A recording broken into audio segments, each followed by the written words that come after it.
parents acting childish. You show them your reality, I bet they doubt it. You tell them all about your dreams, just when they out it. Your own blood, ain't no family no more. They do you badly for show. You try to patch up your soul, Lord knows you on a mission to show him you so submissive. The prayer said in silence, you know the devil can hear him, pay attention. Know the war's within, how much time do you spend? Try to balance your zen, then again, losses is lessons. You tell me you trying to win, we know about saving money. You tell me you trying to spend that blood on it. Sweat, tears, you put that love on it. Your best years was just a dumb moment. You tired of going hungry, can't deal with fake making your life lonely. Your lack of faith that left your soul boning. But you gon' work and you gon' strive, do what it takes to survive. What is truth, what is a lie? You know that war's inside. Some get draped into the fake, they don't know what to decide. Wrong choice, meet your demise, keep that between you and I. You realize some people you gon' let go, you visualize. The things you need to feed your soul is on the rise. They not gon' wanna let you go, but it's alright. It's cool to bury what's gon' grow. Went from wrong to the right and to the dark to the light. It was a hell of a fight. You give it all your might. Gotta hold on tight and you stay strong and precise. You fight the war that's inside, cause it might change your life. From wrong to the right and to the dark from the light. It was a hell of a fight. You give it all your might. You just hold on tight and you stay strong and precise. You fight the war that's inside, cause it might change your life. I ain't the person that I used to be, so what I do today ain't things that you used to see. Stay the same, no, things change usually. Some folk I may know might get reintroduced to me. Yeah, I ain't the person that I used to be, so what I do today ain't things that you used to see. Stay the same, no, things change usually. Some folk I may know might get reintroduced to me.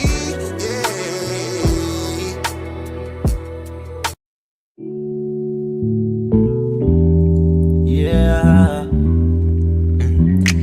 Don't be stressing on the dumb shit, cause God is gonna make a way. Just keep going and keep your faith, so you can win this race.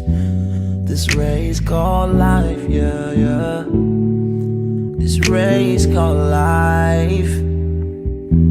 This race called life, yeah, yeah. Race called life.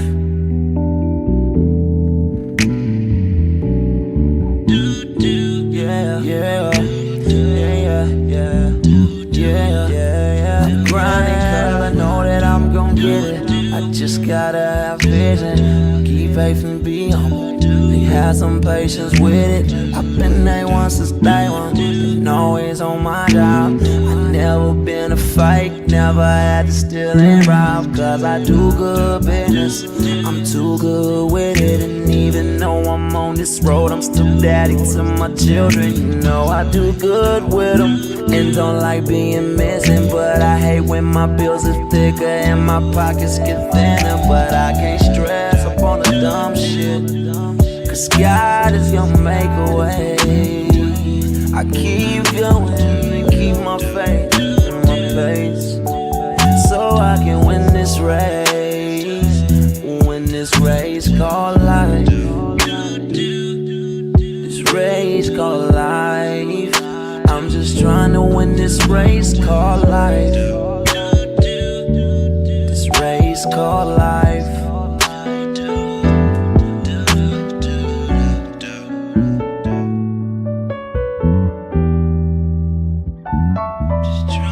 This race called life, yeah.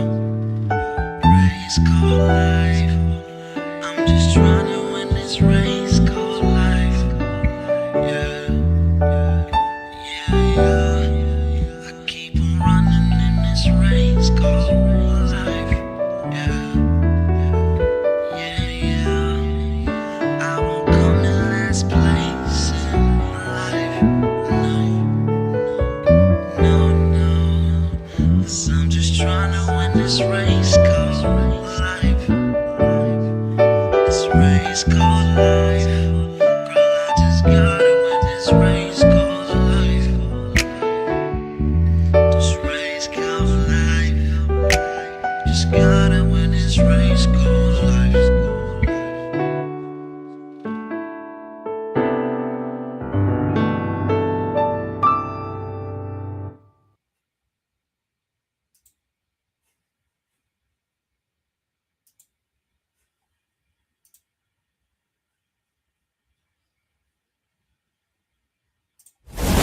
let's be real for a second. Some of you claim you're the best debaters in the game, but every week you're still arguing for free. You study, you prepare, you show up, you give them viral moments, and the platform gets paid, not you. That's not competition, that's exploitation. Some leagues built their entire reputation off the backs of debaters they never intended to compensate. Clips, views, donations, super chats, and the people creating the content still walking away with nothing. Over here, we don't play that game. We are one of the only debate leagues actually paying debaters, reinvesting back into the community. Because if your arguments generate value, you deserve value. So here's the reality check. If you're really the monster you claim to be, if your research is really as sharp as you say, if you really think you could dominate any room, then prove it. And here's where the stakes are real. Warriors don't fight exhibitions forever. They fight where the prize is. So you have a choice. Stay comfortable debating for exposure, building someone else's empire, or come step into the arena where serious debaters get respect and paid. This isn't charity. This is combat.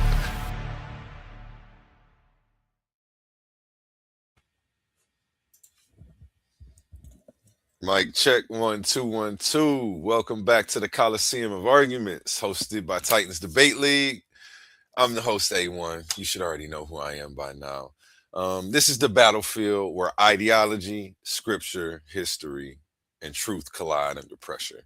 Tonight's presentation or discussion, I should say, will be led by General Yashar. What salvation looks like. We're stepping into deep waters tonight with a respected Hebrew scholar known for bringing powerful scripture, sharp breakdowns, and that unmistakable fiery delivery that commands attention every time he touches the mic.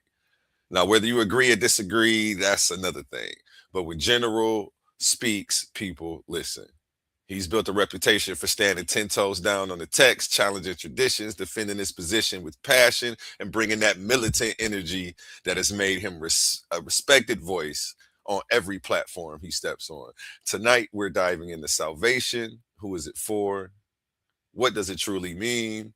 Open panel, man. Pull on up. It's just the opening to the discussion. We're going to go into a little bit about the assembly that he has. And we're going to be doing a part 2 tomorrow at noon, so be looking out for that.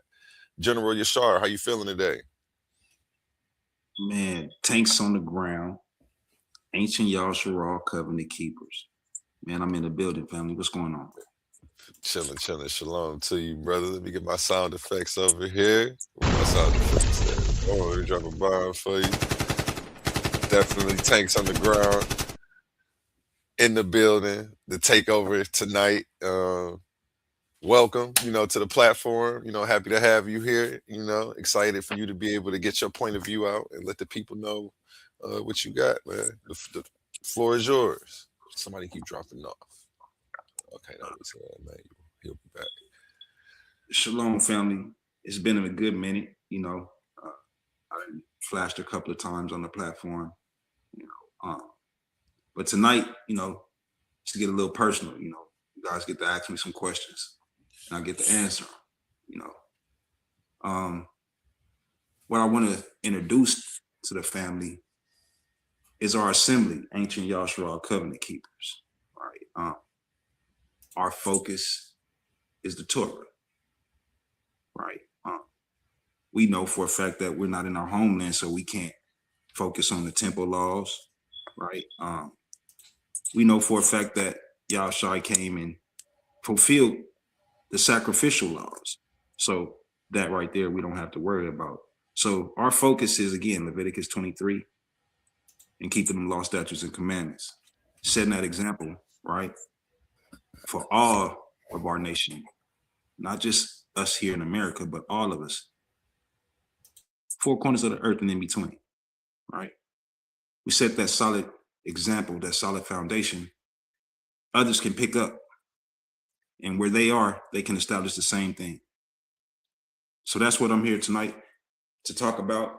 I invited some of my brothers that's a part of the assembly. Hopefully they show up. If not, we're gonna handle that.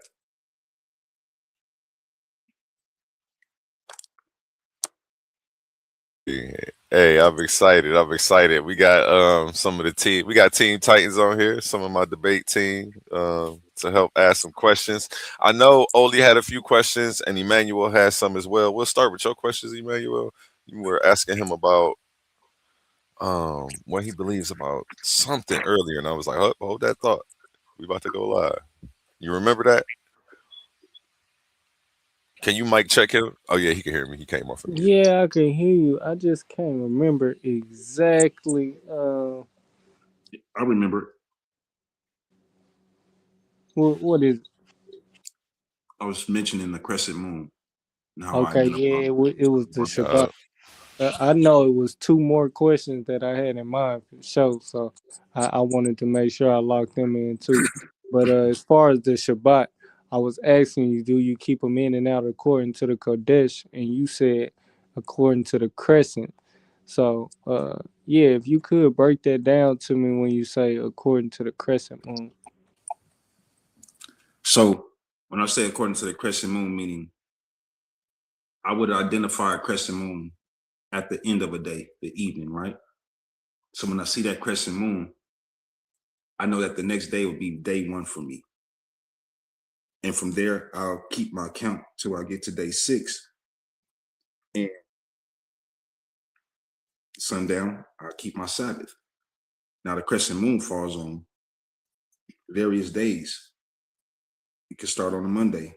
It could start on a Saturday, right? I could see it, meaning that I could see it that Friday and the first be that Saturday. I could see it on that Thursday and the first day would be that Friday. You see? So before I got to that point, I did it like the Jewish Canaanites, right? That's what I call them. They're Canaanites to me, right? Those Canaanites that call themselves Jews, they went by the new moon being no moon at all, a black moon, right? So because I was so green and a babe at that understanding, I went by that understanding because that's all I seen first. I didn't see our Dead Sea Scrolls information where our Essene priests, the sons of Zadok, were understanding what I understand now, right? So I put it into effect, dark moon. The problem was the feast days was conflicting with the Sabbaths. I talked to the brothers about that. They didn't have no answer for me. I talked to the elders about it. They didn't have no answer for me. So I couldn't keep the every Saturday Sabbath because of the Canaanites. Then when I found out about the new moon and I put that into effect, I found out that I can't keep that because it contradicts and it conflicts with our Sabbath. I can't have a feast day on our Sabbath day when we're supposed to rest. The Most High never said it like that. And it would never fall in such a way to where we disrespecting his order. So, boom. After the dark moon, I found out about the crescent moon, right? When I fell into the Most High gave me the Dead Sea Scrolls to tap into concerning our calendar. So I see the crescent moon. So that day that I seen it, I count. I'm 6 months in, there go another conflict. So I'm like, dang, what did I do wrong? And so he's just like, just think about it for a second. The evening that you seen it, that can't be the first day because that day is over with. I said, damn, you're right. That cannot be the first day because the day is already over. So the next day, I tried that. And for the last 2 years, I've been on point. There's been no conflicts. I ain't missed a date. I ain't missed a beat. So when I bring it to the family, right, because they haven't put it into effect, they haven't tried it, they automatically dismiss it. So me personally, I don't get off into an argument with that because that's something that you have to experience. You have to do this year in, year out to understand what I'm talking about. If you don't, you're not going to understand it in somebody just running their mouth.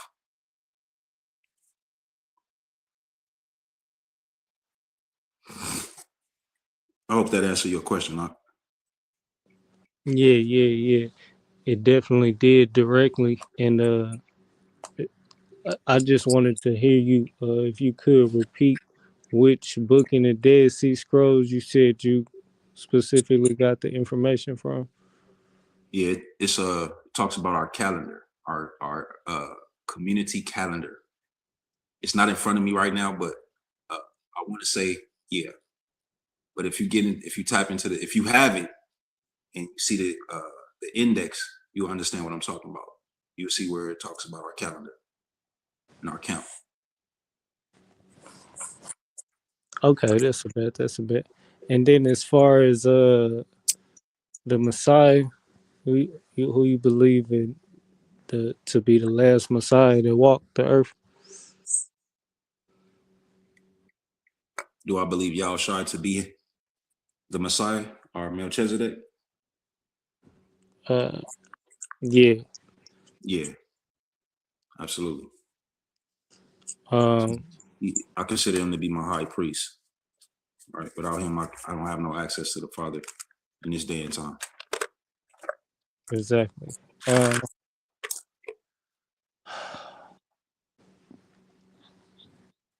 Oh, and then I think one of my other questions, and I could probably just freestyle a couple more, but one that I know I wanted to lock in was, do you feel like pronunciation has to do with possibly calling on a different deity by the variations in these pronunciations?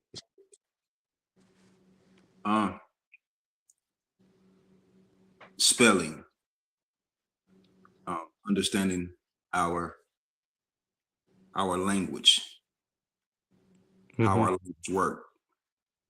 That's very, very, very important when it comes down to his name. For example, if I say to you, when we spell his name with the Yah, Ha, Wah, Ha,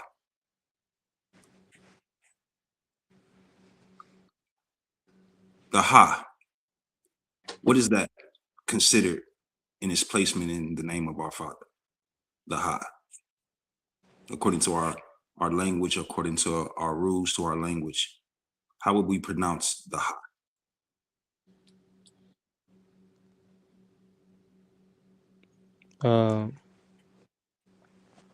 You wouldn't pronounce it. It would pretty much just be a breath, right? Is that what you're saying? Exactly. So it's a placeholder. It's a silent vowel placeholder according to the rules of our language, right? So the first consonant is Yah, the Y-A, right? So with it being a silent placeholder, the first consonant would be Yah, right? The first two consonants. So when we get to the Wah, how would you pronounce that in the position that it's in?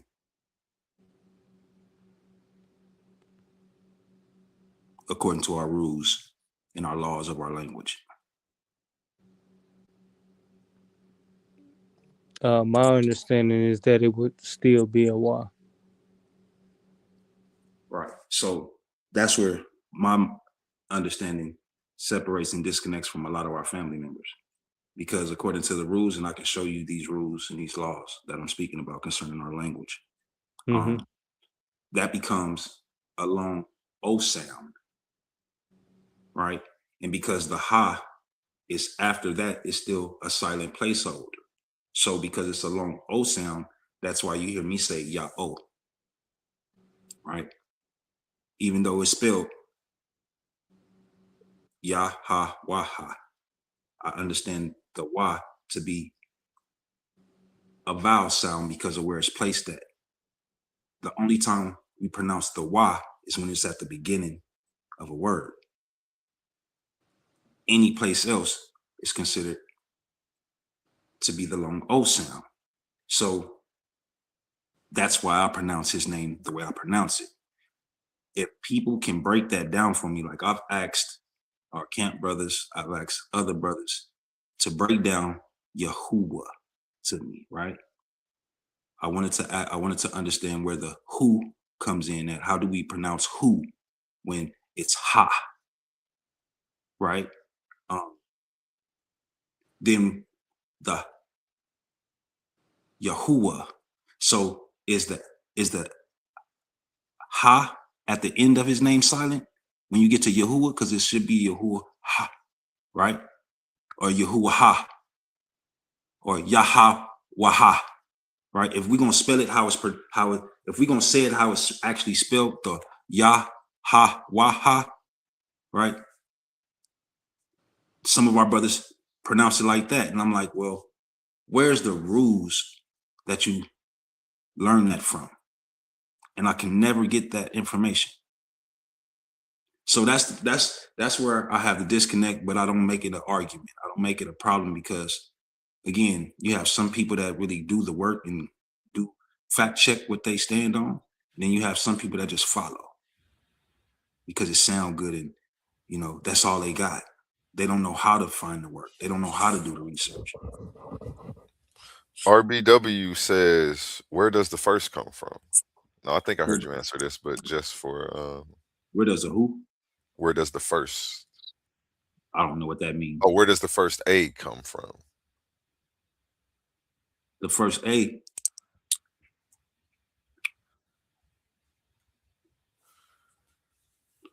You might have to clarify that for us, RBW.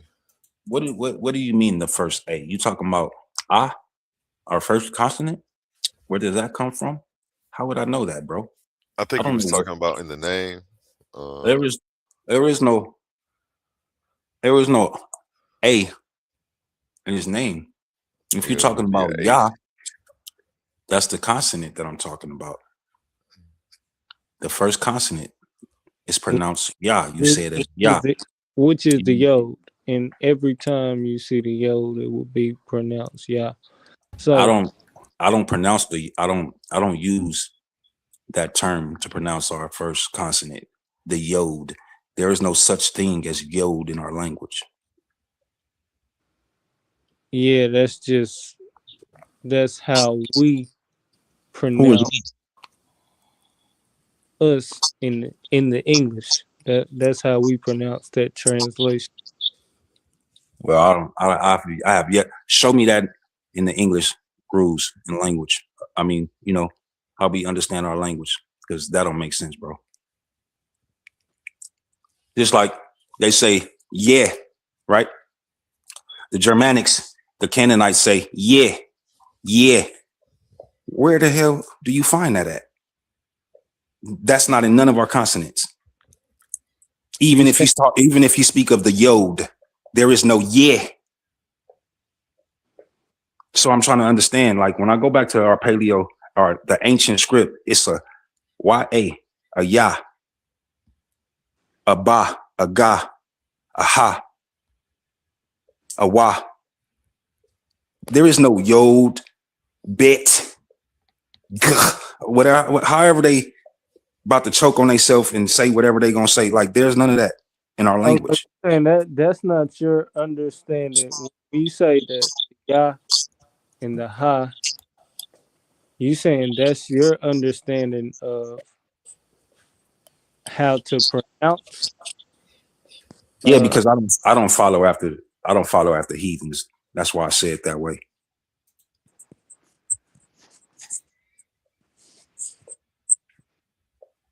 Whatever they subscribe to, I reject it. So when they talk about the canonized 66, I don't just stop there. That's my foundation, right? I go to the books that they took out, the books that they never mentioned, the books that they say is pseudepigrapha, false. Of course they would say it's false because it was never meant for them to read it. They don't understand what they're reading. So yeah. So but my problem with that is, you know, with the people actually accepting these heathens understanding and everything that they present, and then say the heathen is the devil. We got to come out of her, but you still repeating what they say. Everything that they say about our scriptures, you repeat it. You stand on it. So, example, Book of Enoch. Catholic Church took it out. They say that is false. Guess who repeats it? Our awoken Israelite brothers. Mm-hmm. That's trash. How are you repeating our enemies? How are you rejecting what they rejected? Because it don't stand and support their foolishness and their lies. Mm-hmm. That's a problem for me. And it goes the same way with the language. That's why I brought that up. Yeah. I agree with that part. What you're saying. I'm just understanding where you're coming from with everything when I ask these questions. Yeah. I definitely ain't trying to strife or go back and forth and then just by the way. But when I ask the question, when I say the yod makes the ya sound, you wouldn't understand that to be an ancient understanding of alphabet or alphabet. Right. Because they don't even pronounce it as Yah. They still say yeah. And then I look for the ancient alphabet, as you would say, but I don't. I just say the consonant, right? I look for it. I look for the yeah. Because if we're gonna say Yeshua, I need to be able to spell it in our language. I'm not gonna be using the Yah and then in my verbiage say yeah. That makes absolutely no sense to me, logically. For others, it might line up perfectly well for them, but not for me.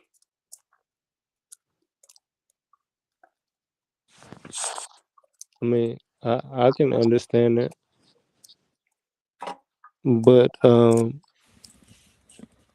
we kind of didn't answer the original question, which was, do you feel like if you do pronounce it differently that you're calling on a different deity? I would say so. That's like, if your name is John, I can't call you Jack.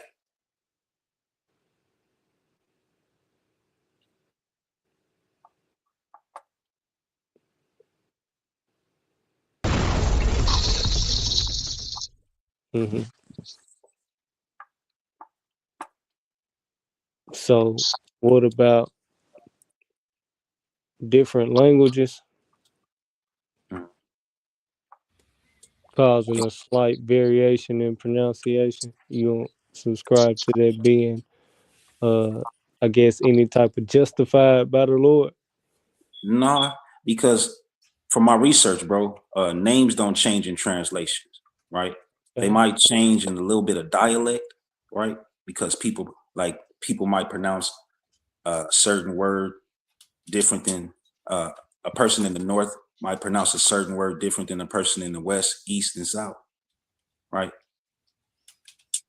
So, for example, if I go to the Far East, right, and I look at the Chinese people, the Japanese people, you know, their names don't change.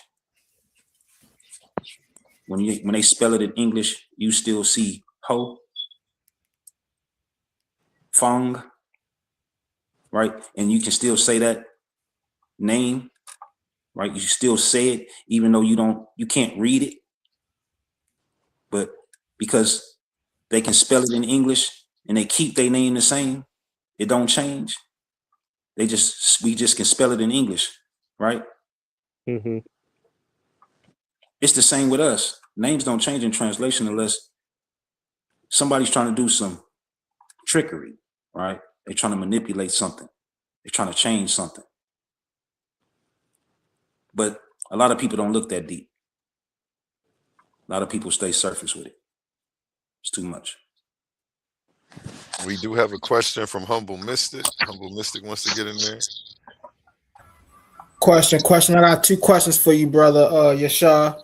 The first question is salvation in the Old Testament and the New Testament the same or different? And can you explain? There is no salvation in the Old Testament. Salvation is a time period, 1,000-year time period. It was never a 1,000-year time period in the Old Testament for us to have peace. Okay, that's the first question. The second question is, according to, as you was just breaking down, the Tetragrammaton, YHWH, Because of the consonantal alphabet of the Hebrew language, doesn't that leave words like Yohe Wahe or as we say Dod DOD? Isn't those names or titles, isn't those left up to interpolation instead of interpretation? Because you can place any vowel you want in the middle of those letters and make any word you want. Nope, because you can't place any vowel in the name of Yahweh. It's specific. It don't change. You can play that with a name. So there's a place. You can play that with somebody else's name, but when you're dealing with the Father's name, his name don't change. It stays the same. It always stayed the same. Okay, so can you show me, do you have any primary evidence of where Yahweh's or Yahweh's name is fully spelled out? What you mean? So there is no accidental way of how to pronounce his name, or can nobody plug any other name in there? How people know that is his name solidified? Was you listening to the first question that I answered? When he asked me, do the name, if you say his name, are you saying another God name? Because I did say that you had to understand the rules of our language. I did say that very clearly. No, right, but I wanted you to show us. That would take time. Show you what on YouTube? Show us that. So, from my understanding, the name Yod-Heh, Vav-Heh have never been fully written out. So what is a Yod-Heh? That is not a name. First off, Yod-Heh, Wad-Heh, that's not a name. Those are what you would call alphabets, right? Those would be what you would call consonants. Saying the consonants for what they are, that's not a name. Okay. Just to help you out with that. Let me clarify myself. From my understanding, the Tetragrammaton has never been fully written out. So then how do people know how to properly pronounce that term if it's never been fully written out without interpolation? Who told you that it was never fully written out? Where'd you get that from? You never got that from no Hebrew thought. No, but I did get it from the fact that whenever you look for God or Yahweh or anything that is affiliated with this God, it's never written fully out. It's never fully written out because the Hebrews thought that this name was too sacred to write out fully. So I know that this name was never fully written out. Again, I just asked you, where'd you get that from? Now you telling me you got that from a Hebrew thought. Show me that Hebrew thought. I never told you. I never seen that Hebrew thought. I never told you I got it from a Hebrew thought, but I told you that I got it from the passages. I know that the Jewish parasites, right, the Canaanites, they spew that nonsense. So if that's where you got it from, that's unfortunate. Okay, well then that's why I asked you. Well, can you show me where this name is fully written out? Yeah, I can. I've done it before. Yep.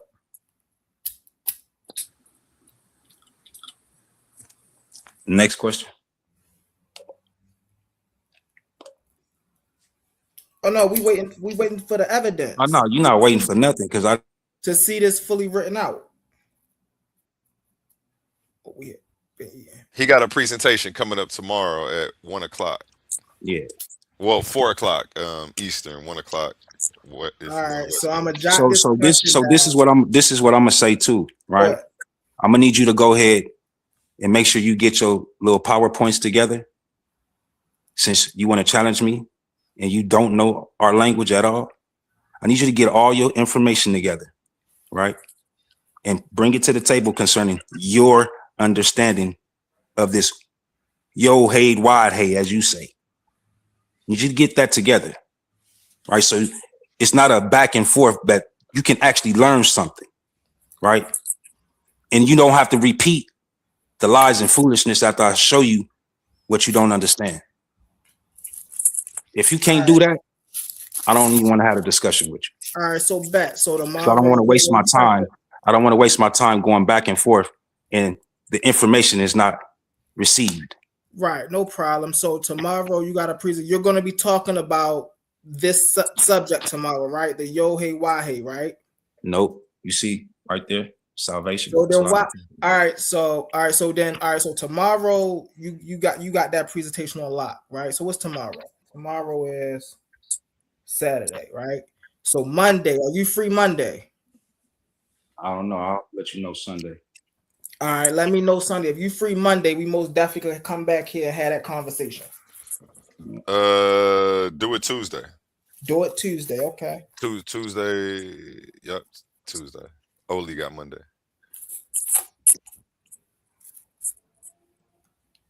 Because I know for a fact, right? It ain't got nothing to do with any frames of thought, but when you understand the Israelite culture during that time when they was writing in these books, I know for a fact that they thought that the word of God or the name of God was too sacred to write down. So they never wrote the name of God down, ever. Yeah, you're gonna have to prove that, young man. You make sure you have your credible source for that.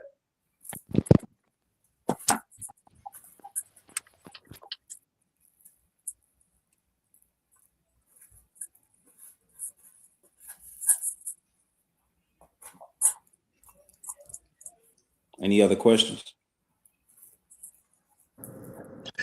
I have a question. Can you hear me? Yeah.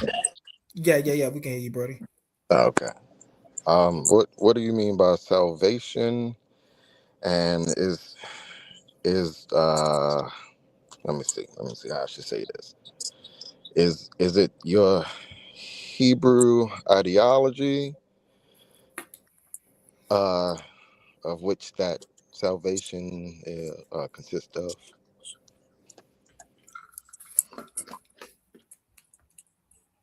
Is it my what? So what do you mean by salvation? And if so, well, I'm saying, what do you mean by salvation? That's fine, because it might just be your Hebrew ideology that is the salvation part.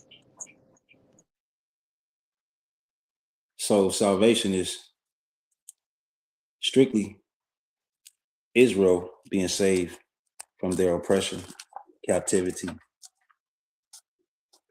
That's what salvation is. That's what it's always been. Gotcha. And who are you identifying as Israel? Yahusha, we as people who the world ignorantly calls black. So African Americans. Okay. And we get that salvation through what, the Hebrew text? Nah, you get that salvation through being obedient, like the Hebrew text told us to be, how we're not now. So the Hebrew text. Gotcha. Okay. Do you think stoning people to death for working on the Shabbat is a reasonable thing to do for society? Yep. Gotcha. Okay. That's my last question.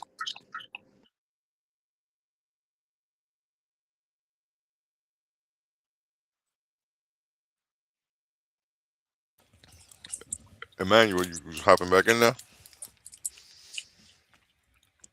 I did have some questions too. I was letting y'all, making sure y'all got y'all build in though first. All my questions can wait last. I was definitely laughing at that last answer though, but yeah, go ahead, bro. You Emmanuel, you agree? I was gonna ask, are you talking about literal stoning? I'm talking about literally killing somebody, putting somebody to death for working on Shabbat. Is that a reasonable thing to do for society?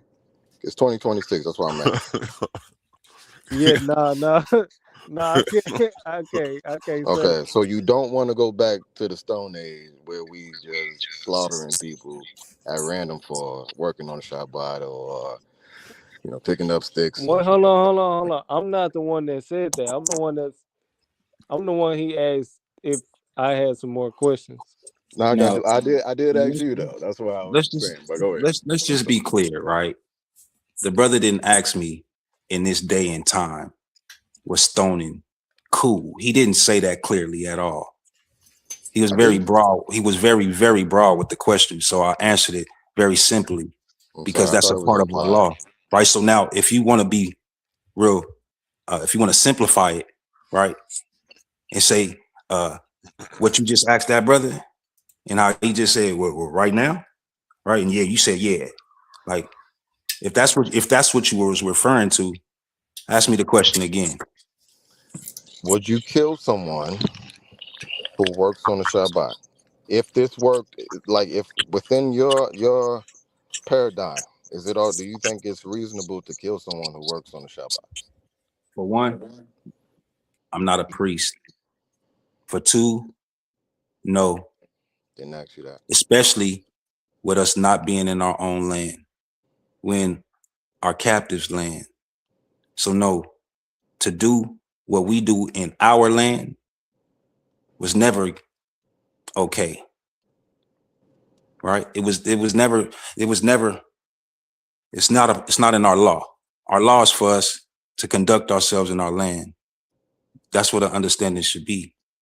So if we was in our land, we wouldn't have to unalive nobody, right? But they would definitely be up out the nation.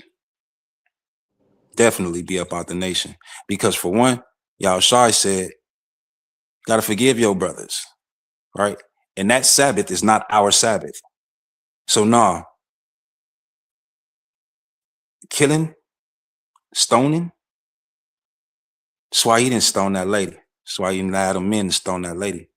That's why he never instructed none of us to stone none of our people. Understanding is very, very, very, very important.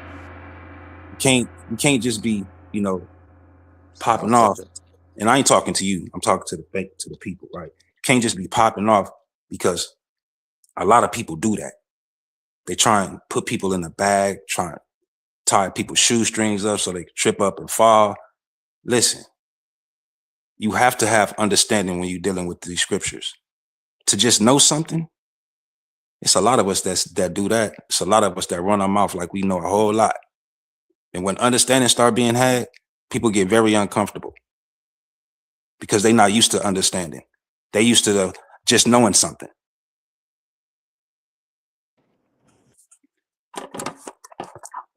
Yeah, you actually answered my. It sound like a little bit like a cop out, but you answered my question. So if you had your own land in 2026, you'd be stoning people.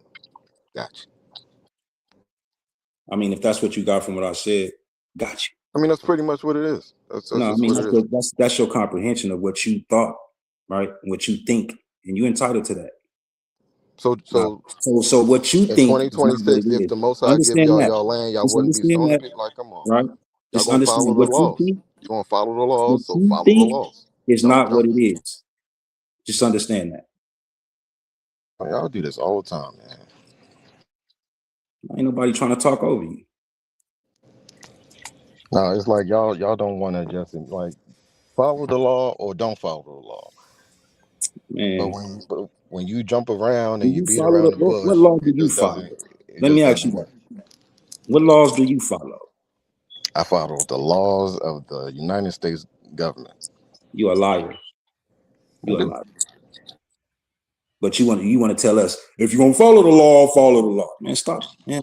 This is why I hate disingenuous people. That's what right? your God said. This That's is why what I God hate said in this. disingenuous Follow people. the law. I don't need you talking over me while I'm talking, little buddy. I don't need you doing none of that weird shit because you uncomfortable right now. I apologize, sir.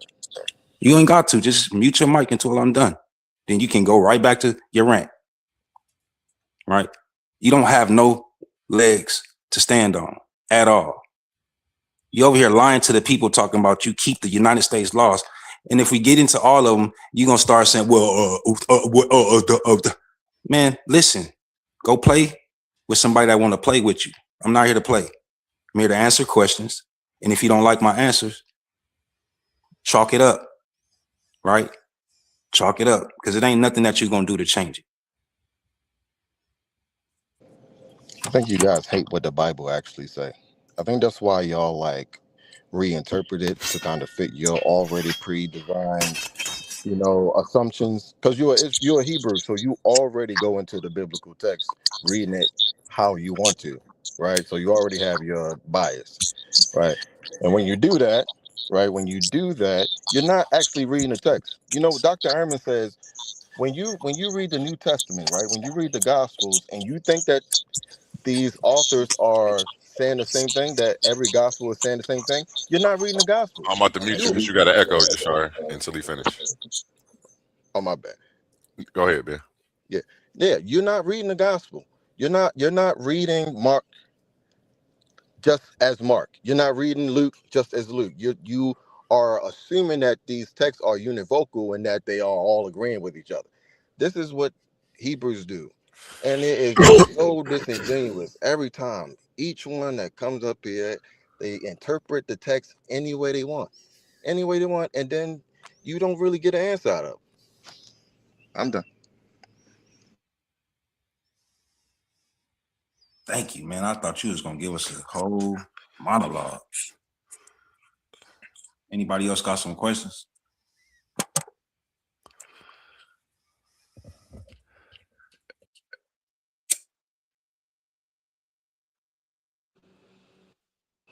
Hey, when you talking? Oh, I'm over here muted. Yeah, I was over here talking. I was saying, how do you respond to Christians who say salvation is only through faith and not through law or identity? Oh, I'll just take them to Revelations 20. Let me pull that up for you so you can go ahead and go into that. Hold on one second. Revelations 20, we're going to start from the top. No, we start at verse 4. Blue letter. You go to the Blue Letter Bible for you. And you say the Christians say what about salvation? That is through faith and not through law or identity. Mm. BlueLetterBible.org. We're gonna see. You said Revelations, I'm sorry, what, 20 again? Yeah, 20 and 4. Okay, here we go. Let me share the screen for y'all.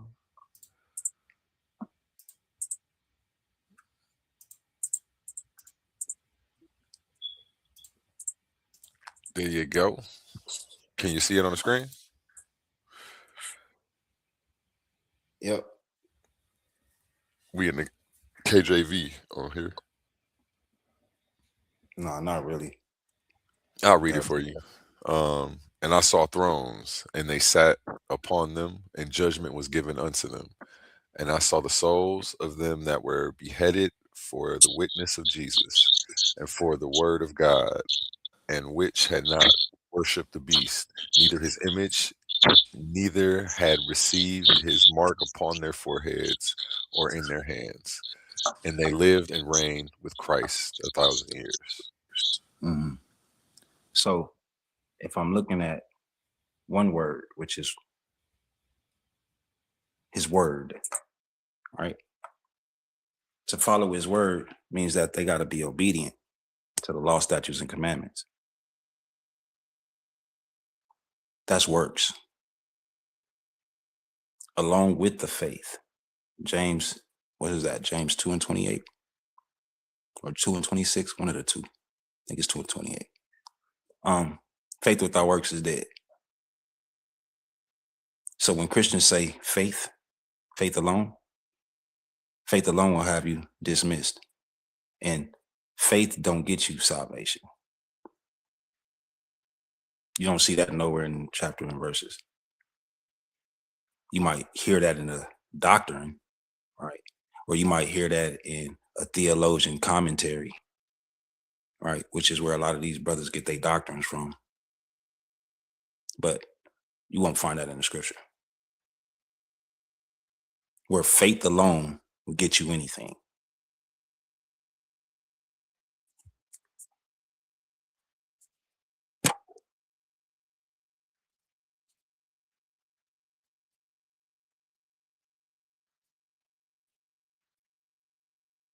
Oh, scroll up a little bit, because judgment is great, right? Hey, We need when to, you was we talking, need to you mute. understand what the judgment is, right?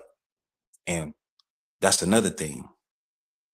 Let's see if they're gonna be judged by faith. Thank you. I was over here muted. Yeah, I was saying, what role does repentance play in this whole, in the grand scheme of things? And you said you wanted me to scroll where? Scroll down to about like 11, 12, something like that, where it talks about judgment and the books were open.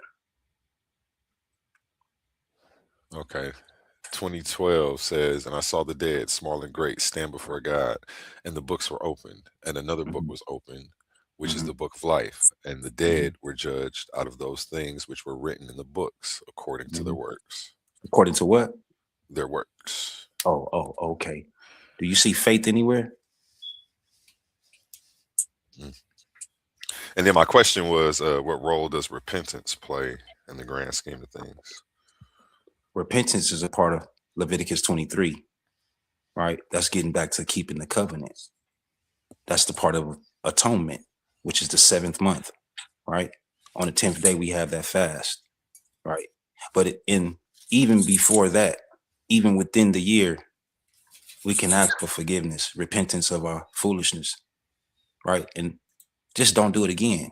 But sometimes we just stiff neck and hard head, and we want to keep on testing the water until we get burned, or testing the fire until we get burned, right? Then we just got to deal with that consequence, that scar, right? Whatever that might be. But it's always been room for us to ask for forgiveness as long as pride ain't in the way. Us. Understand what I'm saying? I didn't say the world, I said us. He made a covenant with our forefathers, not the world. So, people that want to feel some type of way and want to give up their heritage to heathens that hate them, that's on them. The Most High gonna deal with them. We gonna talk about that tomorrow as well. I'm gonna bring that out tomorrow. All right. People gonna be able to see that very clearly, how all these individuals that think that they know something and don't want y'all shy ruling over them, y'all got your reward coming. I'm gonna show you. We have Kojo to the panel. Kojo, any questions, comments, or thoughts on anything you've heard so far? Yeah, peace, A1. Peace to the panel. Peace. Peace to Yeshua. I'm about to, question you about what you're saying. Mute you. You got to echo, Yashar. Sorry? I was telling Yashar he has an echo that I was about to mute him until you finish your questions. He can unmute himself when you're done. Go ahead. Yeah, Yeshua. I want to know, Abraham, I mean, the script that you talk about there, whatever that you speak about, that you've been speaking about, that script there, you claim is your script. This Abaya, whatever it is, but isn't that the Canaanite script? Because there's nothing like a Hebrew script. The only Hebrew script we know is the modern day Hebrew script, but there's nothing. There's no ancient Hebrew script. There's only the Canaanite.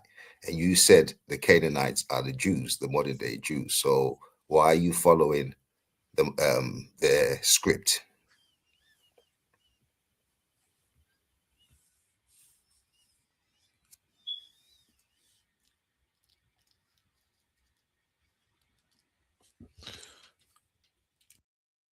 You're muted if you're trying to talk, Yashar. You got to unmute yourself. Last time I checked, that script that you speaking about, that Canaanite script, son, that's a Shemitic script, right? Also, the last time I checked, Canaan is a Camite, son of Cam, Shem's brother. So we having a script before little buddy was even born should be understood by a person like yourself. But I see you biased in your information, like the heathens that hate us always do. They always do biased things. They always say biased things as well, right? So let's just be clear. Canaanites have an L that they got from our all. That should be understood, right? But obviously it's not. So that means that our script will be similar, not the same, similar. But our dialect and how we pronounce the words using the same words will be different. But again, lack of understanding is always had with biased individuals, right? So again, if you think that I'm dealing with a Canaanite script, go right ahead and continue to think that. I have no problems with that. Go ahead, get in there, humble. Oh, peace The only and blessings. Oh, go ahead, brother. You want to respond? Yes, please. Yes, Go please. ahead, no problem. The only problem with what you're saying, Yashar, is that there's only one script. There's not two. So both of you are pulling from the same script. Now, they were there first, so it's their script. It's not your script. So where is your script? That's what I want to ask you. Our script is our forefather script, who the Canaanites copied off of. So it's not their script. Again, lack of comprehension and understanding is showing very well in you. We need to go further. Can you give us any primary evidence of this, of what you're saying, Yashar? Our language, our rules. If we go off the language, though, then we clearly see. If we go off the language, then we clearly see that the language during that time was Phoenician Canaanite, and it wasn't until later that the people who gathered together in the high hills of Canaan developed their own script. They spoke different dialects, yes, but it's a fact that in the early 12th century BCE, you couldn't tell the difference between quote unquote Paleo Hebrew and Canaanite because they were literally the exact same script. Comprehension is lacking with you brothers. I'm gonna just keep it a buck, but I'm not gonna repeat myself. So if you feel like you said something, Was you wrong? was you wrong? Yeah. He repeated what I said, man. I just said that our script is the same. Their dialect is different. I just said that. He just repeated what I said. That's not what you said. And then this you said the Canaanites stole. It's recorded, fam. Don't cut me off. It's recorded. I don't want to go back and forth with you, fam. I'm not doing that here. Right? This ain't Bigo. So again, I made my statement. Go back and listen to it. I'm not gonna repeat myself. So when I'm talking about our script, I'm talking about our script from our forefather. I don't know what part of our forefather you don't understand that. Well, like, are you slow? What script? It don't seem like you that slow, fam. It's a Shemitic script. Shemitic. Sim is a Greek pronunciation of Shem. So again, So how the Canaanites the Canaanites have a what? They write a what and speak a what language? So again, it's ours. It's not theirs. No. Comprehension, fam. Hold on, That's what we talking about. Comprehension. Who's your forefather, Yashar? Isn't Abraham your I'm not forefather? gonna repeat myself. You heard what I just said. Hold on, No, I'm asking you. I just told you I'm not gonna repeat One at a myself, time, man. gentlemen. One at a time. One at a time. Now, can you prove that Shem was a real person? No, You talking to a Shemitic person right now. Can you do prove this that way Shem better. was a You real talking to person? one right now. You said the language come from a man by the name of Shem. Prove that this language came from Shem. You making a lot of claims right now. And Are you you, ain't backing none of it up. man, bro? I'm not about to deal with no ignorant comment like that, fam. You can move around with that. For real.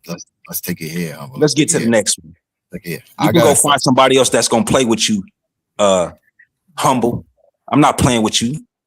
I got a question. Hey, sure. You said you're here to answer questions, and when they ask you questions, you're getting uptight. I'm not getting uptight. So answer ask the question. I have a question. Ask the question. Okay, so you said Abraham was your forefather. I mean, you said your forefathers. Who are your forefathers? Let me ask you that. Abraham, Isaac, Jacob. Yep. Okay, so if Abraham is your forefather, Abraham was a Chaldean, right? So therefore, he will speak Akkadian and Aramaic before he crossed over to go to Canaan. Nah, because his parents is not Akkadian. Terah was not Akkadian, sir. Do you understand that? He learned the language from his father who spoke to him. Chaldean. I didn't say Akkadian. I said Chaldean. Show me that his father was a Chaldean. Since you know this, show me that his father was a Chaldean. His name is Terah. Show it to us. His name is Terah? That's his father's name. He was born in the Chaldees. What I just asked, fam. I don't know about none of that because I didn't ask you none of that. I didn't ask you where he was born and none of that. I said, show us that his father is a Chaldean. That's what I said. I have a question. Well, let this man answer the question before we move Chaldean. forward. He spoke Chaldean. That's not my question. He grew up. I didn't ask what did the man speak. I said, show us that he is a Chaldean. His dad, show us that. Your book don't deflect again. If you're going to deflect again, bro, don't ask me no more questions. Your book says that. If you're going to deflect again, don't ask me nothing else because I don't like playing with silly individuals, fam. So, you already showed me that you're ignorant anyway. Your book. So again, are you going to answer my question or are you going to keep talking around my question? I just did, brother. You didn't do nothing. I asked you, tell his father. Stop talking, fam. I don't know why y'all talking while I'm talking, bro. Okay, go ahead. Terah, right? Terah, his father. Mm-hmm. Show us that he's a Chaldean. Okay, I got you. I'm not talking to you, humble. Okay. What's wrong with you, fam? He ain't talking to you, humble. Shut up. Wow, bro. Okay, let's do it like this, brother. No, we're not doing it like nothing. I asked you a question. If you're not going to answer my question, then hey, you can just put him down. I'm not even playing. Yes, sir. Calm down. No, ain't no Yashar, calm nothing. Answer my question or move around. We got GD and Capone to the panel. We got GD. Keep him hot. I'm about to wait. That's all he does. That's all he does. He huffs and puffs. Answer my question or move around. Hold on now. This brother here has been doing this for years. Hey, I'm just going to set him down, bro. We here today. Just going to set him down, bro. So you. No. Hold on 1 second, bro. I'm not trying to kick him off the panel. I made this statement before I even came up here. I talked to bro before we went live, right? I'm not here to play with none of y'all. So you can't answer my questions and I'm up here answering questions and I asked you one question and you keep deflecting, just sit in the chat, fam. Talk your stuff in the chat where I can't see it. That's what you can do. Or just concede. He wants you to tap the mat, Kojo. Ain't no concede nothing. Ain't no concede nothing. He can sit his ass in the chat. Listen, that's what he can do. Because I don't even want to hear no more questions from him at all. Let me tell you what he's doing. Man, listen, bro. I know. I have eyes and I'm here. Hold on. I don't need you to do a recharacterization so you can slide your slander in. Slow down. Who are you talking to? I'm talking to you, Kojo. What are you about to do? You trying to tell me what he's about to do like I'm not here with you. I'm telling you what he said. I don't need you to tell me what's going on like I'm not cognizant. I see what's going on. Okay, if you can see what's going on, let's see. So you can slide your slander and a narrative on top of it. We don't need that. No, I'm not slandering him at all. At all. Bro. At all. Yeah, I don't want to go back and forth with nobody. He's playing semantics. That's all. He's just playing around. He knows the truth. He knows that. I mean, you're an Israelite. I'm trying to pass it to GD and Capone, and he not about to start talking. Appreciate it. Hey. Go ahead, GDN. Hey, shalom, peace to the panel. Yashar, man. That's how you get down, man. They already know what's up, right? So I really ain't got no question for you, Shar, because I deal with Shar on a day-to-day basis. We pretty much cool with our understanding. But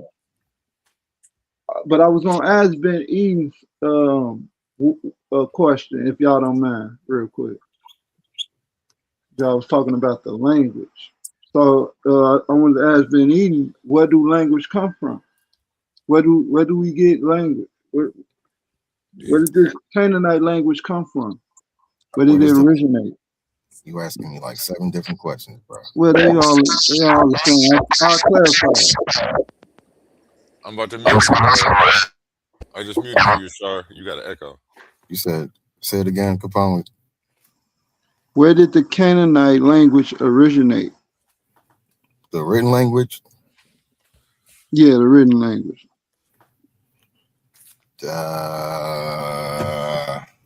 It came from Egyptian, right? Egyptian hieroglyphics. Yeah, something like that. Bibliosyllabary, Phoenician, all that stuff. Yeah. It's a good history on it. I don't really got too much. So, well, you did that was a great attempt, right? But what will happen is it came from Chaldea, from Babylon.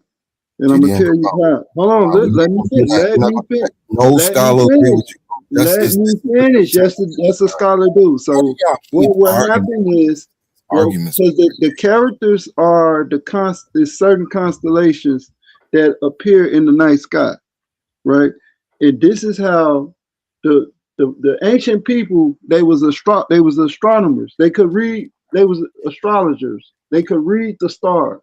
This is why, when in the narrative, God tell Abraham the deity tell Abraham to count the stars if he can, because and that's why in Genesis 1 it tells you that the stars is for signs and seasons, because they could read the stars.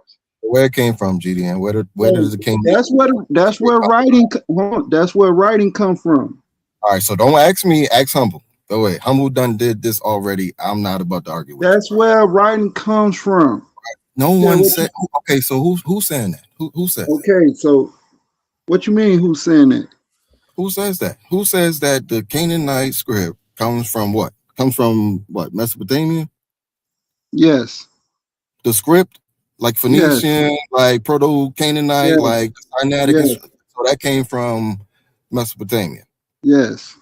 So the long okay, for anyone, that everybody that's listening, you can literally just get any book on the history of language. And where does the language come from? Mesopotamia. The advancements of language and writing comes from Mesopotamia. Are we talking about written language, or are we talking about spoken language?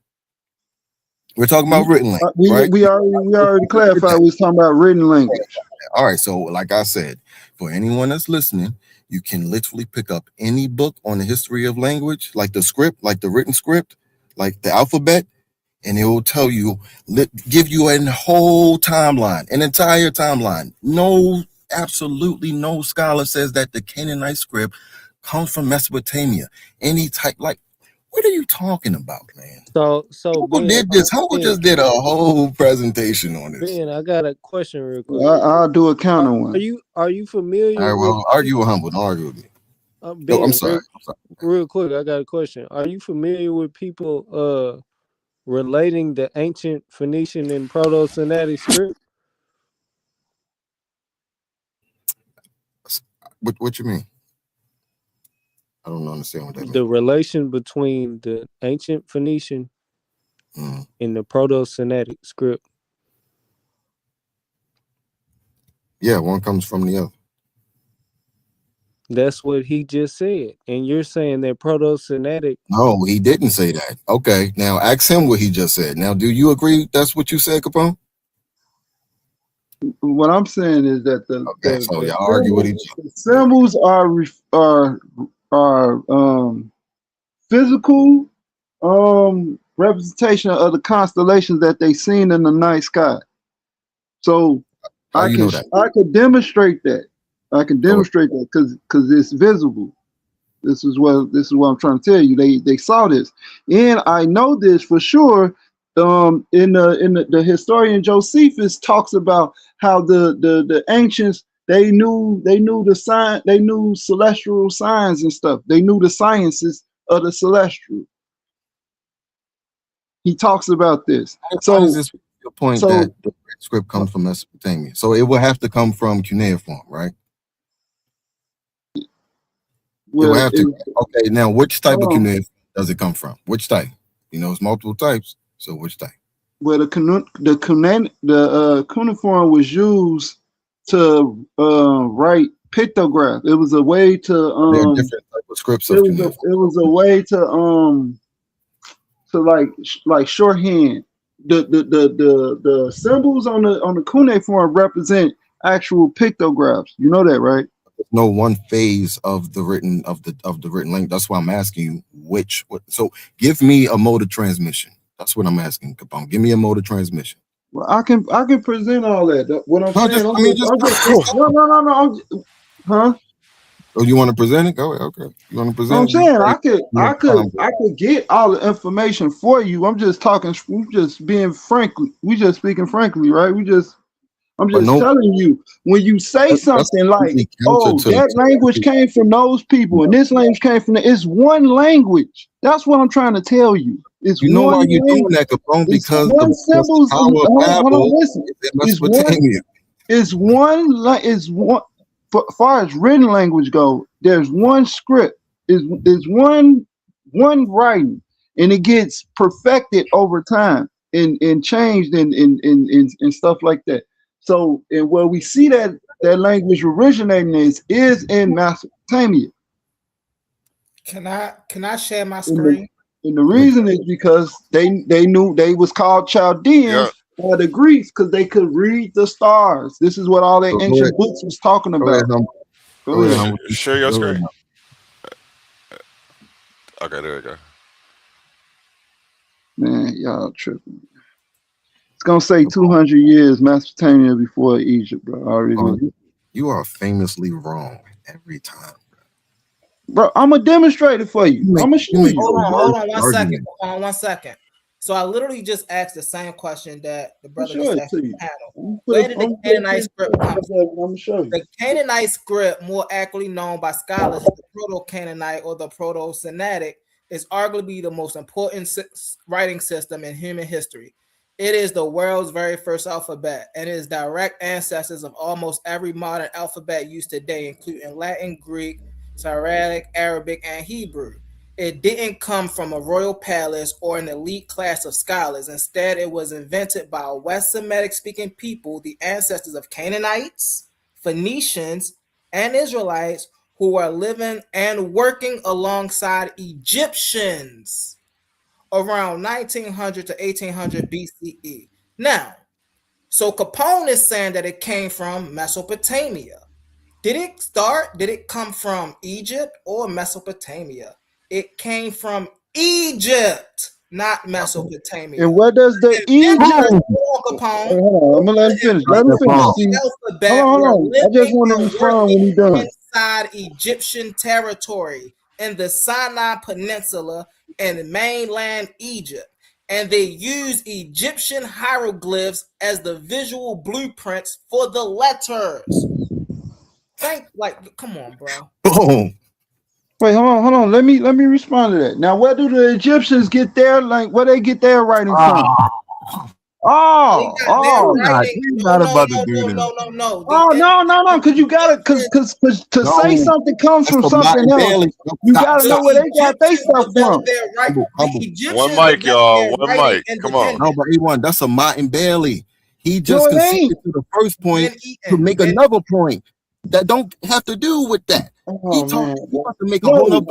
He's minimalizing argument, but he's minimalizing my point by trying to shoehorn it, right? When I'm telling you, we know where writing comes from, humble. It comes from Mesopotamia.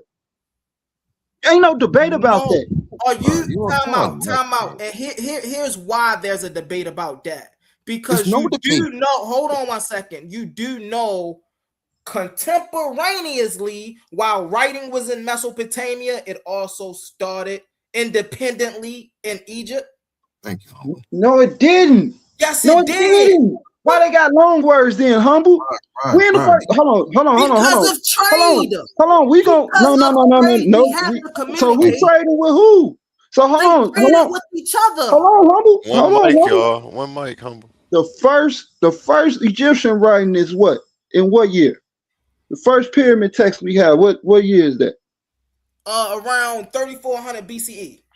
2400. I ain't no. You don't answer the question. The earliest pyramid text writing that we have is in 2450 BCE. That's during the Akkadian period. Don't you know the Sumerians is way before them, and they had a whole writing system. Terrible. What are you talking about? He said 2400. Oh, he's the worst. Bro, that's the first pyramid. But you gotta love him. Don't touch your pyramid text. Your earliest pyramid text comes from 2400 to 2450 BCE. Then before that, you get little symbols. You get little symbols on pottery. It's not necessarily a language though. Those are like icons and stuff like that. But Sumer, that's during the Akkadian period. Sumer was before the Akkadian period, and they already had a sophisticated writing system with rules and laws and all that, with grammar rules and all that. Already. Worse, bro. Hey man, I'm telling y'all facts. I'm telling you the truth. I'm not diminishing nothing. I'm just giving you the facts, bro. So you're not giving us the facts in their field, and you saying that what? You saying that what? That's they lying? That's not true. That's not true. You gonna come in and take over and say, "Yeah, I got it." So show me a professional. Hold on. Let me address him. So look, show me a professional that say writing don't begin in some ancient Mesopotamia. I got you. Hold on, humble A1. We can do it right now. The discrepancy is 200 years. They say Sumer is before me. Ancient Mesopotamia is before Egypt. 200 years. That's the discrepancy. Yeah. So now show me somebody that say that you got writing before that. I'm about to show you that no scholars don't even have this argument. Humble just said this.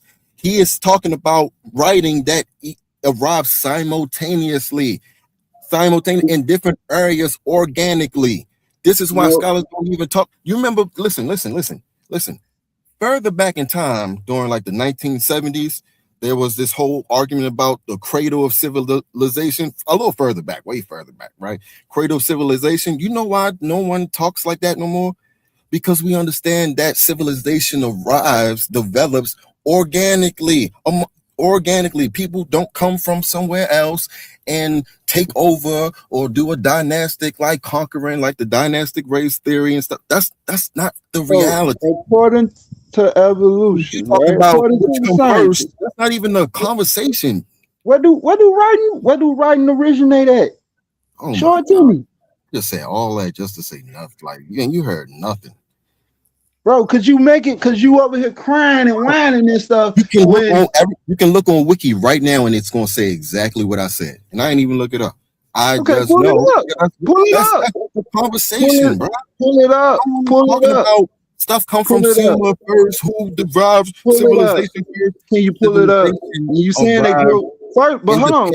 All the time. But now he said independent of each other, right?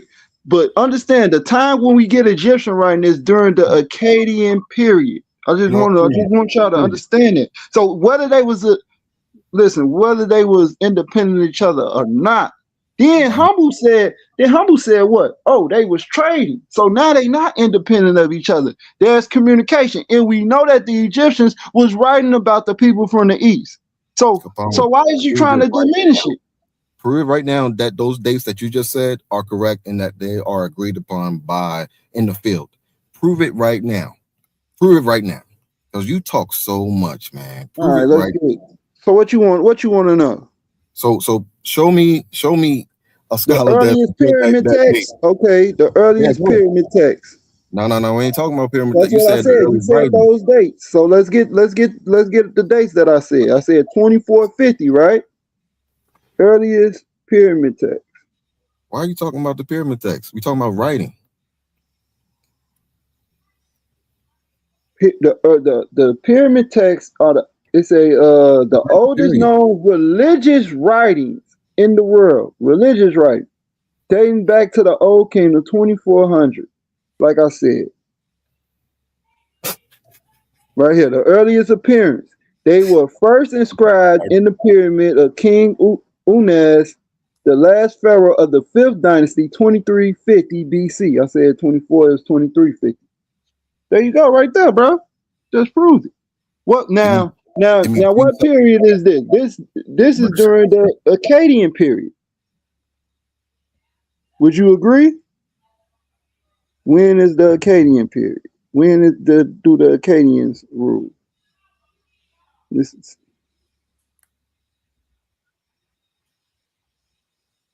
You there? What happened?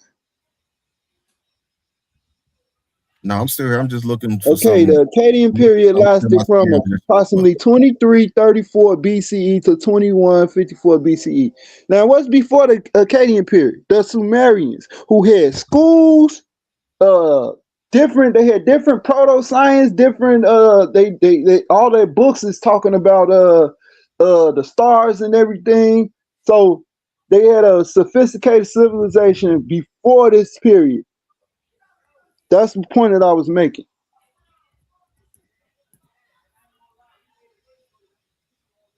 Hey, GD and Capone. I'm only gonna be 1 minute. Take the show from Yashar. Go ahead. GD and Capone, right quick, because my red, she in the garage waiting for me to start the game. I wanted to address General Yashar. Hey, General Yashar, are you the brother from Chicago from the Ben Amin people? If I may ask, brother. No. Are you from Chicago, Yashar? No.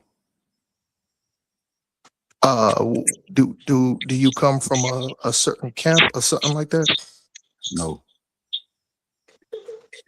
Okay, you know what? I ain't got nothing else to say. Hey, the only reason I wanted to bring that up is because Yashar, I hopped on and I looked at the thing. You look, I don't know if GD and Capone know what I'm talking about. You look, and this is General Yashar. You look exactly like this brother with the braids and everything out of Chicago from the Ben Amin camp. You look exactly like him, but I ain't got. Yeah, I didn't have no contention. So I was wrong. But if you was that brother, I didn't have no pushback.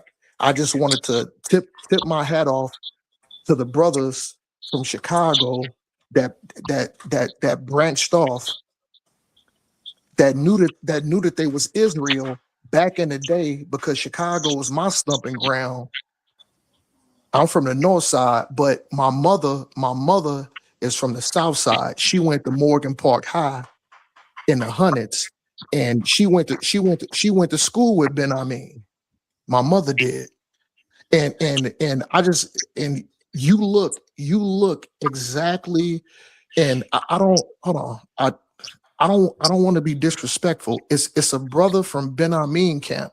He's in a wheelchair. You look exactly like that brother. So I apologize, and but I didn't have no pushback. I'm leaving the panel. I'm just gonna listen to y'all brothers cook. Lucky. What's up, Omar? Share my screen when you get a chance. You go, Omar. I'm sorry. I didn't mean to interrupt. No. I'm done, brothers. I've been listening in for about 30 minutes, listening to y'all brothers cook. I only had that question for General Yashar because, like I said, he looked exactly like this brother from the Israelites from Chicago, from Ben Amin, but I was wrong. But shalom to all the brothers, though. I'm just gonna fall back and listen. I'm sorry if I interrupted y'all little dialogue. I apologize, Salaki. I'm jumping off. I'm gonna listen in. Hey, want to share my screen real quick, bro? So let me just say this real quick. This is from the book of Enoch, right? It's from chapter 39. And it shall come to pass in those days that elect and holy children will descend from the high heaven, and their seed will become one with the children of men. And in those days, Enoch received books of zeal and wrath, and books of disquiet and expulsion. I'm gonna stop right there. Just I'm not gonna just roll over there like I didn't just read that. He received books. He had to be able to understand that script that was in that book, because I know y'all don't think that those books were just empty pages. I'm not even gonna assume that you think that the books that he had is imaginary. I'm not gonna assume that. I hope we can have a better conversation, because this right here, this is before the flood. This is before the flood. Like I said, Shem had a script. He also had books as well. So again, when y'all speak about what y'all don't know based off of heathens, it shows. It shows very well. But again, even when we present information like this, it's still dismissed because you want to be right. You don't want us to know who we are. You just like the heathen, our enemies. You move just like them, and then laugh and joke and ha ha he he all in our face, like we don't understand who you are and what you are. If you wasn't that, you wouldn't spend so much time day in, day out trying to dismiss something you never would be able to dismiss, which is the Bible. You take so much energy out of your whole life to try and dismiss something you can never dismiss. And again, like I just showed you, I just read this. This is a before the flood. Now, you're going to tell me, well, you got to show me they real. I ain't got to show you nothing. You go play with your peoples who like to play like that. If you don't think that our information real, don't never have a conversation with me about this information. That's idiotic. I don't talk to people about Spider-Man. I don't talk to people about Incredible Hulk. You know why? Because it's Marvel comic. I don't believe Marvel comic. So if you feel like our scriptures is Marvel comic, stop talking about it. That way we don't have to spend time dealing with individuals that don't give a nothing about our information, even when we present it. So again, if you hear to play like that, I promise you, I'm not going to entertain you at all. I'm going to ask the host to just put you down.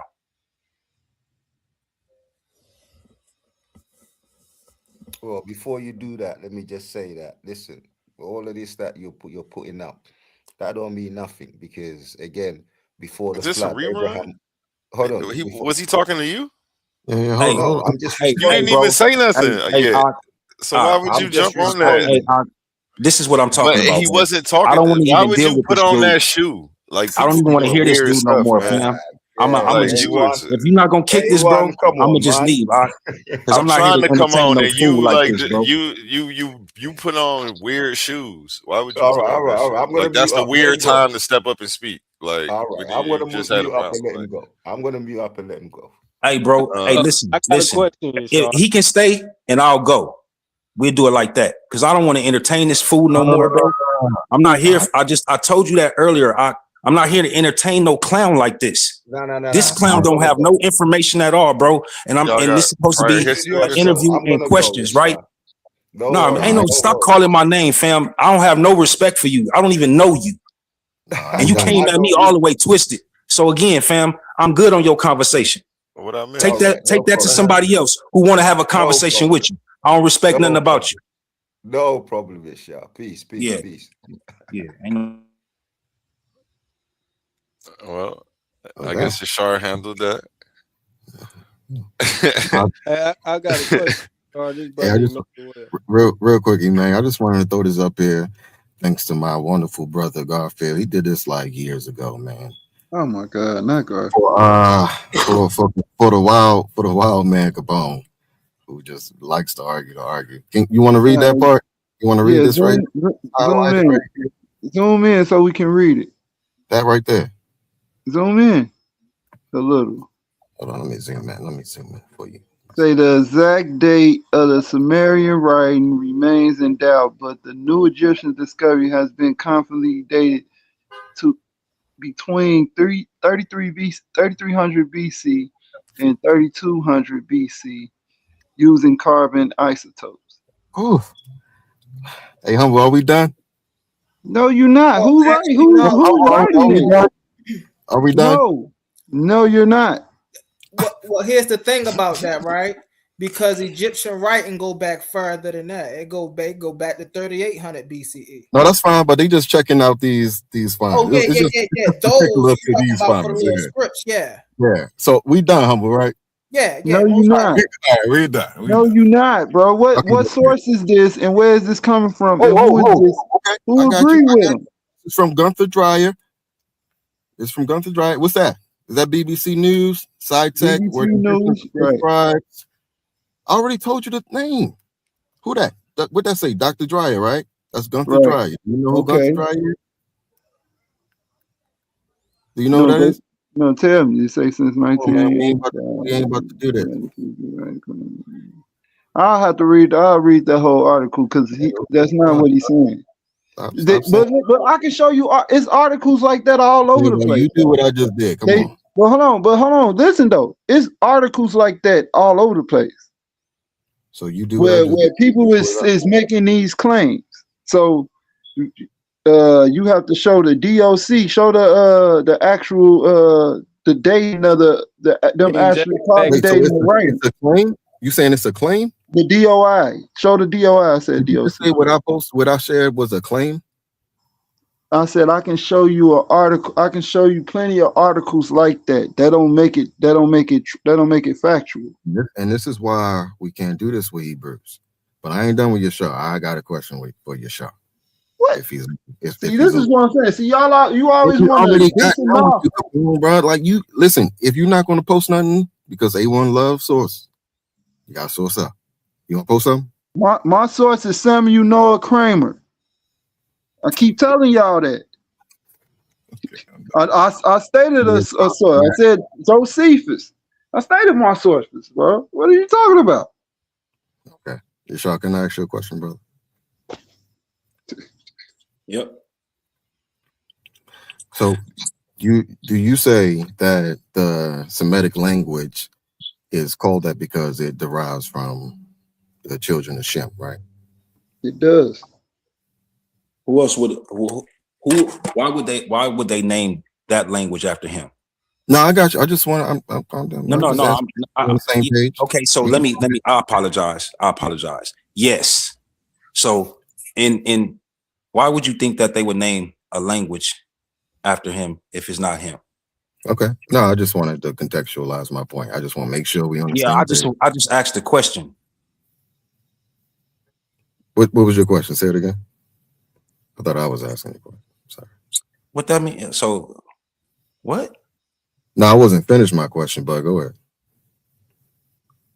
Because you said something earlier. I mean, basically you said something earlier. You said that the language comes from the Hebrews, the Israelites, and then it gets adopted into Canaan. Is that what you're saying? Do you agree to that? No, he said it came from Shemitic people and went into the land of Canaan. Right, for the Canaanites to use it, right? Yeah. Man, what's wrong? Listen, fam, this is what I said. Our language that Shem spoke is the same language that Noah spoke, is the same language that Cam spoke, right? It's the same language that Japheth spoke. Like, are we? Do we have a disconnect there? Before I move forward, do we have a disconnect there? Before I move forward, no, you can move forward. I kind of give up on my question. Do we have a disconnect? So No, yes, a disconnect. That's what that means. It's a disconnect. So again, y'all asking questions, and when I make statements, you lost in the sauce. But So you asking about what I'm talking about. But when I talk about and I give you the answer, and then I come back with a simple question, I don't want to get asked no questions. Okay, cool. Then you don't understand my answer. No, I was saying I was asking a question, then you asked me a question while I was asking you. I know what you said. Well, strange. Move up on my question. So you have to repeat that, bro. I know what you said. I know what you did. Well, I mean, overall, I'm just asking how the Canaanites get a just Semitic language and they not and I Semitic. answered your question and you didn't understand my answer. Okay, I got you. Yeah, you got what? Like their language is Semitic, not just the written So script. again, how will we identify as what I asked Semitic? you a question and you still talk. You still talking to me? You talking to me? You talking to me? Or you just talking? You just want to hear yourself talk? Because I didn't hear nothing you said if you talking to me. Because I was talking. Why don't you answer the question? Yeah. Because I mean, I don't know how you can hear me talking and you can talk at the same time. I don't know how that worked. You know how you talking? You could have Did you comprehend anything I said? Absolutely not. You didn't comprehend nothing I said. Right? Like right now, you not comprehending nothing I said, and it's you don't like what I'm saying, right? That's why you keep talking while I'm talking, right? My voice is bothering you, correct? So again, I'm still talking, and the man still want to just run his mouth. Like I don't understand. I asked the man a question, and he didn't get the question. Right? I asked a simple question. Did all the brothers speak the same language? Oh, I don't get it. Why are you talking to me? Ask your question again, bro. Just ask I ain't asking you nothing, fam. Trust that. I'm not asking you nothing, bro. That's why we can't get salvation. You show me what type of comprehension you have. That's why we can't You get didn't salvation. want to answer it the first time I asked you. Right? Incoherent. But I'm incoherent, but he asking me questions though. But No, he know that I'm incoherent, but he's still asking me questions. He's still trying to have a conversation. If I'm incoherent, why is your mic still open? Why you not muted? Why you still trying to talk to somebody that can't comprehend you?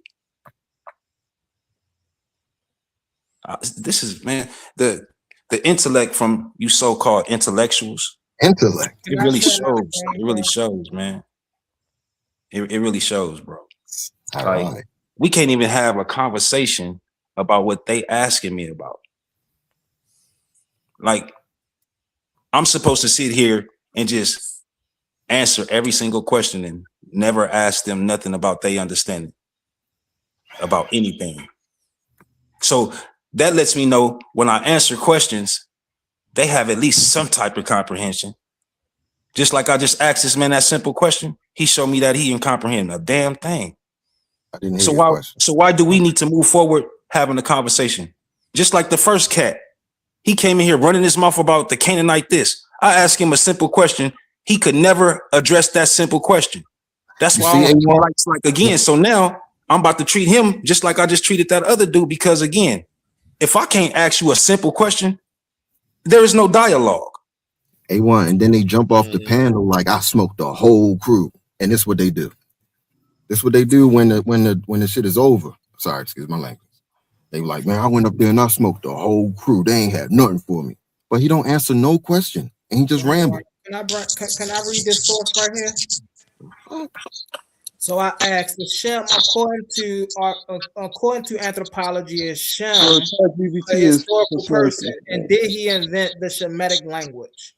According to anthropology, archaeology, and historical linguistics, Shem is not considered a verified historical person, nor did he invent the Semitic language. Let's get into this. Wait, hold on.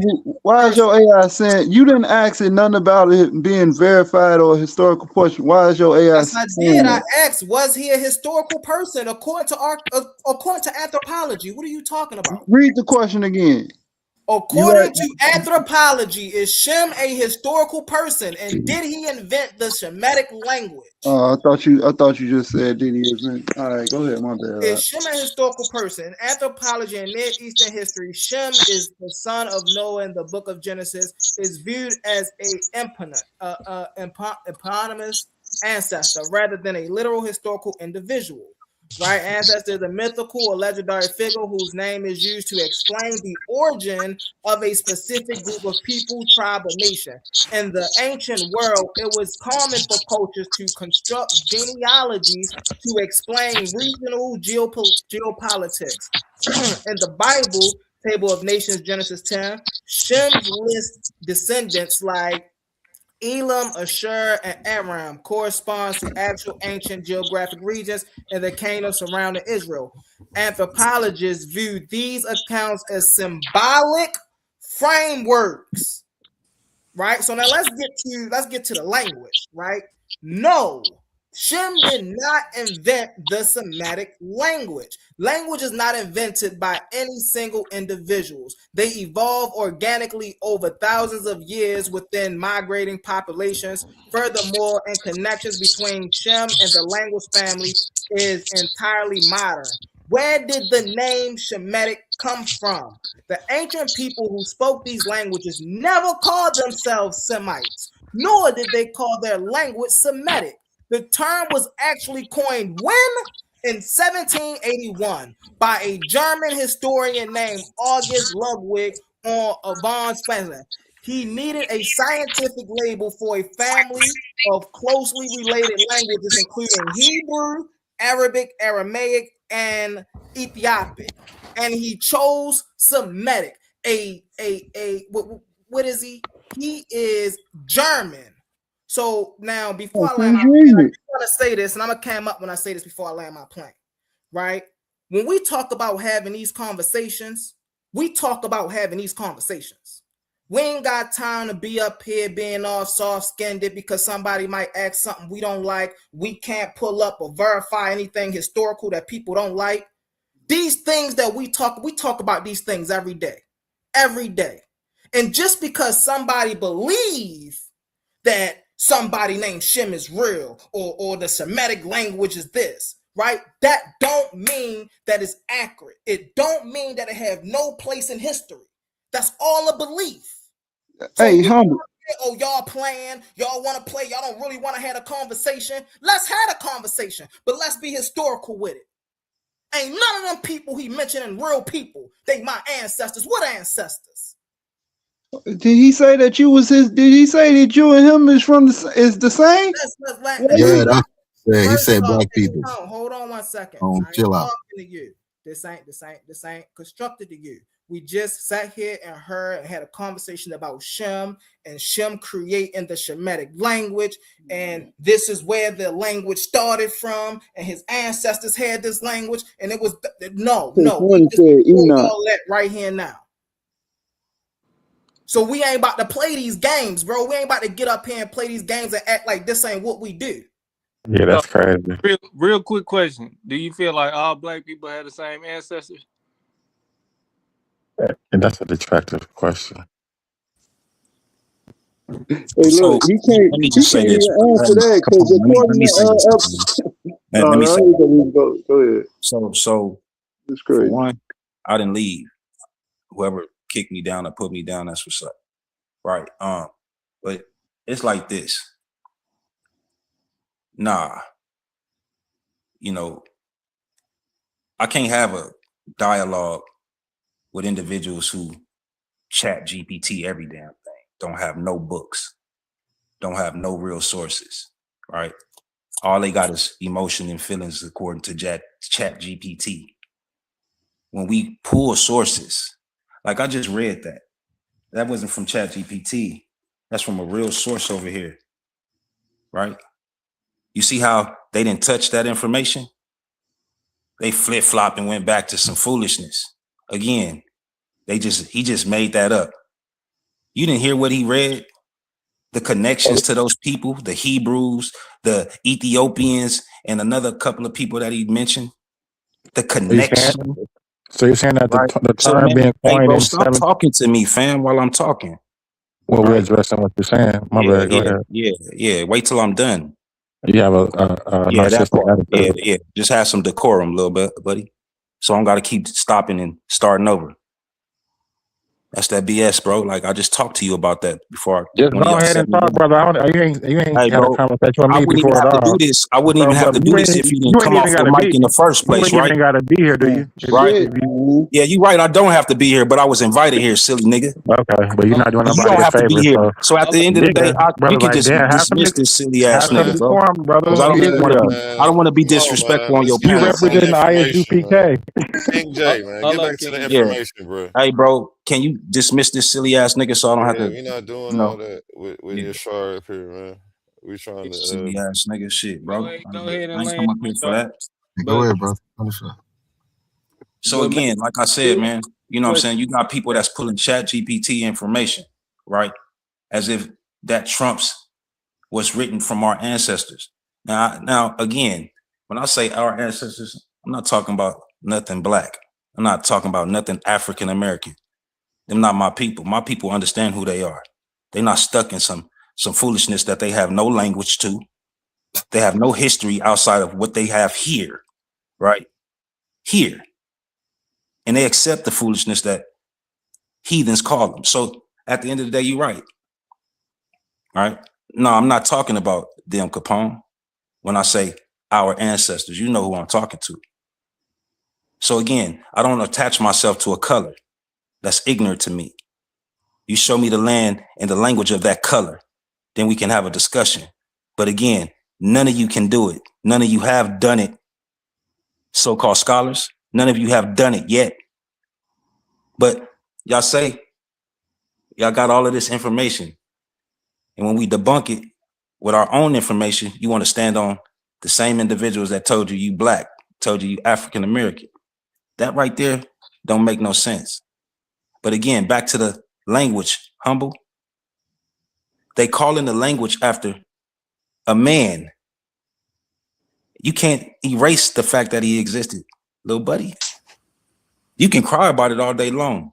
You can jump on the fact that they say, right? They say, Chat GPT, your master teacher, he say, or whatever it is, it say, right? You run with that. But then when we get our scholars that actually bring the information out, you dismiss that to stand on their information? That's crazy work. But again, y'all do what y'all do, man. Y'all show what side y'all on. Said nothing. See, nothing. Yeah, so humble, you might be an Egyptian and he might be an Israelite. Oh, he might be. I think Humble is an Edomite, man. Could be an Edomite. My thing is, if we just taking anybody's stuff, right? Your hate for Jacob, man. Y'all taking the German stuff, right? Because y'all didn't. That ain't Shem ain't. That ain't y'all word. The German came up with that. So he just showed you that the word Shem. Hold on. Because I'm confused that the Germans gave us a name that's in Hebrew, that's in ancient Hebrew.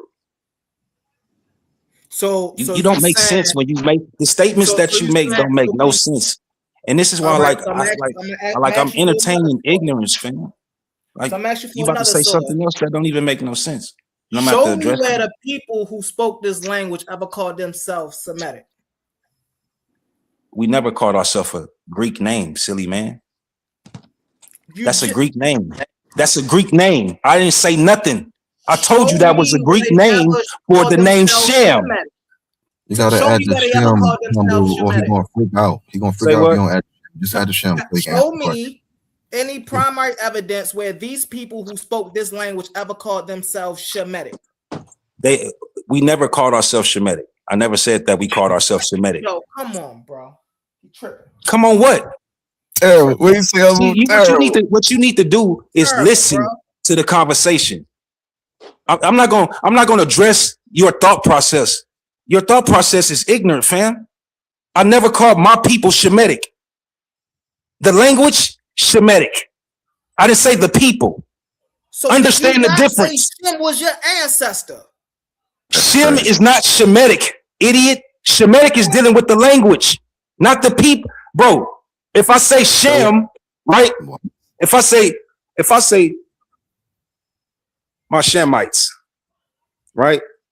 Then That's you what made I'm that talking up. about, my people, right? The That's what I'm word, talking the about, word, my ancestors. the word is If I say the my word in Shemite, Hebrew. if I say Shemites, right? Not Shemitic, okay? Just to be clear, I ain't gonna be all hyped up. If I just say Shemite, or if I say Shem, I'm talking about our ancestors. If I say Shemitic, I'm talking about the language.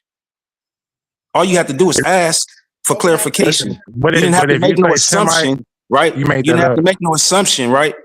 And say something I didn't say. So the word Understand the Shem conversation, brother. Sources where you're Understand the conversation, humble. Shemites. You act like you have some understanding. Sometime. Humble, Show this it right guy now. don't know what he's talking Here, about. I can ask you the question properly. Can you show me any primary evidence that your ancestors called themselves Shemites? No. Can we move on? And Not if at I all. can't, and if I can't, what do that mean? You made it up. That means that I made it up. Just like you made up the name. Okay. Because real quick, because if we go to if you we feel use like your, I hold on made real it up, quick, right? let me show If you you using feel your like text I how you made made it up. right? Because at the end of the day, that's a foolish ass question. Let me right? show you in your That's text just how like you made it that's up. just like saying Israelite, right? That's just like saying Moabite, right? They that's the children of Moab. That's the children of Yahshua. Are y'all silly? Are y'all that silly? They got Like, you what's can't wrong be, with y'all? Y'all thought y'all did something? you can't be the best they got. So in the Hebrew, hold on, brother. The word Shem literally means name, right? So when we go to Genesis 11, right, we see it says in regards to the builders of the Tower of Babel, it says, "Let us make a Shem for ourselves." So in your Hebrew text, in your biblical text in Genesis 11, the word Shem is used literally for the word name. So you made that up. Yeah, okay. What point is you making, though? Look, no. Shem don't have no sons in the Bible. Bro, He don't have no sons. He don't have a lineage. He don't have a lineage at all. You see, no, Capone. Let them keep putting their foot in their mouth because they trying to jump to chapter and verses and they don't even know what they talking about. Like he feel like he just really did something right there. That's why you don't. like you really did. Like you. What did you just do right there? Tell us. That's why you don't learn from me. Tell us. What did you just do right there? Tell us. I showed you in your biblical text that when the occurrence of the word Shem is used, it's in reference to the word that name. So when I go, hold on. No, because you just lied to the people. Because you went to one chapter, you went to one verse, right? You went to one verse, family. So the Bible lying? So watch this. No, you lying. Genesis 11. Your context and how you using the name, you're lying. So I'm about to show the people that he's lying, family. Watch this. The Bible is lying. I'm reading the Bible. No, you're a liar. The Bible lying? No, you're a liar. The Bible lying. No, you're a liar. Your interpretation of the Bible is a lie. Genesis 11 you're a liar. No, you're a liar. It literally says, let us make a Shem. So I'm about to show that this man is a liar. 11, watch this. Genesis 11 literally says, let us make a Shem for ourselves. Yeah, that ain't got nothing to do with the son Shem, silly man. That don't have nothing to do with the son Shem. Yeah, literally at the Tower of Babel. What are you talking about? Yeah, because we talking about before the Tower of Babel, little buddy. That's why I only got respect. Yeah, little buddy. So you before okay? the Tower of Are you Babel, okay, little buddy? The word for Shem I'm gonna help you out. is still name. I'm gonna help you out, little buddy. Now the word does not change the meaning. Yeah, it's all good, little buddy. I'm about in to Hebrew, help you what out. is the word for name?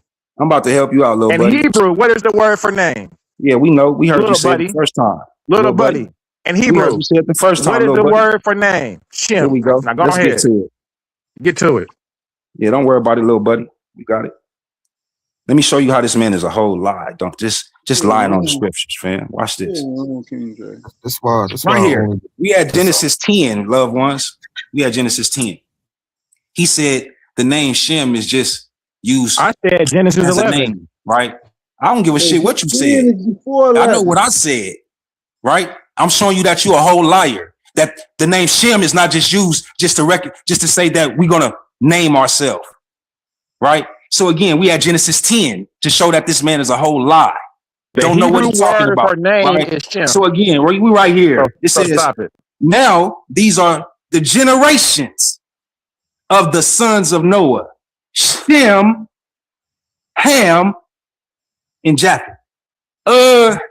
These are sons. This is a name of a son. This man said it just represents when the Israelites was Those are saying that they needed a name. those are That's what he eponymous said, ancestors, family. brother. That's what he Eponymous said, ancestors. family. This is what he Eponymous said. ancestors. Shem is not a real person, brother. So watch this, family. Watch this. So then This we is pop what down you here, do, Mr. right? Hebrew man. We Pull up pop the down word here, for right? name in You Hebrew. You talking over me. Hebrew. Why you That running ain't from gonna help Hebrew? you. That We just show you that talking you getting Hebrew. your What you ass running whooped. from Hebrew? You just getting your ass whooped, little We buddy. It's talking all Hebrew. good. What you running from Now the watch Hebrew? this. Okay, Watch yeah. this. Let's go. Here we Let's go. go to name in Hebrew. Here we go. It's Shem. Where we at? Let's go to the Okay. definition of the word Shem. Okay. Name in Hebrew. Oh. It's Shem. Let's stop playing, Mr. Little Hebrew guy. You in the wrong place. You not qualified Man, for this yeah, you conversation. stuttering, You're bro. making up stuff. Get your words together. You This is thought verse Shem was the 21 real of chapter person. 10, right? Unto Shem, also the father of all the children of Eber, the brother of Japheth, the elder, even to him were children born. This man just lied to y'all, family. This man just lied to y'all. You don't know what he's talking And then about. he went to the Bible. He went to the Bible to try and say that Shem is not a real man. But then in the very chapter before we get to 11, it just said that Shem has sons. And this man just sitting here lying to y'all. And this is what y'all listen to? This is what get y'all riled up. This what get y'all going. Nah, brother. Man, I did this 10 years ago with these unlearned ass individuals, fam. So let's 10 years ago. And they still doing this? I'll wait till you're done. They still, yeah, that's what you gonna do. Because ain't nobody hearing nothing you saying at all, because you ain't saying nothing. You making a fool of yourself. You thought you did something by going to that chapter and verse. We got sons right here by this man in verse 21 of chapter 10. And it goes deep into his sons and sons and sons and grandsons. And then this idiot just bypassed all of that and went over here and thought he was doing something. You need some help? Hey, you better get humble again. You better call humble, asking for some help. You're making a fool of yourself, little buddy. So basically, you just said Genesis 11. Hold on. Now it's my turn to respond. Because hold on, Capone, because you don't even know what the hell you finna get beat up on. So when the brother just made. So when the brother just said that Genesis 11 was a lie, like that's crazy. Hey, Genesis what you're not gonna do is you're not gonna slander me at all. That's what you're not gonna do. That's what you're not gonna do. You're not gonna slander me at all. I never said that Genesis 11 was a lie, nigga. I said you were a lie, nigga. That's what I said. Don't lie on me, fam. So right. So don't lie on me, fam. Hey, look, check this out. I'm not gonna play this type of game, bro. You can kick this ass nigga down, bro. I'm not doing none of that weird ass shit. I don't deal with slandering ass niggas, bro. This nigga just lied on me and said that I lied on the scripture. Nigga, get your bitch ass on, fam. I don't fuck with clowns like you, nigga. Okay. I don't fuck with clowns like you at all. Really? See, this is what I'm talking about, bro. These are the type of niggas I can't fuck with at all. Right? Lying ass bitch niggas like this, I don't fuck with at all, bro. Take me out of my character. I don't like talking to niggas like that. So get this fuck boy up out of here, bro. Genesis 11 he can come around on another time, bro. Get this bitch ass nigga on, bro. 11 says, you can get this whole ass nigga on, fam. I don't want to hear shit this bitch ass nigga got to say at all. We're talking moving forward, right? A nigga don't slander me at all and think that he gonna be able to keep running his bitch ass mouth. That's not gonna happen. I don't do effeminate faggot ass shit, right? Then why you cussing? I don't do that weird ass shit. So you can move around, faggot. That's what you can do, faggot, because you's a faggot, nigga. You's a bitch ass nigga for acting like that, nigga. And I don't play games with bitch ass niggas at all, nigga. You go play with your daddy, nigga. That's what you do, nigga. Go play with your daddy, nigga. If you got one, nigga. You ever met your daddy, nigga? That's who you can go play with, nigga. Fuck around. Are you ISPU? Nah, nigga, I ain't none of that, nigga.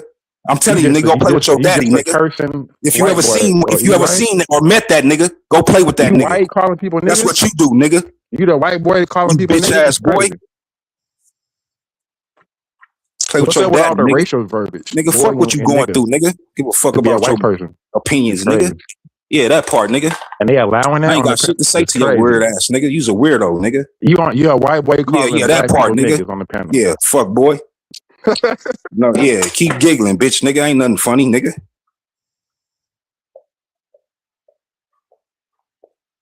Nobody sitting here playing with you bitch ass niggas like that, nigga. I A came up here white for boy energy, calling nigga. You can go black play people around, nigga, with niggas on your the daddy, panel nigga, like a I full told you, bunch nigga. is crazy. Language, man. Back to the That's Hey, bro, interesting. kick this hoe ass nigga up out This of is here, bro. crazy because Like he on got some G debunked shit, about nigga. this I'm not up topic. here to play Because with he no didn't know silly that ass we nigga. I said know that shit from Hebrew the gate probably before better we than even him. came live. So when you're I talking said about that shit from the gate before the we word came live, Shem bro. literally means name, right? You And when understand they're what I'm talking, when saying? they even say the I word said it from the Hashem, gate, bro. it literally And y'all gonna translates to still the have this shit. name. So again, When we I say see what time words it is. like Hey, don't even worry about tomorrow. Shem, it literally just means name. So I think he kind of got beat up on that. Yeah, I messed up the whole show, man. Well, Yeah, that was kind of crazy. Yeah, I just wanted to point out to the brother that when we say things like in Oh, Hebrew, Ben what is your Eden, man. Ben yeah, Eden, where you go, bro? he You left. ran? He cussed us out and left. No, I'm talking about Ben Eden. He probably got tired of hearing all that. He gonna pull up one article from somebody that said 1985, bro. Come on now. But when I go to Samuel Kramer Noah, who was one of the most one of the recent Sumerologists, and I explained how he understood the language of the Sumerians and how it really comes from a Semitic origin and everything. So How is that? How is that so, Capone? Because from my understanding, the Sumerian language is a language isolate. that's what okay, It that's not go ahead. Don't you know all of the ancient Sumerian cities that have Semitic names? And then I'm gonna just paraphrase this. I keep saying this. And what's his damn name? Do you know what? Do you know? Harold Kramer. So in his book, right, he shows how the Hebrews they was mean how the ancient word for Sumer is Shumer.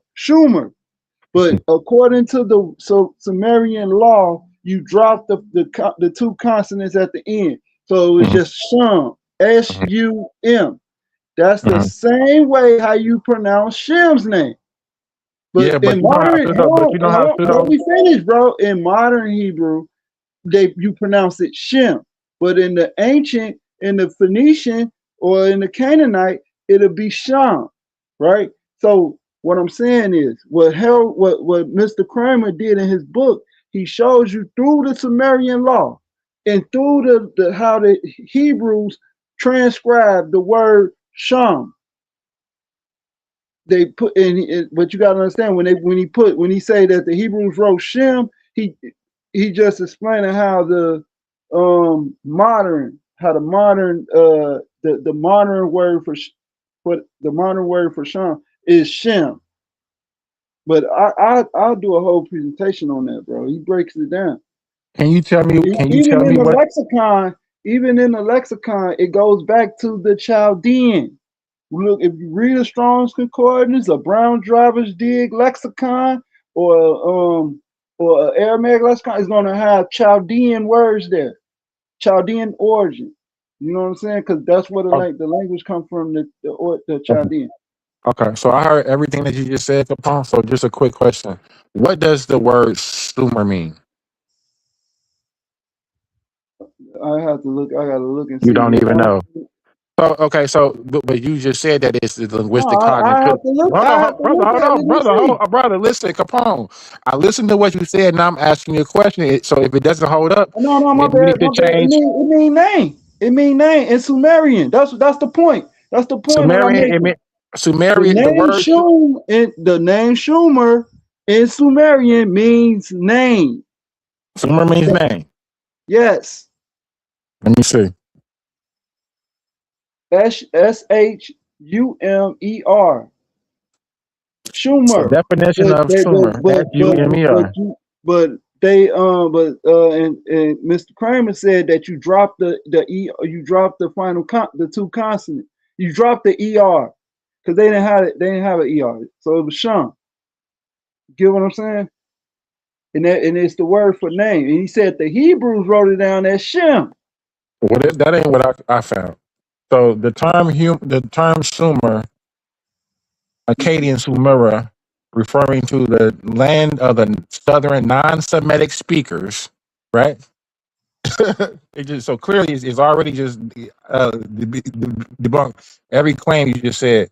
No, it It said the didn't. it says the Sumerians themselves did not call their land Sumer. For one, they called it Ki Ingi. So that is completely just restores everything you suggesting. It's a pseudo. It's very pseudo. It's pseudo as hell, Capone. They did not Hold on, I'm call their finna land. show. I'm Hold on, finna show brother. Let it me right here. finish my brother. Let me finish my sentence. Go The ahead. Sumerians did not call their land Sumer, but that dispels everything that's what you're trying to say. They called their land Ki Ingi, which translates roughly to place of the noble lords or land of the civilized tongue. So it ain't got So, nothing to do with name or at all, brother. You made so that up. you saying I'm this saying you made it up. Sumerologist is wrong? No, I'm saying you made that up, and you need to No, I'm find gonna better read. sources. Look, I'm gonna Yes, read whatever what he. Sumerianologist told you that that's what Sumer meant, he's wrong because Hold on. Well, you wrong, bro. Because this Sumeriologist is the reason that we know what Sumeria is, what they wrote. He's the main one. What are you talking about? This is crazy. So I'm gonna read this real quick.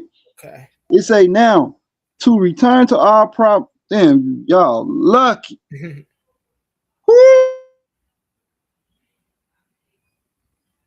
Nah, Who they that's lucky that phone just died. that's We crazy. hear you. Capone, yeah, but you kind of made that up. So that like you're applying exonyms and that don't apply like linguistic. It's like linguistic fallacies. You know what I'm saying? Like Sumer does not mean name. So if I could read this really fast, it say, what does Sumer mean? The word Sumer does not come from the Sumerians themselves. It is not a native Sumerian word. It comes from the Akkadian language, the Semitic neighbors of the Sumerians. Akkadian word Shemeru, right? S with a diacritical mark at the top of the S, Umeru, or Shumer, right? S with the diacritical mark, Umer, right? The meanings, right? The interpretation of this word, the land of the civilized lords, land of the Sumerians, southern land, because Sumer was in southern Mesopotamia. But the exact little meaning is uncertain because it is not a Sumerian word. Yeah, What did the and Sumerians call themselves? What you just said, King J. Kienji, right? It sort of kind of means the same thing, right? The land of the noble lords or Praise to the land Lord, of the civilized people. You see what I'm saying? So I gotta agree with you on that notion. Yeah, he got up out of here. He got up out of here. Damn, we ran all the Hebrews off, We bro. ran. That's crazy. They couldn't. They tried some little pseudo shit. We wasn't going for it, brother, with the Shem shit. And, So just for reference, really fast. So the brother that Yashar that was up here, you know, we got the history on the and I don't know if Ben Eaton, I got him up here. But so me and Yashar was we got history on Beagle, you know, we know each other. That's why I didn't go for a throttle at him. Yo, it's all about knowing your opposition. You see what I'm saying? Yeah. Just knowing the people that's in the ring with you. And so you know, certain people got certain attitudes you don't even wanna because you know I was gonna get, you feel me? But when the times call for it, that's why I had to, and I wasn't even gonna do what I did, bro. It's just when we like, that's something I can respect about you, King J. If you do a presentation and there's something in the presentation that you said and I don't know and it don't sit well with me, and I ask you, hey, can you go get a primary source for that? If you have a primary source, you're gonna go get it. I'm sure, for sure. And so that be my issue. My issue is when you making claims, bro, and I ask you, bro, can you show me a primary source? Like, for an example, I asked the brother, can you show me a primary source for Shem? No, I can't. Okay. But you sitting up here saying the language that y'all speak is the language that he invented. Like that don't make no sense. You see what I'm saying? So that's why I was just moving the way I was moving. I know I had to say that because Brother Roy Chess was in the comments. Why humble so quiet? Come on, brother. I gotta move smart.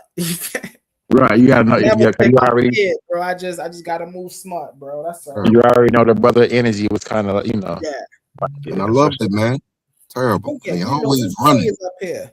Why they That's always why running? actually, That. that's why when I came up with the rebuttal on the shim thing, I had to actually make a little excerpt at the end because what we do up here is what we do, and that's kind of my fault too.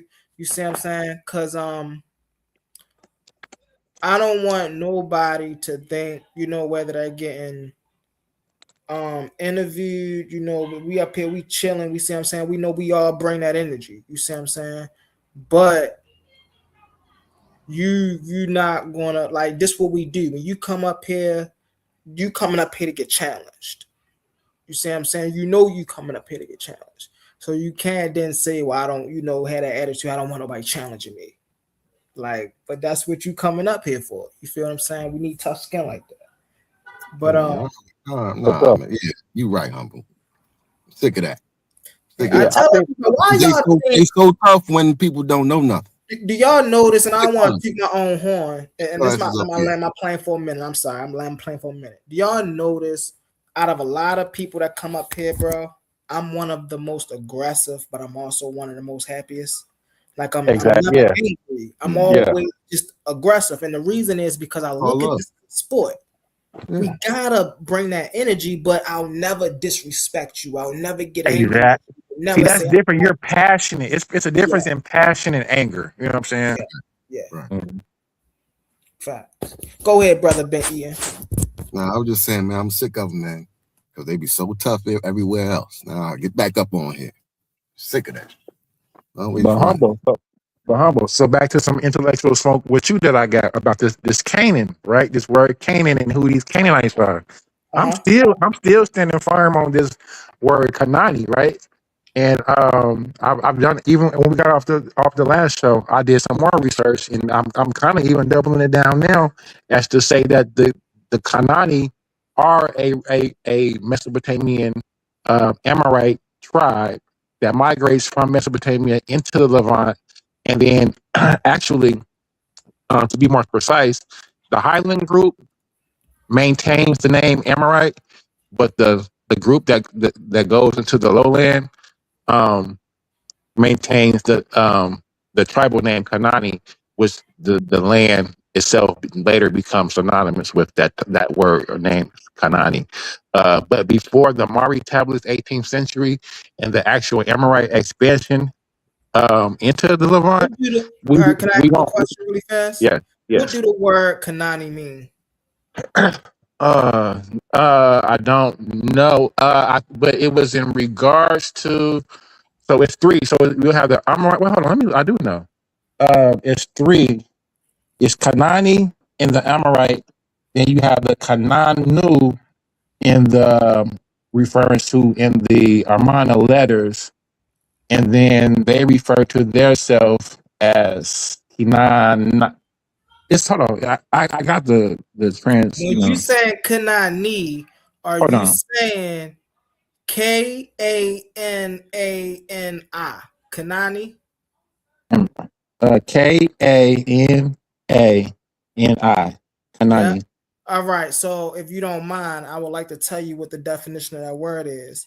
Kanani is just the Hebrew word for a person from the land of Canaan.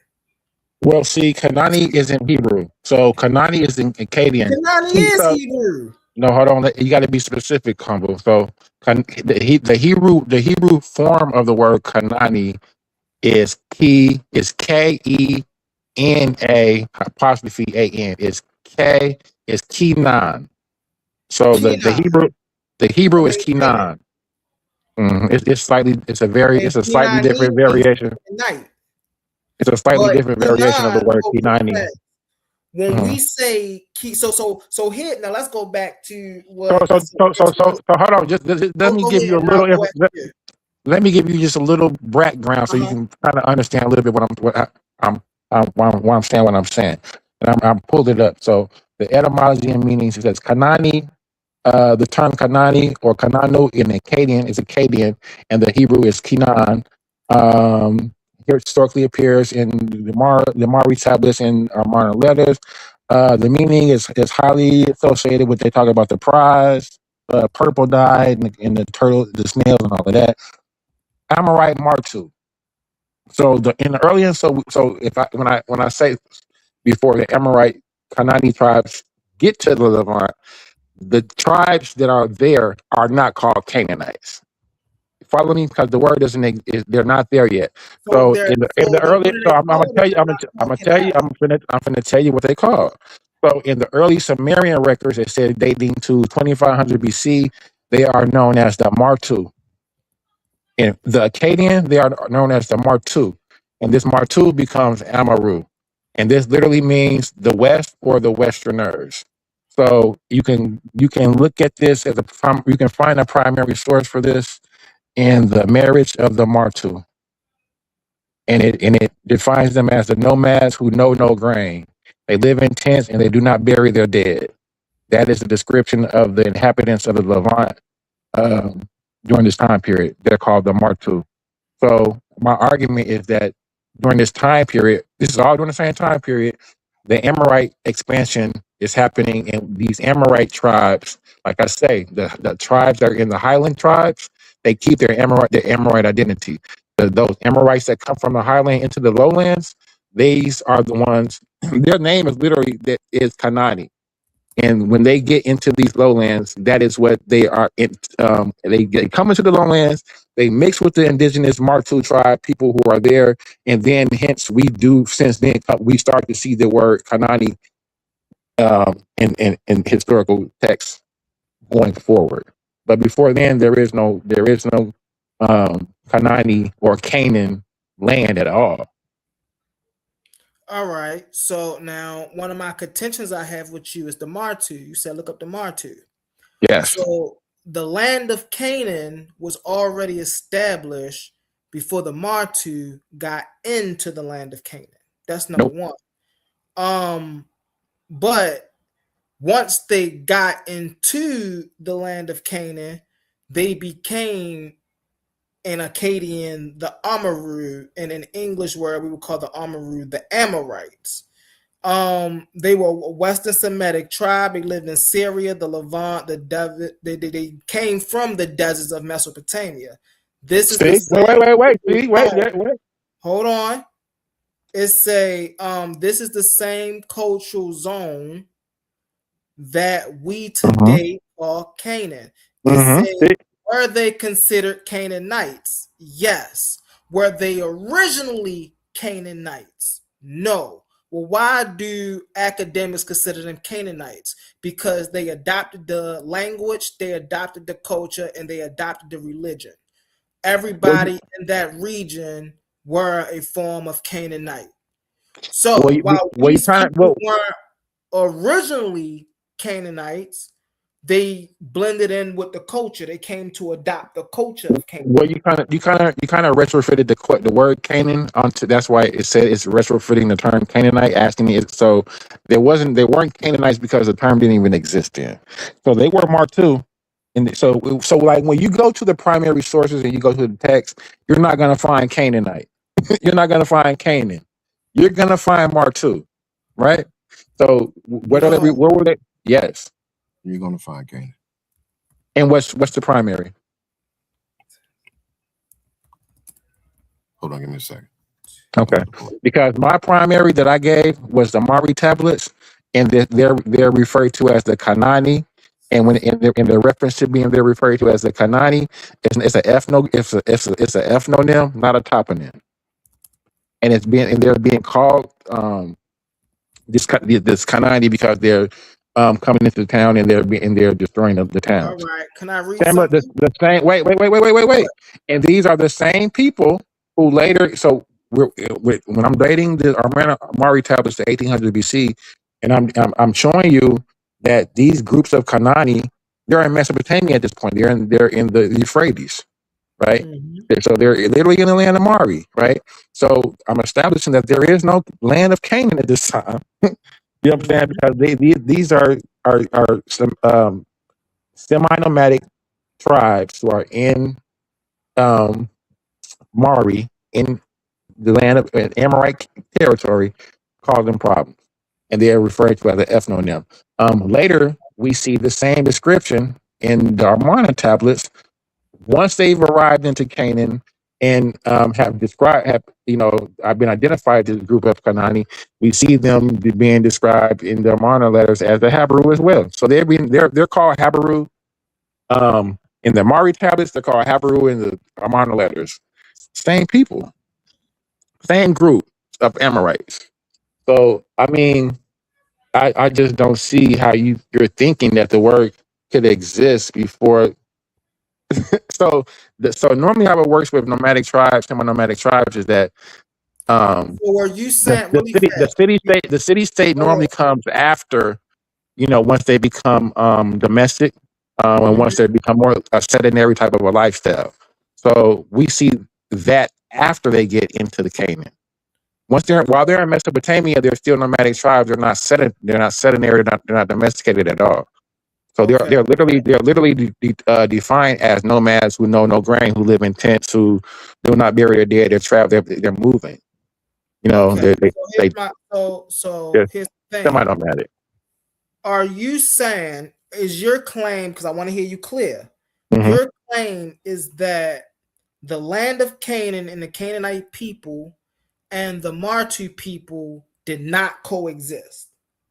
My claim is that the Levant area that later comes to be known as Canaan, before it was called Canaan, it was called Martu, right?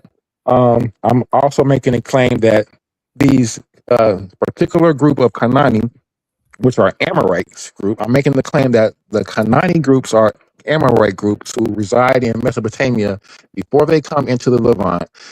It's only once that these specific highland groups of Amorites go into the lowland areas and admix with these Martu local Levantine population that we get the term, that we get the city state of Canaan, of Kanani, and that's according to the Mari tablets. Before then, we have no primary source of anything of that nature. We have Martu. So the Egyptian, Let me give you the primary. Hold on. text, right? 1900 to 1800 BCE, Canaan also appear. But I feel like what you're missing, right, is the fact that there was a land by the name of Canaan. By time Martu had already got to that land, they did overlap, they did coexist, and they did intermingle. Mind you, the Martu are Sumerians, right? But by the time they got to Canaan, Canaan was already an established place. Martu didn't establish Canaan. Well, Martu is Akkadian, not Sumerian. It's Akkadian. Keep it. No, so we gotta be. Amaru is Akkadian. Martu is Sumerian. No.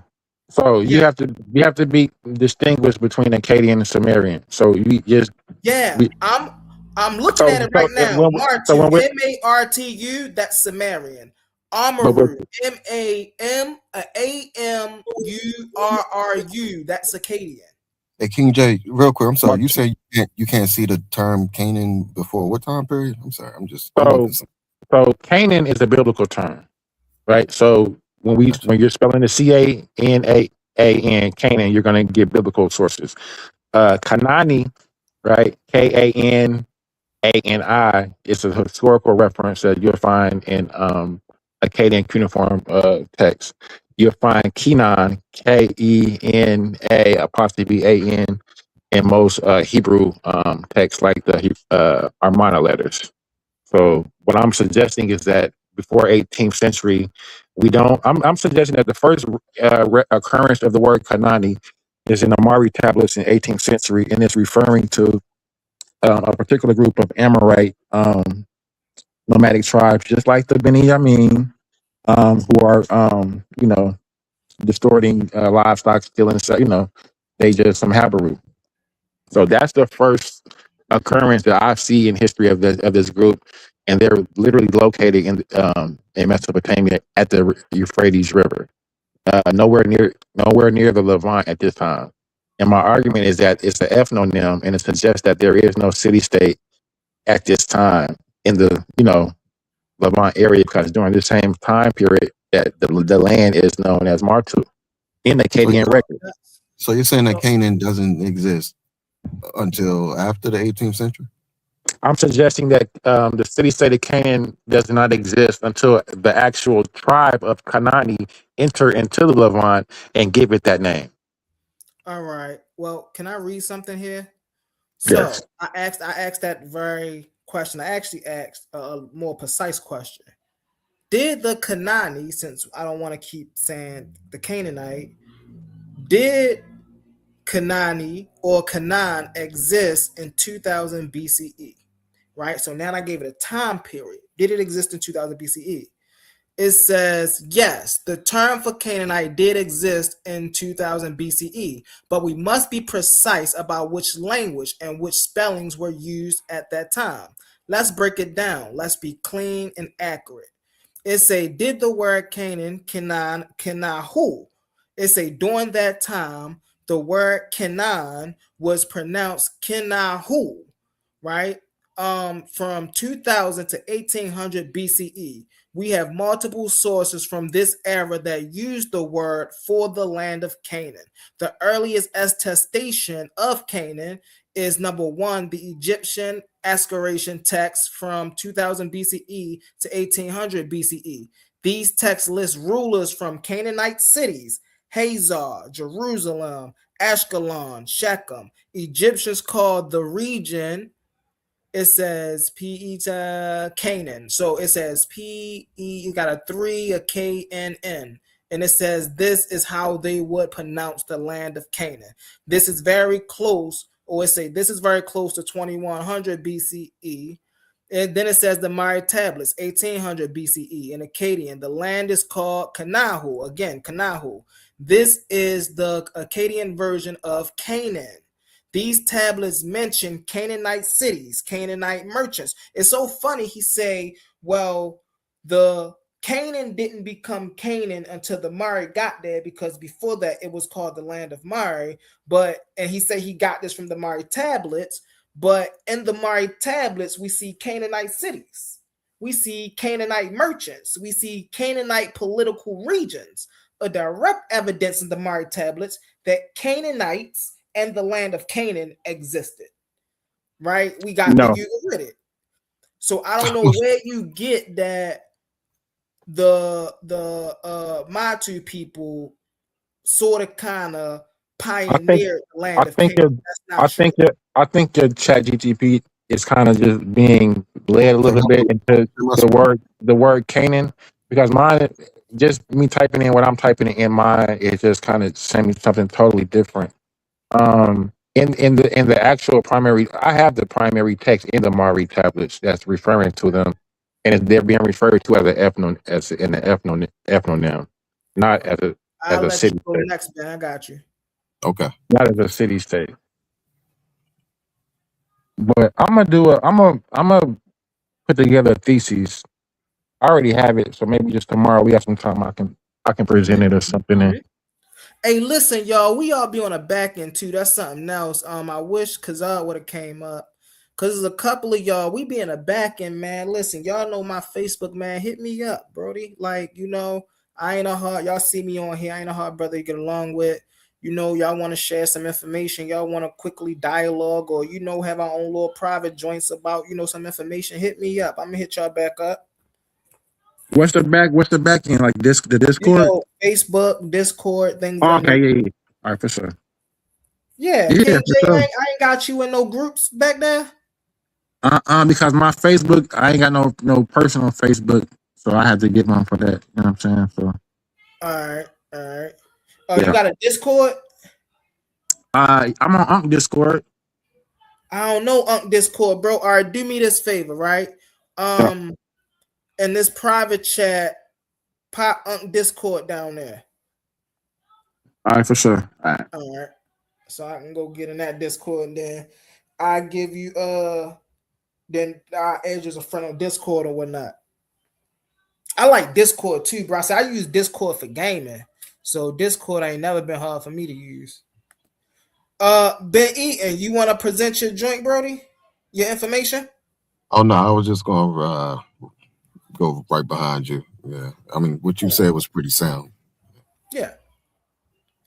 I don't never listen. I never give, and that's why I like the cam. That's why I like to like share my screen a lot sometimes too, because I like to. Because a lot of times what people do when they're using AI is they do like to like get an AI in a biased way. I don't like to do that. That's why a lot of times in my AI, definitely when I'm sharing my screen, it'll always say, "Let's break this down clearly, academically. Let's break this down anthropological." Because I wanted to get. I don't wanted to give it an answer I want. I wanted to give me the answer.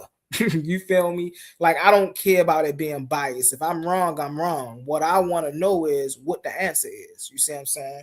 So that way I can have a way to update my information. Everybody else can have a way to update their information. Things of that nature. That's why when we was getting to the brother that was on here earlier and we was talking about the Shem and I told him about the German dude, that way, man, you can go back and you're like, oh, all right, dang, I can't use this no more because then people want to attack me on the German joint. So now I got to come find a new way for that.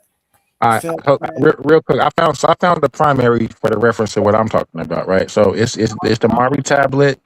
It is Mari tablet, cuneiform letter, tablet A .3552.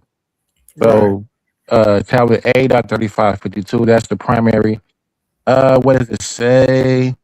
The tablet was first translated and published by French Assyriologist George Dawson. Blah blah blah. The content of the letter.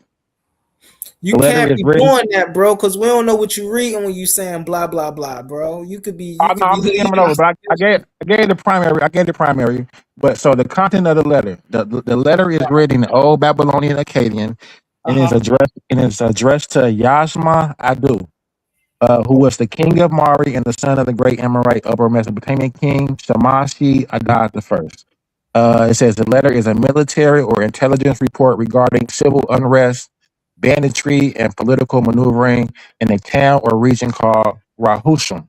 Right. And this is within the Syrian borderlands. It says it's in cuneiform. It says in the cuneiform script, the ethnonym. So this is why I'm making my argument that it's not. If it was a toponym, it would have been different. The fact that it's an ephonym and they're referring to Semitic, nomadic tribes lets me know or assume that there is no location in the Levant at this time because they don't even live in the Levant. We're in Mesopotamia at this point. And it says. Oh, I'm sorry. So the actual script says Lames. So we know in the cuneiform that Lu and Mes means people. I think Ki, if it would have been Ki, then it would have been. So if Ki would have been before Kanani, then we would have had a toponym. But it's Lumes, so it's the people of Kina Anum. So they says they have entered. It says they have entered Rahishim, these thieves and these Kanu, these thieves and these Kanu Anum are present inside the city. So they're referring to them as Habaru. Literally, they're referring to them as Habaru, and they're saying that these people are thieves and they're coming and they're destroying the city. It says, and this is the earliest reference, that Mesopotamian rulers of Mari do not view these Kanani as an empire or territory, but as an ephonym for outsiders or a specialized local group. So my argument is that during this time period, this is the same time period of the Amorite expansion, where we do have these Amorite tribes coming into the Levant. My argument is that these Kanani groups are one of these Amorite tribes that come into the Levant, and from those highlands into the lowlands. And once they admix with the local Amartu group who's already there, we have. So also, I'm arguing that these Kanani groups, these Amorite groups, are bringing their deities with them. They're bringing their military with them, terminologies. For instance, the term the Wooden, which is the term for their chieftains. We see that brought with them. Like, They're bringing everything with them. You off for this real fast, King J. That would be a great debate. I would debate you on that. Let me cam up. We probably could set up a debate on that topic. Are the Martu people the original Canaanites? Yes. All right. So we can most definitely. Yeah. I mean, that would be easy because we have the Martu in existence simultaneously with the people who are actually named Kanani. That should be a key giveaway right there that there's the distinguishment that they're not those people. One of his name Martu, and the other people are called by the same group of people. So, but the Akkadians, right, are calling one group of people Martu, and they're distinguishing another group by calling them Kinani. So that should let you know that they're not the same people. But we have the migration. I'm going to be able to show the migration. Hold time out, because now you just confused me, bro. Right. So if you just said the Kanani and the Martu are not the same people, look, real fast. If you said the Kanani and the Martu are not the same people, then how did Martu get to the Levant and then pioneer the name Kanani? So my argument is that the Martu are the original happenings, the local people who are living there. The Kanani are the Amorite groups that come and mix with the local population. Right? Oh, so it's reverse for you. So you're saying the Martu was the people that was already there, and the Kanani, who we call Canaanites, are the people. Okay, and so my stance on that would be the Martu would be the group associated with the Amorites that came into Canaan, and the land of Canaan and the people of Canaan, the Canaanites, were already there. Yep, we got a reverse argument. Yep, you're saying the exact opposite of what I'm saying. Yeah. Oh, I would love to do that one, bro. Yeah, my quick question for both of y'all fellas. You did what I'm talking about, because it's a lot of confusion with the name Martu. What I'm talking about, because the name changes through the dominant civilization. The dominant civilization calls them a different thing. So question for both of you fellas, is Martu, not any other name, Martu, is that Sumerian, and does that predate? Is it, well, first of all, let's go. Is it Sumerian? Yes or no? Yes. I say it's Akkadian. So Martu is Sumerian. Amaru is the Akkadian way of saying Martu. Right. So what do you have to prove that Martu is Akkadian and not Amaru, like they say it is?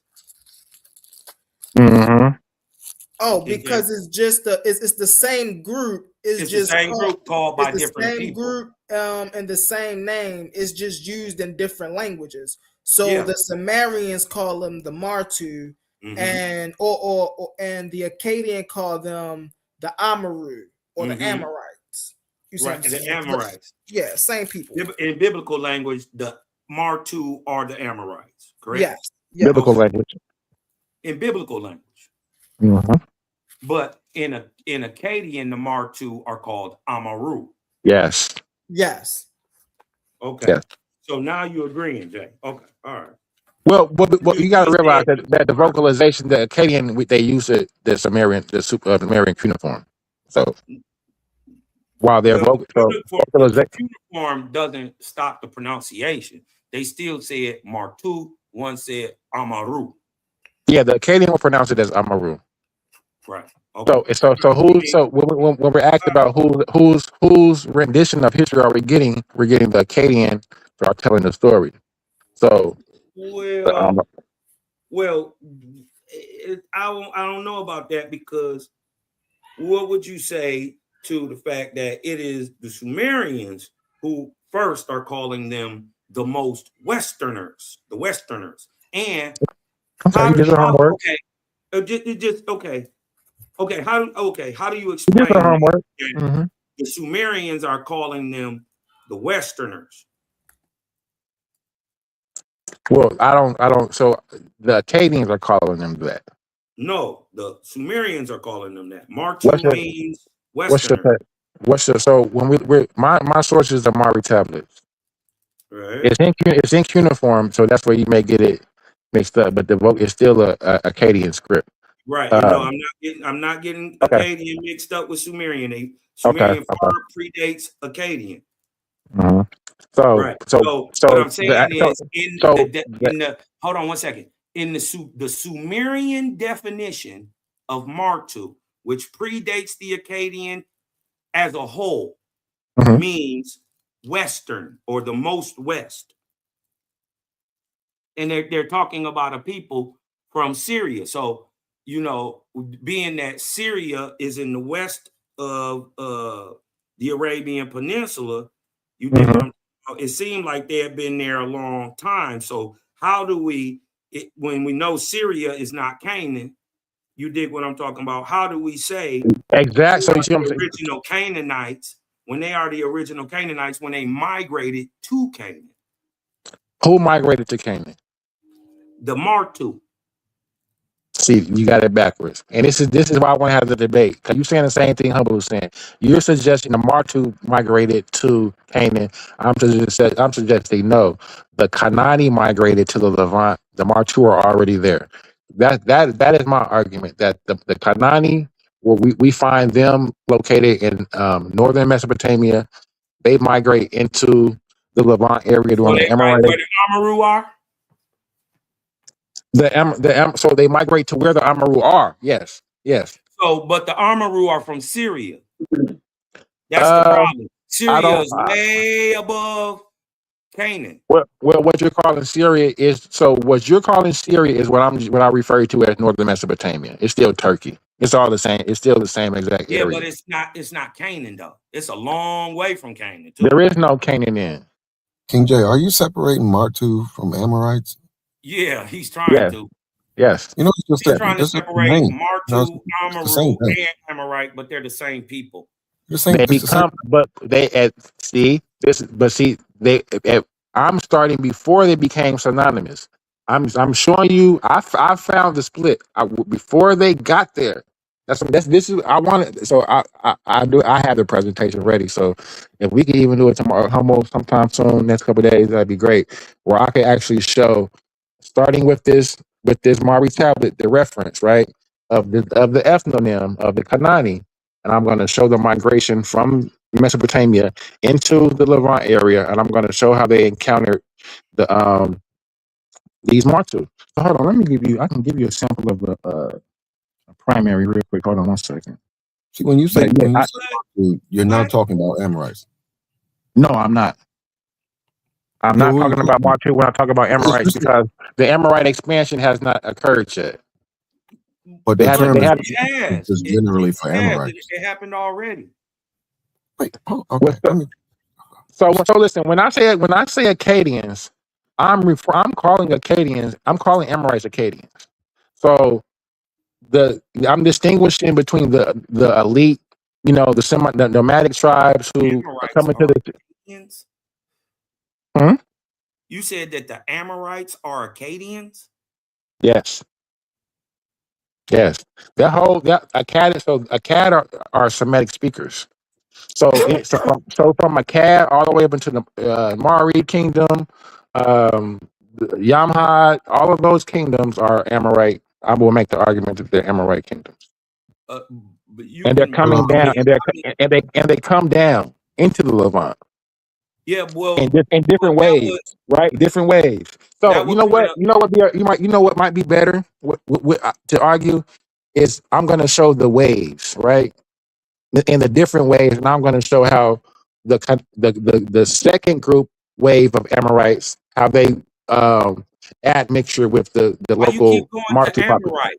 Why not Martu or Amaru, what the Akkadians use? Nope, because we ain't there yet. I don't think the Akkadians are Amaru. They're not. They're different people. That's the point. So when I can bring all of this. You said they were the same people. No, I didn't. All right. No, I didn't. Argue with you. I ain't gonna argue. So once they get into the Levant, that's when the admixture starts to happen, and we see the overlapping between the Martu and the Kanani, right? The Kanani, but keep in mind that the Highland groups of the Amorites are still there, and they maintain their Amorite identity. The group that loses their identity are the ones that go into the low. Well, how do And they lose their identity if they come in around 2200 and 1800? They still the same Amorites, Amaru, Martu. How did they lose because that's hundreds and hundreds of years in between the time we get the biblical in 1500, right? Till when they actually went south from Syria into Canaan. That's like 2200. Let's just say 2000. So that's 500 years right there. We see the continuity from Amaru to Amorite, and with no loss of culture, ethnicity at all.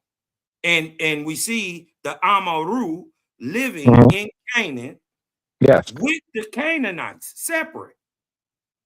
So you're right. So listen, you right on it. I just think you got the reverse of the transmission, the migration. That's it, because it's easy to get because they overlap. I'm suggesting that the Kanani. So instead of saying they maintained their tribal name Kanani, but once they mixed with the Amaru, I believe that tribal name just became synonymous with the land itself. Right. Let me ask you a question: Who overthrew the Neo-Sumerian Empire? Neo-Sumerian, the Akkadians. The Akkadians? Babylon. Babylon after Akkad.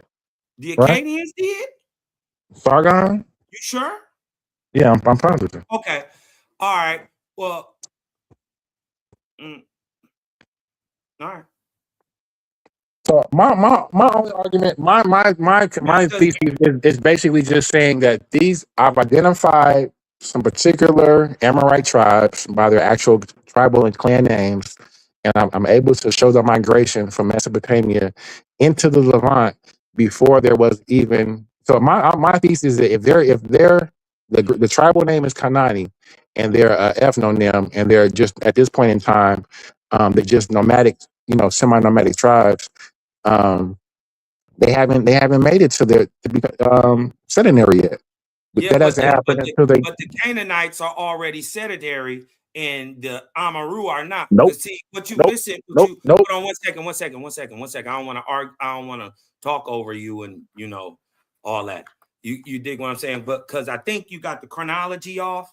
You dig what I'm talking about? I don't think you kind of know really what happened, because really what really happened is the Amaru overthrew the Sumerians.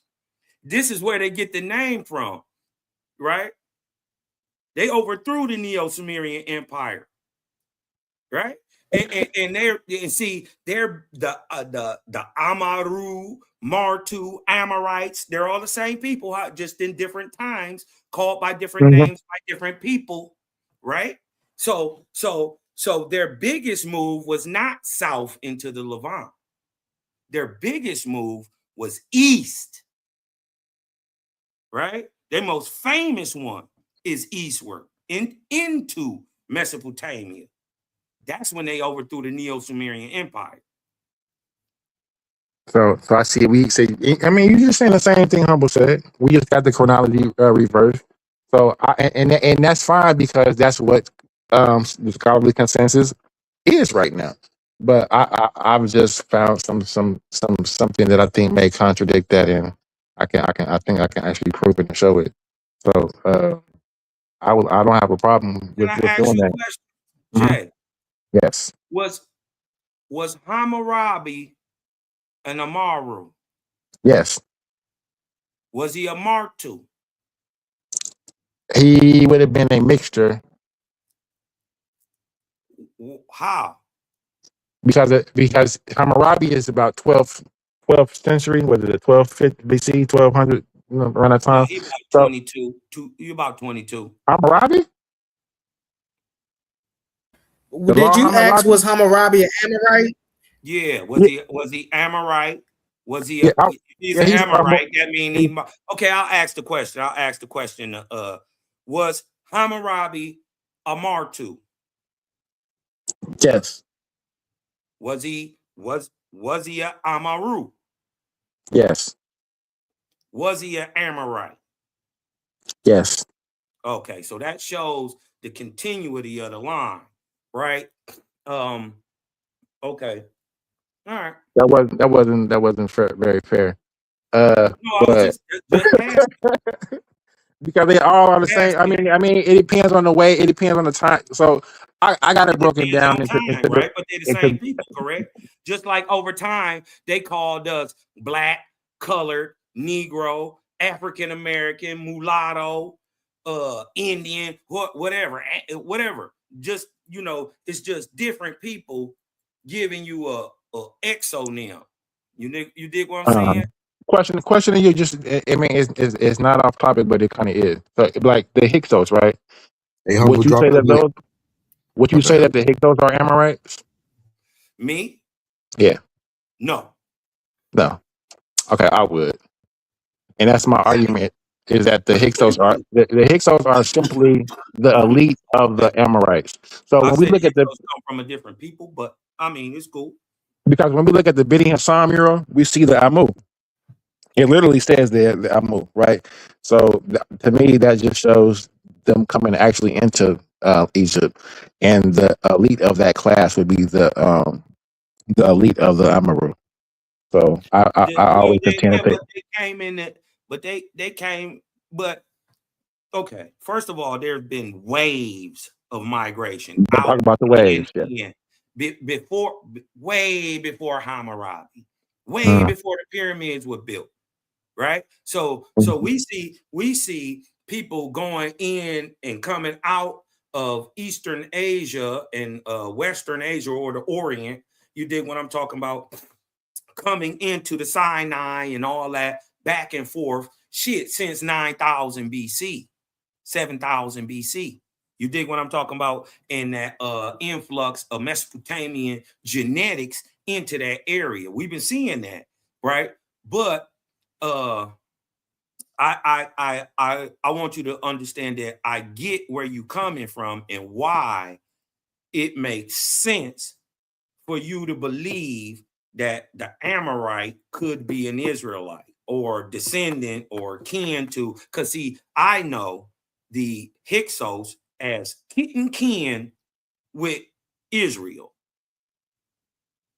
right? They the Lycians, right? AKA the Shepherd Kings, right? But they come from not Sumer, more east, Persia, the home of the niggas of the Eastern, what they call them, Asiatic black men. They're Negroes. The But they're not Amorites. Africans. You're talking about a cat. The Phoenicians, they're from Mhm. Persia. They just migrated into Canaan. You're talking about some Assyrians. So right, and so if I can really fast, that's sort of kind of my argument, like King J said. I'm going with the inverted argument of what King J said. I'm saying that the Kanani, right, and the Canaan was already established by the time the Martu got to Canaan. I'm saying the Martu are the Amorites who came into Canaan, and the Kanani and the Canaan are the people in the land that was already there. Okay, let me ask you a question. Where does the name That's high school history, by the way. Canaan source from? If I'm not mistaken, by the biblical narrative, Canaan is a son of Ham, if I'm not mistaken, right? And Ham is the land of Africa, right? Yeah. So if Ham is the land of Africa, and if we are to go by the story, and Ham gives part of his land to Canaan, wouldn't it make sense that that's in Africa too? What, Canaan? Yeah, the whole land. No. So Canaan in Africa, well, we can't even say Africa. Canaan in Egypt or Kemet became synonymous because they did trade together, and Kemet established territory over in that region. Well, from my understanding, what Narmer did was not beat up people to create a nation. He consolidated a nation because he pulled the very first ever coup in the world, breaking away from he unified Upper and Lower Kemet. No, it wasn't. There was no Kemet yet. It was the land of Nubia and the land of Canaan, and he brought them together and made Egypt or Kemet. Whoa! Remember, it's two lands. Remember, it's two lands. It's Tasseti. It's two lands. Right. Right. The two lands brought together to create Egypt. Right. Nubia so Narmer was from Upper Egypt, right? But he is the first pharaoh. This is why. I get to use the Infodici information. So anytime you see a picture of Narmer, you'll see him with the crown of the unification of Kemet, right? So you'll see him with the blue crown, right? But then you'll also see him with the golden crown, because mind you, it was two crowns at first. The white crown, right? The crown of the Upper Egypt and the crown of Lower Egypt. Yeah, but the white and the blue, right? Yeah, the white and the blue. But when you get to Narmer and you start to see those crowns represent the unification of Kemet. So he didn't bring in that's what I said. He didn't bring in a new society when he unified them. He just unified two separate lands. No, well, I don't know. I'm not against part of that, because I believe in a sense, in the end, that's what ended up happening. But he didn't, and how we know he didn't go to war to do this, right? He didn't consolidate. There was already you got to remember, Narmer is the son of a ruler. Right. Right? Who is the son of a ruler? We got Scorpion 1 and 2 right there. A lot of this gets hidden because of Egyptian titulary, right? Yeah. Many of the people are the same people. So once this is how Narmer gets multiple names. You dig like Minis. He's also called Mini. You know what I mean? So you dig what I'm talking about? Those are throne names, titulary. So from my understanding, right? Narmer, who is the son of Scorpion 2, aka a man named Hassas, who was ruling for his father, who had started the Nakata period, the Nakata 3 period, right? That's Scorpion 1. That's Scorpion 1. Anyways, this is why they call the man that comes after him the crocodile. You dig what I'm talking about? Horaha, the crocodile, because he rules in a certain way. Happy. Well, you're talking about Happy. That was followed down from Mesopotamian kingship style. You dig what I'm talking about?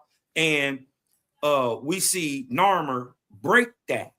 He breaks the chain to that, and he sets up a defensive wall in Canaan, right? They're roughly 28 feet tall, right? He set up a defensive wall. So he wasn't warm with the people in his land to bring it together. He brought the two lands together that had been dominated by his father and them. He came in being seen as a savior. Well, first we got to understand. All right, so first we got to set the settings, right, for Narmer. Narmer was born in Upper Egypt, where it was unified in Upper Egypt, right? They had a capital, they had city-states, they had rulers. Lower Egypt was a bit different. Lower Egypt Whoa, wait a minute. What you talking about?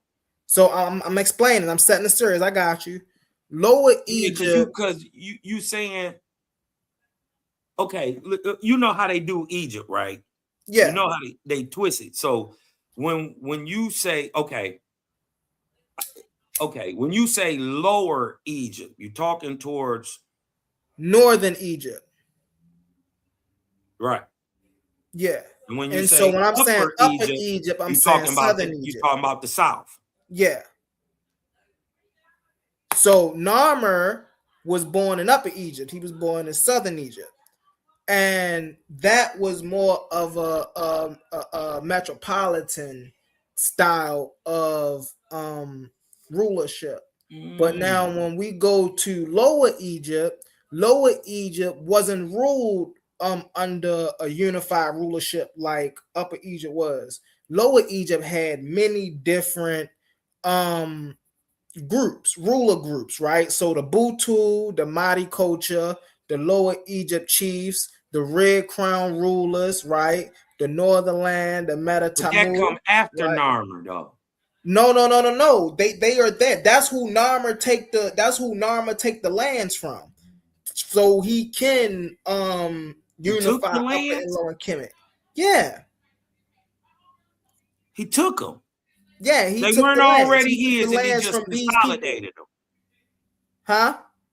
So I get what you saying. You think he warred and took them. I think he consolidated them. I don't think he busted a shot. So right? you saying that you're saying that he brought them together through campaigns? No, you saying that. That would No, be I'm saying that he went in and he defeated the Northern Coalition and unified the two lands. No, I'm saying think- like what the brother just said. He used I think diplomacy. diplomacy. Right? Because war is a Go ahead, campaign. yeah, My he bad. did. He campaigned against his father. His Oh, father. my bad. Yeah, you're right. He used diplomacy. So you saying he used diplomacy? Yes, I'm saying he. Okay. First of all, I got a little pushback on the whole Narmer from the South thing, because when you actually look at from the Egyptian perspective where South would be on the map today, it's north. It would be looking into the Arabian Peninsula, up north, like you going towards Europe or something. You dig what I'm talking about? Up, because from I understand what you're saying by the map, but how the Egyptian mind, right, looked at the flow of the river from its source, which they would have seen as north. No. Right? And this is why they call Southern Egypt upper. No. Yes. Do you know real fast? Hold on one second. So I just want to get this out. Go ahead. I think let me just get it out real quick before you try to rebut it, because it's my thought, but I got proof as in the why I'm saying this. And okay. One of the reasons why I say it is the overall orientation of the Egyptian mind. They seen the source of the north of the Nile as the upper part or the north, right? And would have in their mind. This is just what I've gone to show. In their mind, would have seen the downstream into the Delta region as a southern route, being that the Nile is one of the very few rivers that flows backwards. Yeah, it flows upwards towards the Great Body instead of flowing from the Great Body. Do you know why that is? The Mediterranean. Do you know why that is? Yes. Topography. Yes. It comes the from reason the higher, the Nile flow backwards. region. The reason the Nile flow backwards is because the south is higher than the north. This is why. Hold on, really fast. This is why when a lot of people like to bring their own ideologies when it comes to the reason the north and the south is different, or they like to say, oh, well, the map is upside down, or they thought the world was upside down. No. No. The river flow from south to north. So we agree. We agree. I'm saying, I think, right? Unlike, but it I flows go from against, south to north because the south is higher than the north. So the I'm not debating stream that. goes down. It doesn't really flow backwards. It's I flowing agree. down. It's like a natural aqueduct. Yeah. But I agree. What I'm saying is, from the point of view of the Egyptian living in that time, right? What we know as the South is up to them. They look at that as upstream, going south. We know that Cosmani done said it like 17 times. Yeah, that's what I'm saying. So what I'm trying to tell him is why, when they say this is why I go against modern Egyptology, which holds that same view, right? That he came from deeper into Africa. We don't see that. One, two, per the view of the people, South could have also been from Mesopotamia. No, And we know we he got was. tons of records to show Mesopotamian influence on Egypt. Shit, thousands of years No, before we Narmer. know he was southern Mesopotamia. Not Mesopotamia. I'm sorry, you messing me up, Cosmon. We know he was southern Egyptian. Yeah, He wasn't no southern I don't know about Mesopotamian or southern nothing like that. Egyptian. I don't know about southern Egyptian, but they do say he come from the south. I agree with that. That's Well, that's we what's know in he the wasn't text. northern Egyptian Well, how do we know? because he traveled to the north. Wasn't what Narmer like wasn't he a Nubian stock though? No, and he was a nigga, but he wasn't. But he's not. No, he wasn't even from Africa. He was. What do you mean he wasn't from Africa? I think he was of He's from Nubian stock. If I'm not mistaken. Thank you, bro. Thank you. I think I'm right. I'm not positive, but I think he's Nubian, bro. Yeah, listen. That's what modern Egyptology says. I can't go against that, right? That's what it says. You dig what I'm talking about? That's what Petrie told y'all, and that's what everybody running with, right? Because you know they African. So he did have some Nubian in him. Yeah, he had some Nubian in him. You can look at his features, that big ass Jackson 5 nose and shit. Yeah, but that don't. But listen, we got niggas all through over there, and it's niggas over there, and some of them ain't African. What we saying is, hold on 1 second, Cosmon. All right, who are you identifying when you say we had niggas over there? Who are you identifying as the niggas? Like, who are they? Identify. Right. There are For instance, there are niggas, and then there are Africans. They both look similar, but they're not the same people. What do you mean niggas? You mean black people? You mean they're black or what? What do you mean they're niggas? That's what a nigga is. What do you mean? Right? But I'm talking about niggas more like us, not like Africans. Right? Not people born in Africa. I kind of don't get your point. They look black, but they got a different genetic. Well, yeah, we know just because you got melanated or dark melanated features, that don't make you an African. Yeah, right. But we talking about other black people from over. You can live close to the equator and be black. What I'm saying is why even the brother Jay, when I told him why it makes sense that he thinks that the Amorites are Israelites because the ITE on the end of a name denotes a certain genetic line. And right, according to the biblical, the ITE joint, I got you. But that's still a usurpation of history, because the Amorites couldn't have been the Israelites. Exactly. Because the Israelites don't come into play until 1208 BCE. Well, after the Bronze Age collapse. Per the biblical narrative, the Amorites far predate Israel. Right. And so it ain't that don't make sense. But see, the issue like I said, is, the Amorites can't be Israelites, right? Right. But see, the issue is when you try to take the Bible story and you trying to overlap actual history with the Bible story, you're always going to come up with something missing. You're always going to have to find yourself usurping a piece of history that's not there, or trying to flex history into something that it really ain't.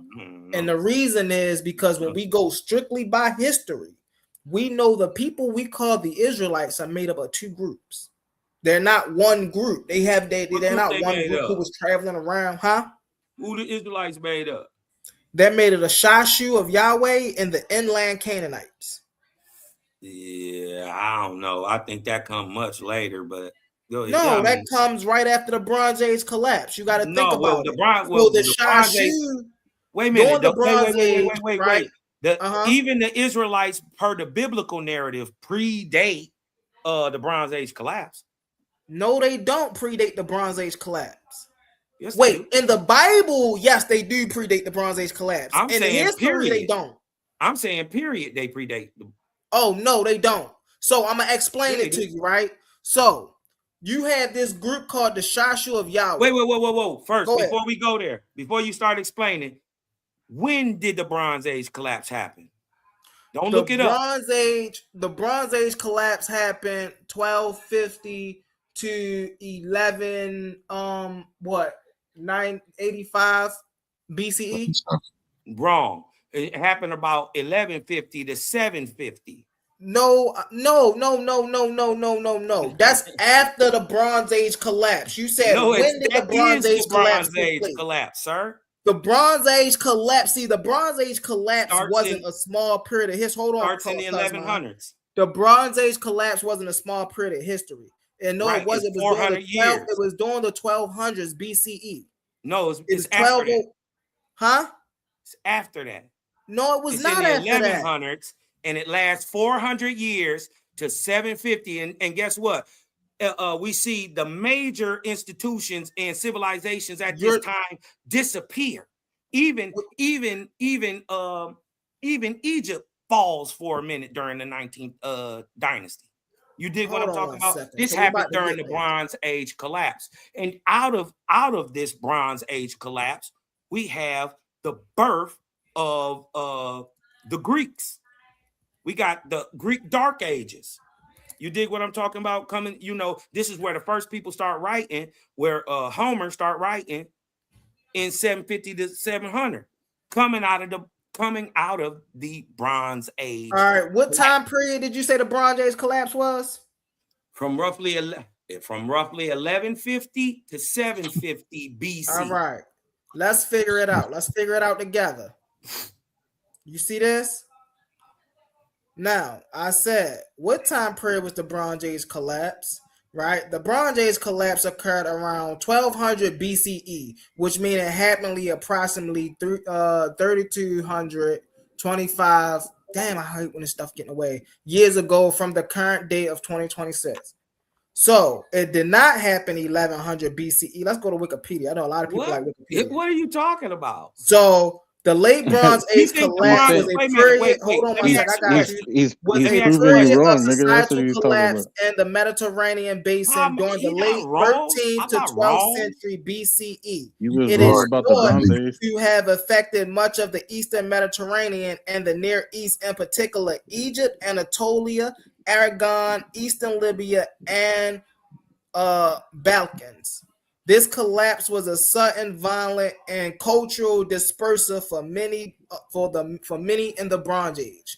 So the Bronze Age collapse did not take place in 1100, 1150. It took place much earlier. You're incredibly wrong. All right. Now, watch this. Watch this. I'm gonna ask this, right? That was for Cosmo now. Cosmo, yeah, brother. You know where. Cosmo, yeah, let him know. I'm just saying, brother. Yeah, I'm just saying. Yeah. Just saying. I'm just saying. You should read Eric Klein's book. Probably should. You should. Just started with that. You should. Wait, let me go here. Let me go back real quick. All right, bang. Let me go to search. Let me go to search here so I can type it in so I can actually have a conversation. Damn, can y'all hear that thunder? Yeah.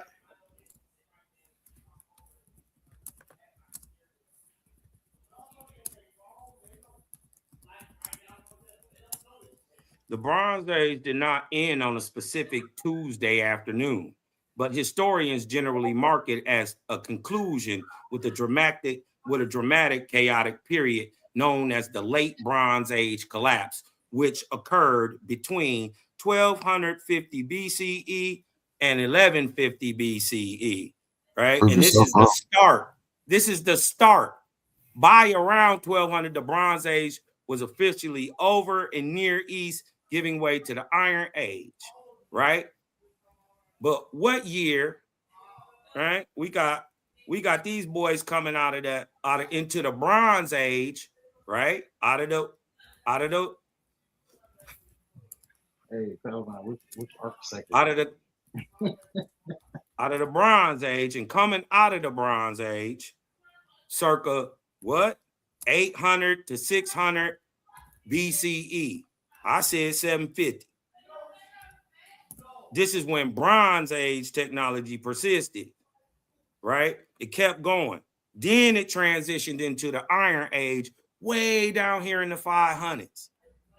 So the collapse started, per they say, 1200 to 1150 BC, right? But it ended, right, down here around 800 to 600 BCE. And then transitioned into y'all the listening Iron to Age. this? Y'all can see this? Yeah, we can see him. Because everything he's saying, I'm showing y'all. The formation, the Shashu and the inland Canaanites made up the Israelites. The formation of the Israelites during the Bronze Age collapse circa 1200 BCE is a complex historical and archaeological topic involving interplay between the indigenous Canaanite populations and the semi-nomadic groups such as the Shashu. The external pressures like Egypt's withdrawal and the Sea People insurrection, synthesizing the sources from both archaeological and textual evidence, we can outline the contribution of the Shashu and inland Canaanites as follows. The Shashu contribution, identity and geography. The Shashu were semi-nomadic speaking pastoralists, nomads occupying the southern Levant, particularly the Transjordan region and the hill country of Canaan. Egypt inscriptions, e.g. the Merneptah Stele, Solab, and Amara West, note that the settlements along the Negev, Iza, Geber, and areas near Petra, with some groups referred to as the Shashu of Yahweh, indicating early worship of Yahweh, right? Ethnogenesis link, right? Egyptologists and historians like Donald Rayford, and I think somebody quoted him earlier too, and Michael Ashar have proposed that this group of Shasho may represent the proto-Israelite population.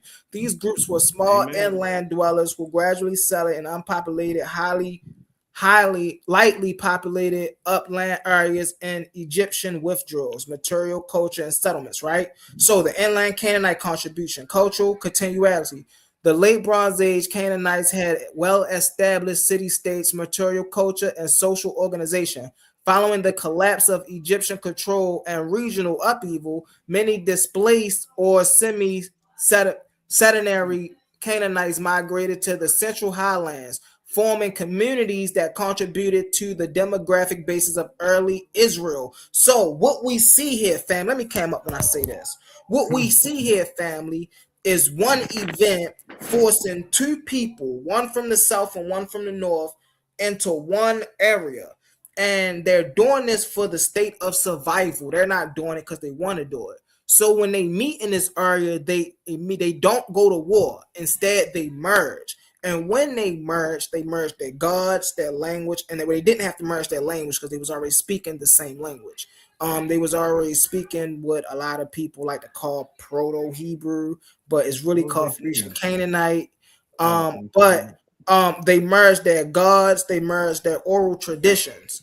And when they merged these things, this is where we got the birth certificate of the Bible. This is why we see the literary devices in the Bible that we see, such as doublets, exaggerations, things of that nature, contradictions, because the Bible is two traditions stitched together. So instead of them throwing one tradition away and keeping the other, they kept both traditions. This is why we see doublets in the Bible. This is why also when I'm gonna stop sharing this. This is why also when we see God in the Bible, for an example, I'm gonna give an example. I'm gonna share your screen in second, Cosmo, and I got you. When we see God in Genesis 1, we see Elohim. When we see God in Genesis 2, we see Yahweh. And this is that's the very reason we see that, right? I'm gonna land my plane and I'm gonna turn it over to Cosmo. Go ahead, Brody. Yeah. Remember, the whole conversation was about that Israel existed before the Bronze Age collapse. Simple way you can prove this is the Merneptah Stela. The Merneptah Stela was written in 1208. Guess what? That's before. That's before 1200. And then let's look when they actually say civilization collapse, right? Because there is a book written by Eric Klein. Shout out to boy Eric Klein. You did what I'm talking about. I got the book. It's called The Year Civilization Collapsed, 1177 BC, right? The whole point that we was proving was that the people existed before when Humboldt said the Bronze Age collapse happened. Right? They would have already been out of Israel. They said I think they're wrong, right? But they say Israel would have exited between 12 and 1400. Prior to the time of Ramses, which is what this time is, 1200 to 1177, when he goes against the Sea Peoples, right? So, you know, it's easy to debunk this. I know you got pumped up and you did what I'm talking about. I feel you, bro. I'm saying, Cosmo. I feel you, bro, but I'm just saying, even the people is older than the Bronze Age collapse. Right? No, the people are not older than the Bronze Age. They are. Well, how? Listen, if you're saying, and I agree with you, and you showed it that the Bronze Age collapse started. You say it started in 1200, and they just showed you it's not one little simple event and it stopped. Right. Right. It happened for hundreds of years. So right? within the Bronze Age, my point is, by that time they had already had the Exodus. They had already did whatever they was gonna do. That would have been happening in the 18th dynasty. So right? what you failing to realize, Cosmo? Well, listen, hold on 1 second. I get it. Listen, I'm just debunking what you're showing, right? Because I'm just saying, I'm just showing. Hold on, you ain't got to. Don't get offensive on me. I was quiet the whole time you talked. I didn't say a word. Right? You went on about 5 good minutes. I just need a couple minutes to prove that you was wrong. Right? Simple. Right? I don't want to argue with you, bro, because I just like to source up. Fact. Right? Yeah. Right. So here we go at 1177, the year they say civilization collapsed. We're getting closer to that 1150 mark. Right? It's popularized by historian Eric Klein in his book 1177, The Year Civilization Collapsed. This was the year the Sea Peoples launched a massive invasion against Egypt during the reign of Ramesses III. This is way down into the 19th dynasty. Is that the Phoenicians? Who's the Sea Peoples? While Egypt managed to survive and repel the invasion, they were severely weakened in almost every other. Hold on. Whoa. How did I do that? Whoa. In almost every other major neighboring civilization, including the Hittite Empire, including the Mycenaean Greeks, completely implode around the time, plunging the Mediterranean into a series of dark age, into a series long, what I called it, I told you, the Dark Ages. Right? Before the Iron Age emerged. And then, hold on, just to show you that the people existed, right? We asked a simple question. When is the earliest mention of a tribe called Israel? Right? Everybody know I ain't caping for no Israel or no Bible, right? I just call it how it is. When did the Jews start calling themselves? This is Haaretz. This is from Haaretz. April 2025. The earliest mention of Israel comes not from a Jewish text, but from an Egyptian one. The Merneptah Stela. Come on, y'all. Around 1200. So guess what? So if he's writing in 1200, right? Or actually 1208, which is when it actually happened in the year 1208, because we got Ramses III's regnal years. You dig what I'm talking about? It happens in the year 1208. But that just showed that the people existed before then. That's all I was showing. I ain't trying to show you up, bruh. I was just showing that the information is out there. Y'all can look it up for yourselves, though. Don't believe none of us, because as you see, anybody can be wrong. So that's a fact. So now let me share my screen. What Brother Cosmo failed to realize is the Merneptah Stelae. I'm gonna share my screen. Wait, was it this? The Merneptah Stelae, when we go to the Merneptah Stelae, right? It's right there, smack dab. It's showing, right, about the Bronze Age world, right? And the fall of the Bronze Age world, right? So when it's talk about, hold on 1 second. So when it's talking about Israel, when it mentions Israel, here it is right here. We're going to get into it. Number 2, say the mention of Israel, the region, chaos, and Canaan. The final lines of the stele contain a poetic poem celebrating Merneptah's military campaign into Canaan to reestablish Egyptian control. This is where the famous first mention of Israel occurs. Canaan is captive with a woe. It's the Ashkelon is captured. Gaza is seized. Shalom is made non-existent. Israel is laid waste, bare of seed. Right. So now, this is funny because I don't even go that deep into it. I could if I wanted to say, even to make the claim that there is no more Israel according to the Merneptah Stelae, because it was laid waste, bare of seed, which means it can't reproduce. But this is the first time we see Israel as a people. Now, what do we see going on here? What is this scene showing us, right?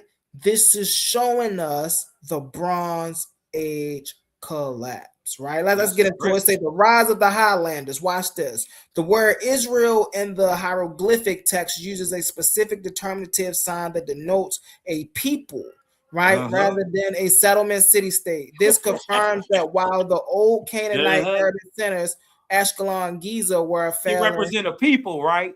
Right, a people. Right, and the Merneptah Hold on one right? second, I got you. Hold on, watch this. New decentralized tribe, it said groups who emerge to the hill country, the very people who will survive and inherit the land after the collapse, right? So the Merneptah Stelae was capturing a small piece of the collapse. These are the people who were there, left standing, left to survive the collapse. How are you gonna say and we just both read from the Merneptah Stelae where it's talking about the Bronze Age collapse? You just talked about the Merneptah Stelae. I talked about the Merneptah Stelae.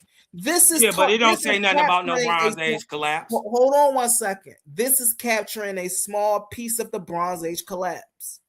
Where it say that at? Right, I got you. Don't worry about it. I could put it in blue. I think I could put it in blue. Hold on. I can't see just it. light up blue. All right, don't worry about it. Watch this.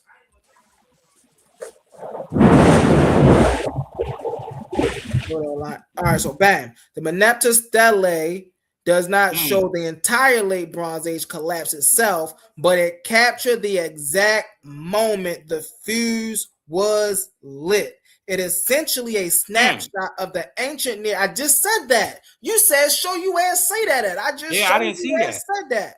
Right. So I mean, it's proving my point. No, it's not. It says it is essential. I'm gonna put it in blue for you so you can see it. I'm gonna put it in blue for you so you can see it. It's proving my point. My point is was not that the listen. Existed before the Bronze Age collapse. No, watch. It proves listen, my hold point. on, Cosmo. Watch this. The Merneptah Stelae dated roughly 1208 does not show the entire Bronze Age collapse itself. I said that. I said it don't right go because into the Bronze Age collapse comes after. But it can't hold on. But does the Bronze Age collapse come after the Merneptah Stela? Huh? Does the Bronze Age collapse come after the Merneptah Stela? No, the Bronze Age collapse is during the time of the Merneptah Stele. Fucking God, nigga. Didn't it say right there it was the fuse that lit it? Well, that would have had to have been the start. It's God say damn, it, man. no, Y'all don't even be reading. Captures, bro. Y'all do this little 5-second AI Google terrible, search, bro. and y'all think y'all really did something. You He proved say my point, it says, brother. hold on, Cosmo. Let me get it in. Let me get it Did in. they just say that they It mentioned says them as it Israel captured as the a people? exact moment the fuse was lit. It don't say it started the Bronze Age collapse. It say it captures the moment. What does that mean? It then? essentially the snapshot. Hold on, it's about to What show does you that what it mean? means right here. It I don't essentially know. captures the snapshot of the ancient Near East taken right at the precipice of the collapse. It highlights the geopolitical chaos and the mass movement of people that ultimately triggered the fall of the Bronze Age So world. this is what triggered it, right? This is what you're trying to prove, right? Yeah, I don't like Gemini. That this is man. a snapshot of the beginning. What my whole point was that in 1208 on this Merneptah Stela, they mentioned Israel as a people. They already existed before the collapse. Hadouken. They came to be a people. I'm done, bro. If you don't get it after during this, the collapse, bro. if you don't get it after this, bro, I'm done, bro. I'm good. You got it. All right. So here's the question for you, Cosmon. I'm gonna ask you this question, Cosmon. Can you show me Israel in 1300 BCE? No, I'm gonna show you them in their earliest attestation in 1208 before the Bronze Age collapse. Bro, he is terrible. I do it, nigga. Duck next time. So you know 1208 BCE is the Bronze Age collapse. No, it's not, nigga. You just read that it was 1200. You said it started in 1200. No, the Bronze Age collapse started at 1250 BCE. Now it's 1250. Now it's 1250. Hold on, we call that the Hebrew said the Bronze Age collapse started at 1250. I think you and Jake the Snake should do the Hebrew shuffle together. Yo, he terrible, Cosmon terrible. I'm just saying you buck dancing, bro. No, I always said the Bronze Age collapse started at 1250. I said it started in 1150. You said it was 12. Now you didn't move it back another 50 years. You didn't move it back another 50 years. That's take another 50 Hadouken.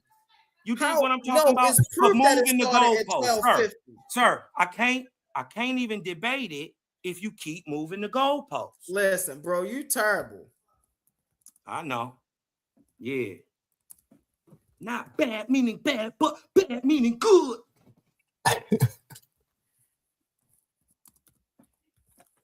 Yo, no, y'all gotta shout out to my brother Cosmon. Shout out to my brother Cosmon. I'll be on my shit, bro. I ain't gonna, and you know, you my bro. We bros, but it's iron against iron. Oh, you already know. You already know. But look, he put it in the prompt. Look, he put it in the prompt. Even if I don't put it, we know it's 1250 BCE, okay, bro. Hold on, put it in the prompt. Did it go back to 1300? The Bronze Age collapsed 1300 BCE. No. I'm not, yeah, hold on. He means just replace the 1250. Huh? He said just replace the 1250. Oh, watch this. Oh, I see what he tried. Watch this. Now, watch how this get him. Watch how this get him. I just want to see what it do.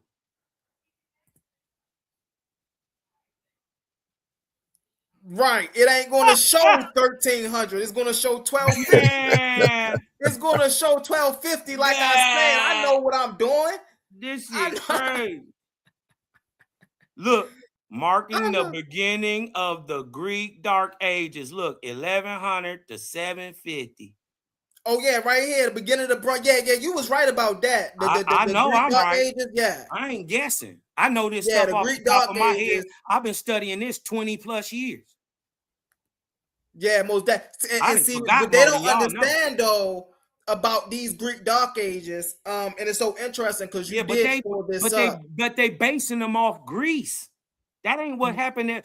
Listen, Harappa disappeared at this time. Troy disappeared at this time. Mm-hmm. The great city of Chad disappeared at this time. That's a fact. But so what I'm trying to tell you is what people don't really understand what happened is that is a cataclysm that happened, but it was natural.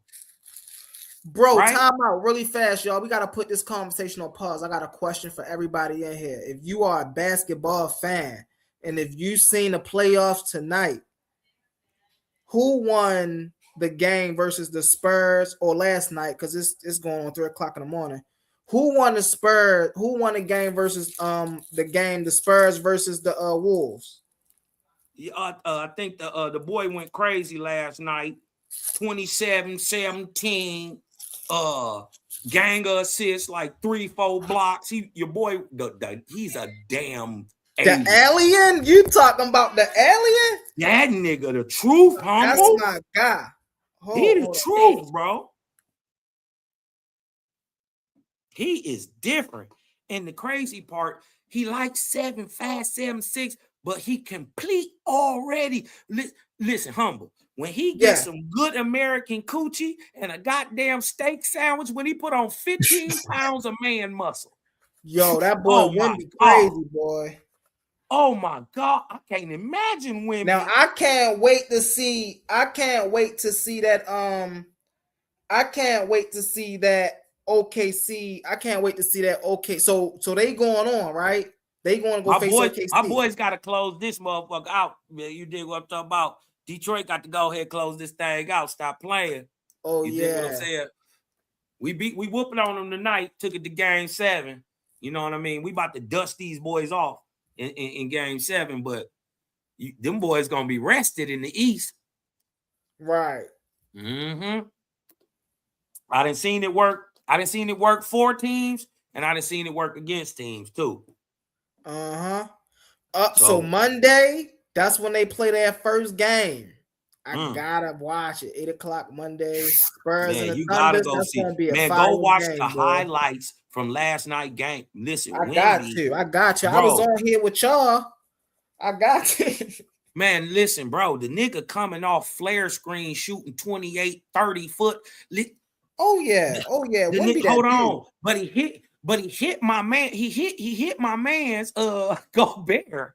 He hit my man's Gobert with the behind the back Jamal Crawford. Yeah. At 7'6". Now here's oh my gosh, man. Came down, he hit him with the Jamal Crawford, killed the nigga.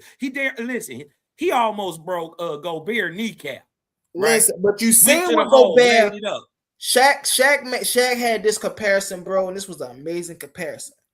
When the Timberwolves were playing the Nuggets, you seen how Gobert was handling Jokic.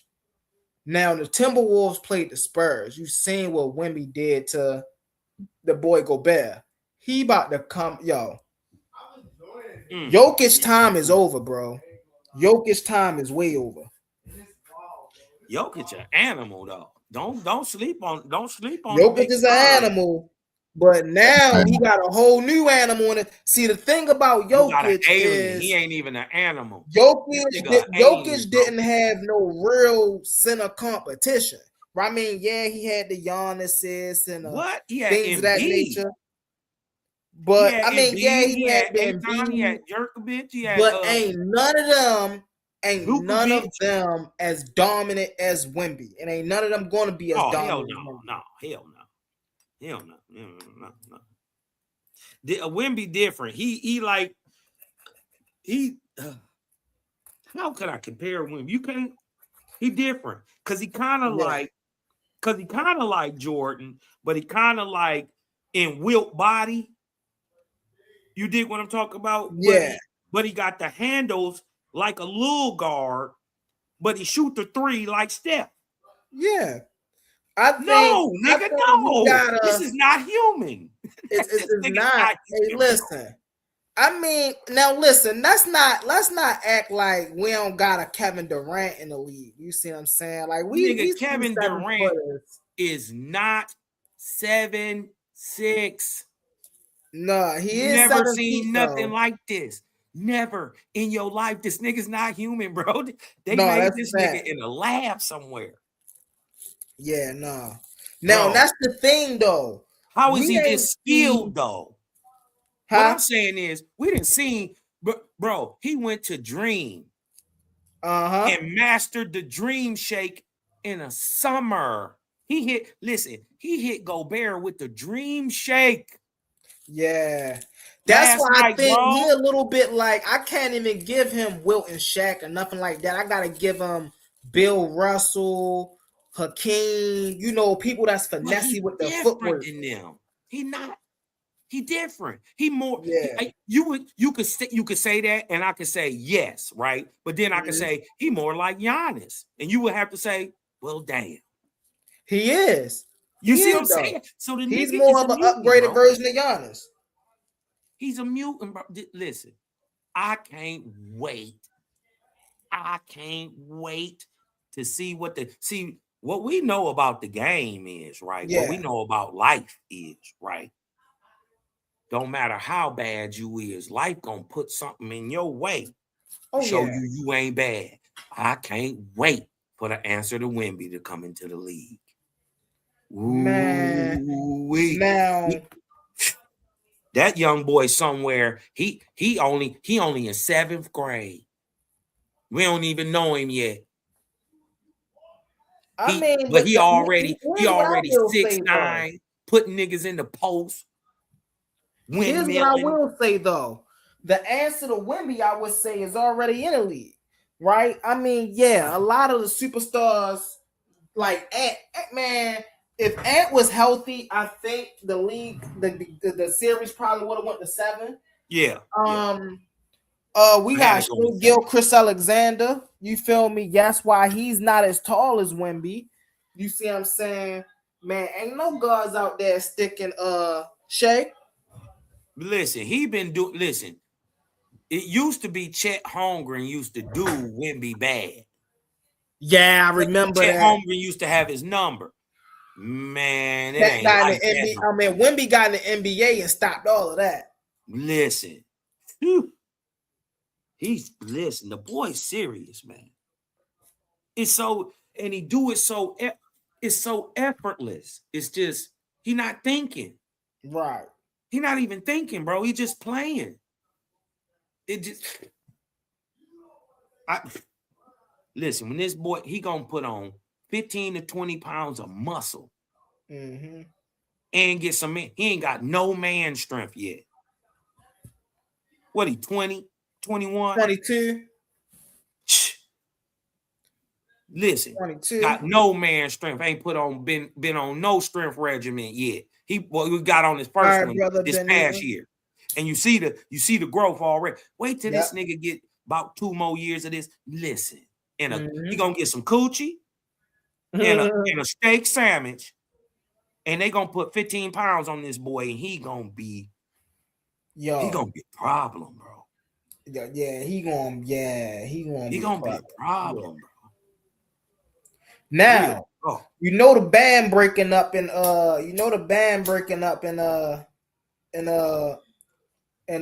was the Warriors? Yeah.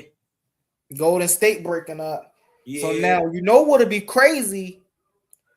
If now here's what I'm saying. Here's what I'm thinking.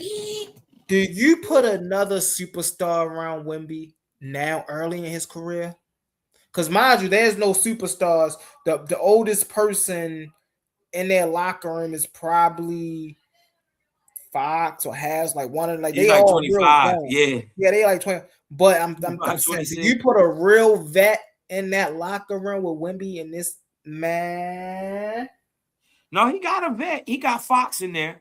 You know what I mean? No, I'm talking about a real vet. I'm talking about a Steph Curry. I'm talking about a LeBron. No, Steph need to come to Detroit.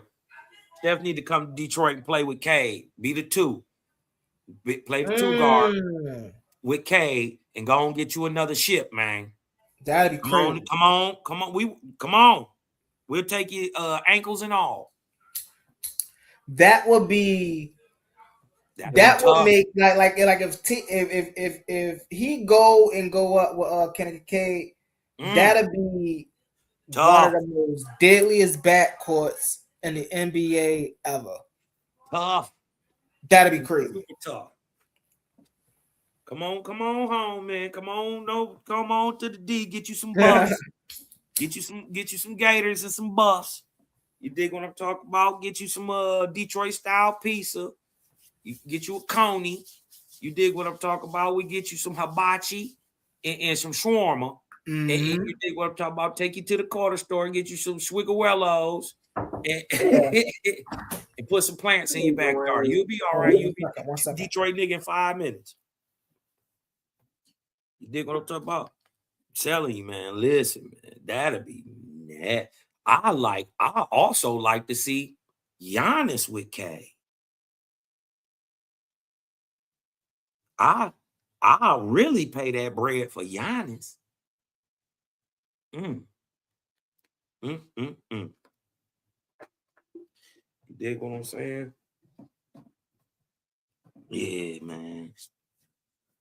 It's different out here. The game different. You know what I mean? Salute my dog A1, man. Salute my dude Humble too, man. King J, man, you gonna have to do some more. You have to do some more studying fucking with Cosmo, bro. I keep telling you I'm the coldest. Keep telling you I'm the coldest. Yeah, I made that nigga agree with everything I said. It's Sumerian. It's Sumerian. He said, no, it's Akkadian. That nigga's bro. You gotta fuck him up, or we put him on everything on the timeline. Yeah. But I'm gonna go ahead and get up out of here, fellas, man. Love, life, balance, man. Same here. Hey, bro, Cosmo. Yeah. Hey, you in the back chats on Facebook, right? Yeah. Hey, yo, hit me up, bro. Y'all be back there, bro. You know, hey, listen, whenever we want to share some information, you know, we're going to do some shows together, whatnot. I enjoy doing shows with you, bro. So, you know, hit me up back there. We can get some shows together. Yeah, for sure. We'll get it popping. All right, Brody. All right, man. I appreciate you, Cosmo. Hey, brother, sure, man. you there? Know what I mean? Hey, I just want you to know, Humble. It ain't nothing personal, brother. You know I love you. You already know, Brody. You already know. Bring that smoke. Hold on. Let me turn my camera on. Go ahead. Let me turn my camera on. You know I love you, right? Oh, listen. Much love, my big bro. Much love. God, listen. man. I expect y'all to bring that. Y'all know I always say this all the time. Bring that smoke when y'all come to Humble. I don't want no soft stuff. I don't want no pussyfoot. Right. Oh, man. Bring that smoke. I respect y'all. Y'all respect me. It is what it is. I appreciate you, bro, Cosmo. I really do, bro. We swinging swords. It's iron and iron. Right. You know what I mean? We clinking and clanging. Clink, clank, clink, clink, clink. Now watch this though. Here's the funny part. Me and you talking about you're not even an Israelite, Cosmo. No. Me and you are two non-Israelites, right? And we came up here and had about a good hour, 30 minutes, 2 hours of dialogue, just me and you. And we probably taught the people tonight more about the Israelite culture than they had all night. So that's a shame. When you got the non-Israelites teaching more about the true Israelite culture than the real Israelites.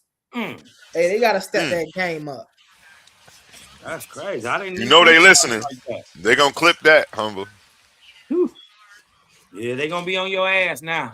Hey, they better, come on over here with the gang. We know how to fight. You know they better come prepared. We know how to fight over here. You dig what I'm talking about? We fade them boys. I'm 2020s and Man, bro, they don't even be close, bro. And then I like to let them talk because they'll come back with a revisionist view of what happened. You dig what I'm talking about? But when you watch the show, it tell itself. Right. You dig what I'm talking about? And see, I always know that it's not about who you know gonna vote for you. Certain people gonna vote for you. It's like a popularity contest, right? But it's about the people who weren't on your side or were undecided and were choosing. And were you able to switch their mind to your point of view? That's when you win, right? That's when you win. And a lot of times that may not come right then, or even in the debate. Oh yeah, that's a fact, Yeah. and that's You why get what I'm saying? even when I'm up here and I'm talking, a lot of times when I'm sharing screen, I'm talking to the comments. You see what I'm saying? I'm talking to us on the panel, but I'm really talking to the comments because I come from the era where when I was watching YouTube, I had a notebook open and I'm writing down everything I'm hearing. So when I got off of YouTube, I now got to research. You see what I'm saying? So I want the people in the comments, when we talking about this stuff and we pulling this stuff up, I want them to be able to like, all right, let me screenshot this, pop this into my little research and whatnot, see if this valid. Go do your own research. You feel me? We in a day and age where you ain't got to go look. Let me show you the difference in era. Mm-hmm. You got online, wrote something down, then went online and looked it up. In my era, we heard something, went to the library, used the Dewey Decimal System. We used the Dewey Decimal System to figure out where the books was in the that contained the idea that we wanted to talk about. Mm-hmm.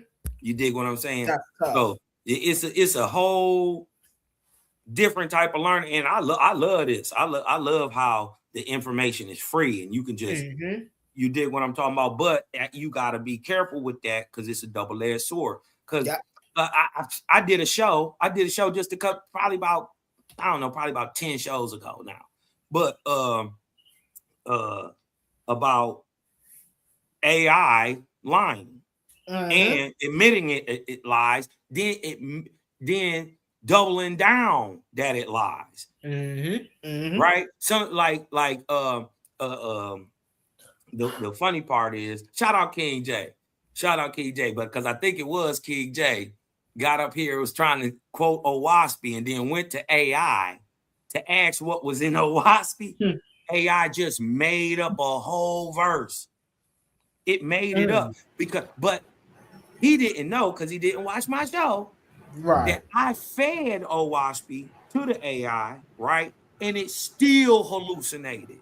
It made up stuff and said stuff that wasn't even there. And then it said, sorry, it admitted that it lied, told me why it lied. You get what I'm talking about? And then said, the bug said,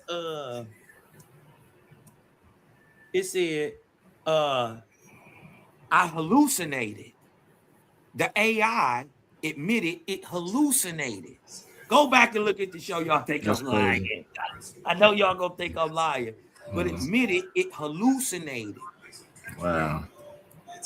I be telling my young bros, man, double check that shit. And even if you read it, right, don't just read it, because you could. I'm not saying don't use Google. I'm not saying don't use that. I'm not saying that. I'm saying Google gonna come with a little link or a reference or you dig what I'm talking about, or it'll at least show you where it pulled its source from. Right? Man, click that and go look into that. You dig what I'm talking about? And then question that. You see what I'm saying? Real quick. Go ahead, bro. Because it was in my head, and I said, you know what? Still, definitely sharp and still, because the conversation that we just had, I was like, I gotta come. I couldn't went to sleep. I said, I gotta be able to articulate myself better. You know what I'm saying? Because the line of questioning you asked me made me like, damn, you know what? Let me go back real quick in regards to the Mark II and incorporate that in my. So I came up with like a quick little thesis. I want y'all to just we rocking with you. Go ahead, kick that shit. I want y'all to peer review it for me and just tell me that I articulate it better, and then just tell me what you think. After that, and then I'm gonna jump off. But just let me share my screen real quick, Humble, because it may a lot more sense. You know what I'm saying? Okay. Especially with the Mark II and the Maru. I just pulled up something so that we could. Okay, so yeah, give us a little better understanding. But let me see if I can jump on the presenter view. So I can share the presentation.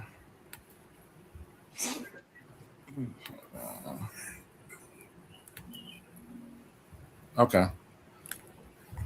So it says this is like a thesis by King J. So what I'm showing on the screen here is the primary, like the Mari archive, 1750 BC. I'm showing that the term Kanani, when it's used in this occurrence, is used as an eponym in regard to the tribe, right? The Kanani during this period of time, there are mobile Semitic, semi-nomadic groups, ancient population from northern Mesopotamia. And this kind of answered your question because you brought up that 400-year gap, and I was thinking to myself, like, damn, how can I articulate that better from the Mari to the Amarna period, where by the time we get to the Amarna period, we see them referred to as the Kananu, and by this time it's settled, right? So they've had 400 years, you know what I'm saying, for these Kanani groups coming from Mesopotamia into the Levant, and they've had 400 years to mix with this Martu. The Martu, I'm going to argue now, was the first wave, right? So here we see after centuries of settlement and integration becomes a recognized geopolitical territory. We see Kananu, right, in our Amarna letters by that period of time. And then we see Iron Age, the word is Canaan. So it's been established enough. We have the biblical name Canaan by that time period. So this monograph posits that a new paradigm posits a new paradigm for the Levantine ethnogenesis. I'm arguing that Canaanite identity did not emerge endogenously within an isolated Levantine context, but was forged through the geopolitical admixture of an incoming North Mesopotamian Amorite tribal faction, the Kanani, with the pre-existing indigenous Martu, Amaru populations of the early Bronze Age Levant. By tracking the phonetic, social, geographic, and functional evolution of the Babylonian Highland Kanani into the late Bronze Age territorial Kananu of the Amarna letters, this study demonstrates how the secondary northern expansion reorganized the older Western Martu substract into a distinct local geopolitical entity. Furthermore, by analyzing these movements alongside the parallel migration of the Beni Yamin, Benu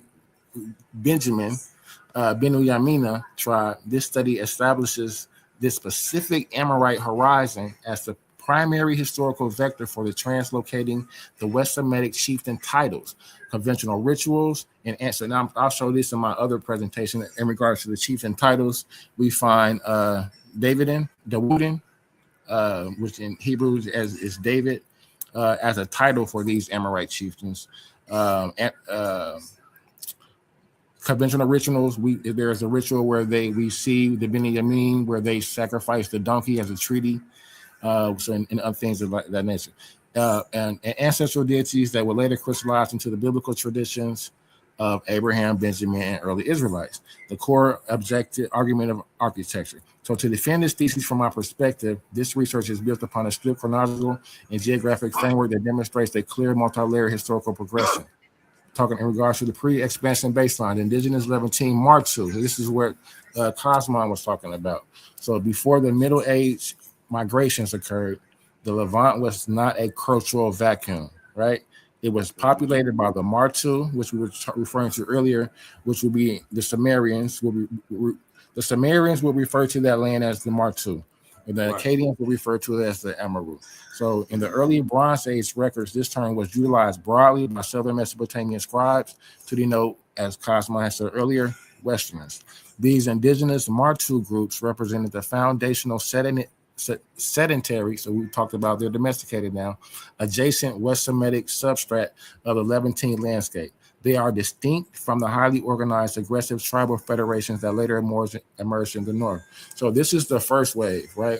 And I want to establish that the first wave is a distinct group from these later second waves, who I'm going to identify as the Beni Yamin in a specific tribe called the Kanani, right? The Northern Crucible. So the Kanani and the Beni Yamin and Mar concurrently during the Old Babylonian period are a distinct social political phenomenon crystallized in northern Mesopotamia highlands and the Kabor River Triangle. So this is where they're located at during the same period of time that we have the Martu in the Levant.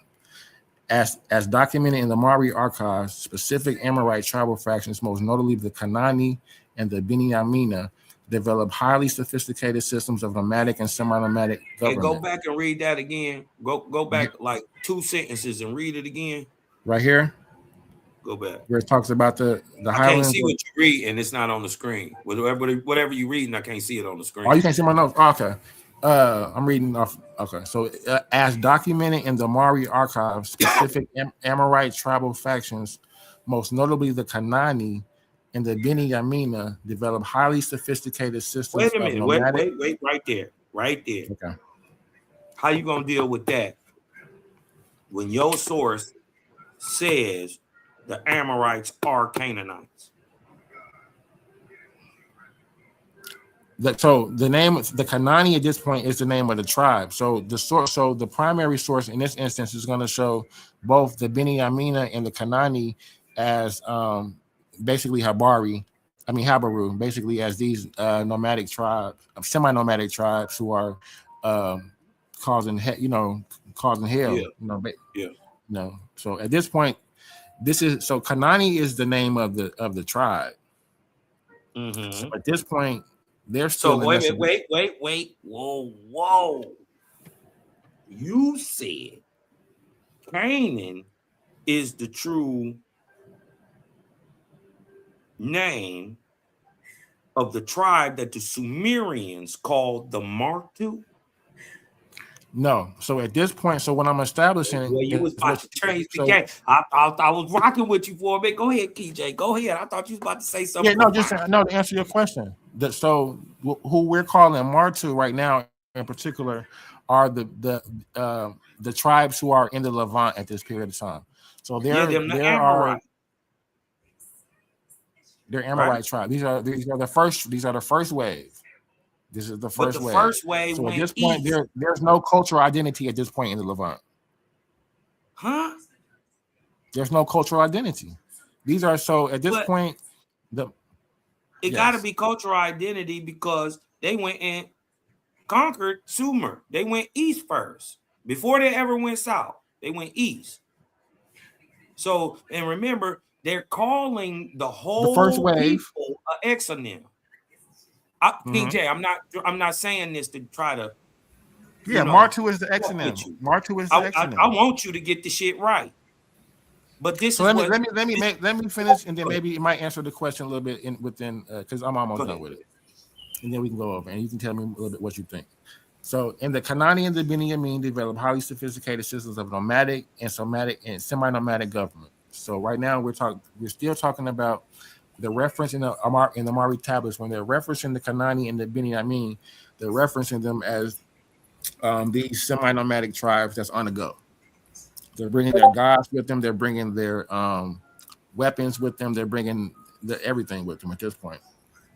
So living in the highlands, these groups maintained a fierce, distinct tribal autonomy characterized by unique pastoralist dynamics, military specialized functions, and complex covenant-making rituals, right? So we see at this point they're still in the highlands. They're still in the highlands. So the highland to the lowland vector and ethnic mixture. The crux of my model rests on the Middle Bronze Age Amorite expansion. While the tribal factions that remained in the northern highlands retained their classic Amorite identity. So my first gripe with this is the fact that in the Mari archives, this word Kanani is not there. That's number one. In what archives? In the Mari archives, this word is not there. It's Kanani. It's Kanahum. Hold on. Because every primary source that I've used is Kanani. It's Kanahum. I don't know what sources you're using in the Mari tablets that use Kanani, but that's Hebrew. That wouldn't appear in the Mari tablet. Do you see on the screen where I'm showing the Hebrew is the Kenan? Right, but that's what I'm saying. This word is a Hebrew word. That word would be Kananu. Yeah. So that's number one. Number two, we have there's no evidence of, so we have this. Wait. Just let me Wait. finish reading the last sentence real Oh, quick. go ahead. I thought you was done. That's my fault. I thought you was done. My bad. Go ahead. My computer had frozen, but I had one more sentence. Hold on. So, we're talking about the highland to the lowland, because this is important. I want to, in regards to the highland tribes coming down and admixing with the Martu. So the highland to the lowland vector and ethnic admixture. The crux of my model rests on the Middle Bronze Age Amorite expansion. While the tribal factions that remained in the northern highlands retained their classical Amorite identity, the Kanani faction pushed south and west into the Levantine lowlands, right? So now we have this specific group of Kanani coming down from the highlands. Wait. Could that be the word that the author is using for a plurality of the Canaans? No, this is the name of the actual tribe. So I'm able to track the actual tribe. I'm tracking the Beni Yamin and the Kanani tribe. These are the actual tribes that are coming from Mesopotamia. So at this point, I've tracked them from northern Mesopotamia, and now we're into the highlands and coming down into the Levant. So now they're finna start encountering that first wave of the Martu, or that first wave of Amorites who've already been there. You feel me? Mm-hmm. Let's go. So upon entering the Levant, these incoming northern highlanders did not displace the indigenous populations. Instead, they admixed with and politically dominated the older Martu stratum. The sophisticated military structures, the elite tribal lineages, and the advanced geopolitical frameworks of the northern Kanani were injected into the existing Martu, sparking a new cultural synthesis. So, and then we see from bridging the Kanani to from the Kanani to the Kinahu, right? And so that's kind of what I'm showing on the screen. Is when by the time we get to the Amarna letters, 400 years later, the tribal group Kanani is being identified as a toponym because they've already settled in the land. They've already their culture has dominated that first wave of Martu. I'm suggesting that the Kanani that come down from the highlands, their culture dominates the Martu, that first wave that were already pre-existing, and then we see the name. But the Kanani aren't a mobile population in the north. They are mobile. Right. They're still at this point. They're still semi-nomadic. They don't get sedentary until we get. They already had cities, though. That's what I'm saying. Yeah, they're already in the state. Canaan already had cities at this time. 2200, 2300. There's already cities there. No, that's where the contention comes in. I'm not suggesting that they couldn't have had cities if they're not being referred to as a toponym at this point. There aren't any toponym. Give me a toponym in the Levant during this time period. The Kanani. That's not a toponym until we get to the Amarna letters. So until we get that's not true. This first off, that's what I was saying. They're not even there yet. So how can we have Kanani if they're not even there yet? Yes. All right, hold on. I'm gonna take. You done with this? No. Okay. So in the Mari tablets, what you wanna? And it's kind of about our point we're talking about. It says in the Mari tablets, Kanani defines a mobile ancestral population. By the time we get to the Amarna letters, centuries of settlement and integration with the Martu turned the tribal name into a recognized geopolitical province under Egyptian hegemony, where the inhabitants were henceforth identified as the sons of the Kanahu. So by the time we get to the Amarna, but the problem with that idea is that land had been subjugated since the time of Narmer. You dig what I'm talking about? That's 3000 BC. Oh, hold on. Put your joint back up there, bro. Then put your you dig what I'm talking about? I don't know, man. That when you put it on the chronological timeline, and that you see that Narmer built yours back up there. built fortifications. Let me know when you're done with yours, King J. I'm so done. then I'm I can done. show I'm done. you. I'm done. Okay, so now I'm gonna show you what I was just back here working on. So Okay. King J, what I did was I took your thing, right? I Mhm. took your image and I put it in. For right? sure. I said, Do you your know, thing. what's accurate about this, right? Do your thing. And so, you know, a lot of the stuff. Now, I'm not. But before I go into what need to be corrected, I am going to give you some credit on some things, right? Okay. There is an evolution of the Canaan ethnonym over time. That's accurate, right?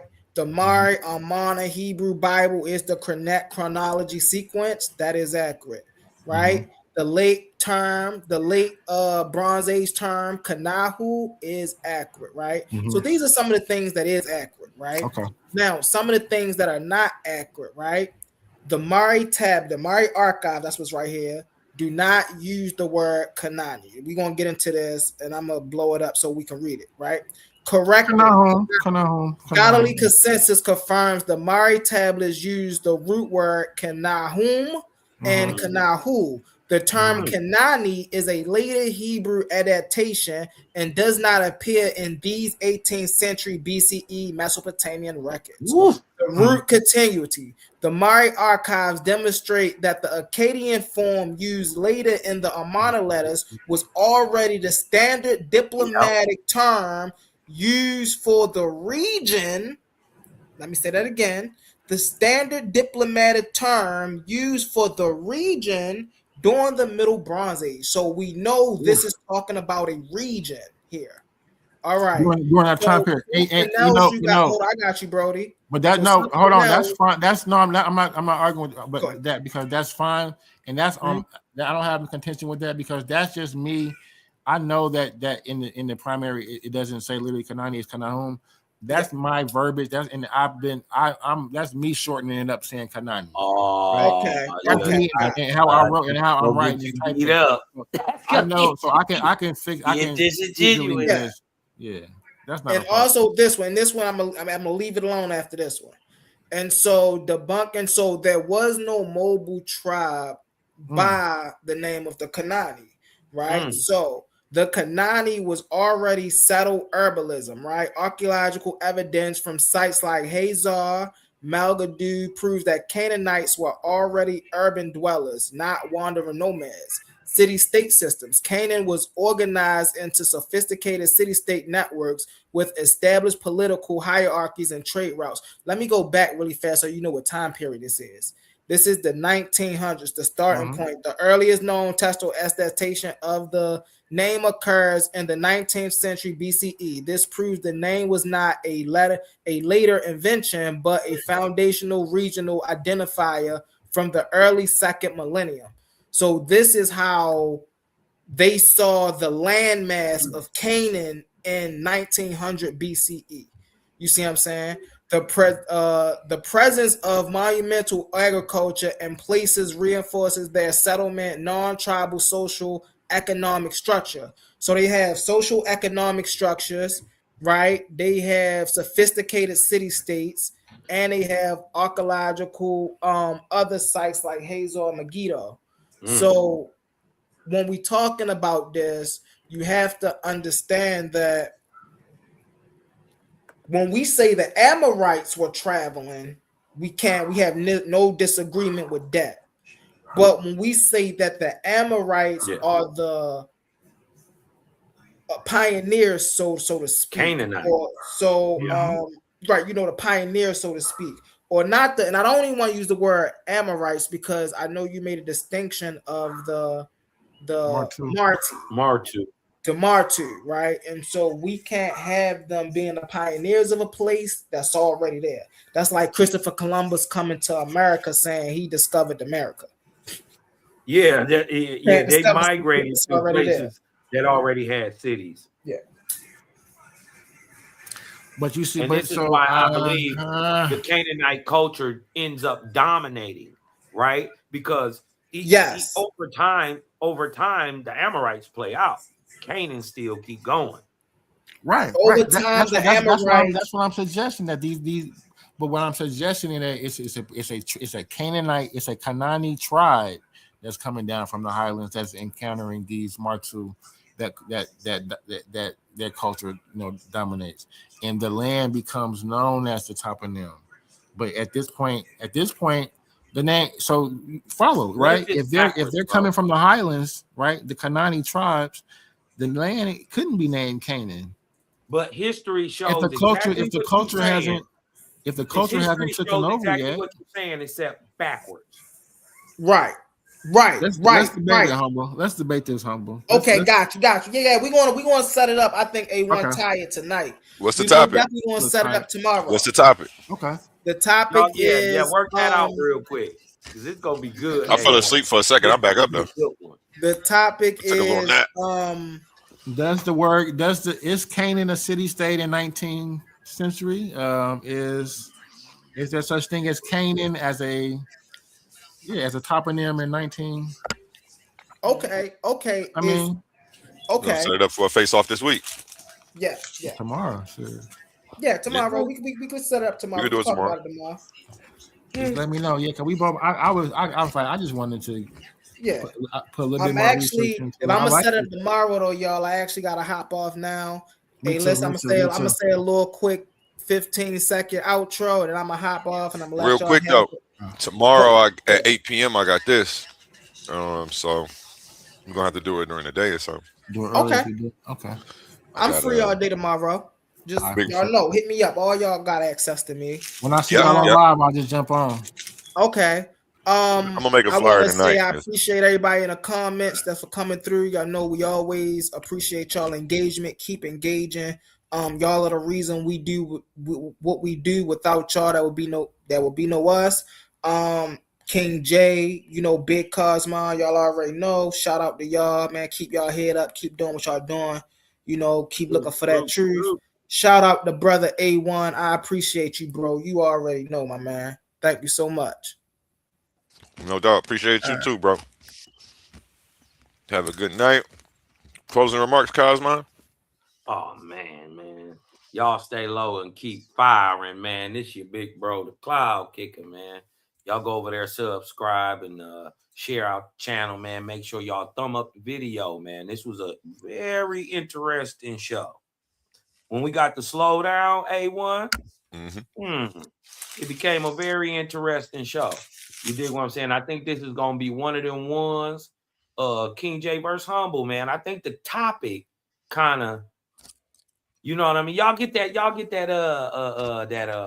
topic, the topic, debate topic together, man. But this one gonna be a monster, A1. Because they both got it laid out. And it makes sense. Yeah, I'm excited for this one. Both ways. How you I'm said excited. it makes sense. You dig what I'm talking about? I can't sit here. I ain't gonna say what side I'm on because I might be convinced. So I just like to see these boys get out here and scholastically get in the dirt. You know what I mean? You dig what I'm talking about? On the way. Shout out to the Titans, man. You dig what I'm saying? Salute to the Creator Gang, man, and those who stand by the Creator, man. Love, life, balance out there to y'all. Hey, King J. He dropped off already. He dropped off? Yep, Well, yep. A1. Talk to me. My buddy. Can you do something for me? What you need? Man, I just need you to breathe in and let that light in, y'all. Because I'm Cosmo, man, and I'm out. Peace. We're going to end with the song by Connie Sun, Black Business. Go ahead and check out the shopping cart on the website, ColiseumArguments.com. I'm going to go ahead and play that ad. And peace. Remember my motto, treat your smile like your money and never let them steal. In the arena of ideas, words are weapons. Confidence is your armor, and every Titan needs their gear. From the Titans Debate League comes a movement born from energy, faith, and power. Custom debater tees, spiritual wear, and PVO gear guaranteed to uplift your spirit and elevate your mindset. This isn't just fashion, it's identity, it's purpose, it's power. Join the movement. Step into the arena. Shop now at ColiseumOfArguments.com and wear what Titans believe in.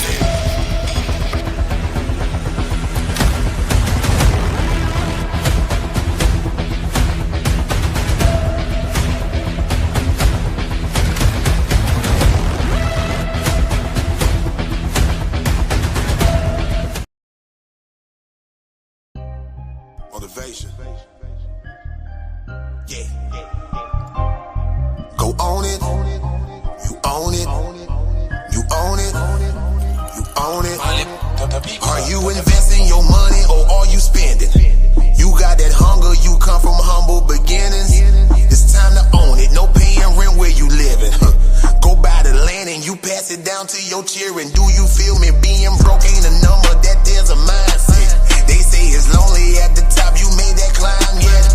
You wasted time, God no can't get no time back. You can't flip numbers till the day you flip your mindset. Yeah, if I told you crypto numbers, you would think I was lying. I heard people 35 were talking about they retiring. They hit the store, they got the book, they even studied online. About to build financial foundation, one tool at a time. I'm talking refinancing everything to stay alive. Before you get yourself a play, create a Power 5. Self-directed IRA will make it certified. You saving up for your health because they hurting guys. Got to go insure your life. That's life insurance, right? Cause all the money made in a day is just might save your night. That 401k, make it light, and if it's wrong, you make it right. You take too long, you pay the price. Only the strong gon' sacrifice. Now if I told you crypto numbers, you would think I was lying. I heard people 35 were talking about they retiring. They hit the store, they got the book, they even studied online. About to build financial foundation, one tool at a time. I'm talking black business, black business, black business, black business, black business, black business, black business, black business. One turn into two, two turn into three, three turn into four. Now we call that community. I shot with him, he shot with her, I shot with them, they shot with me.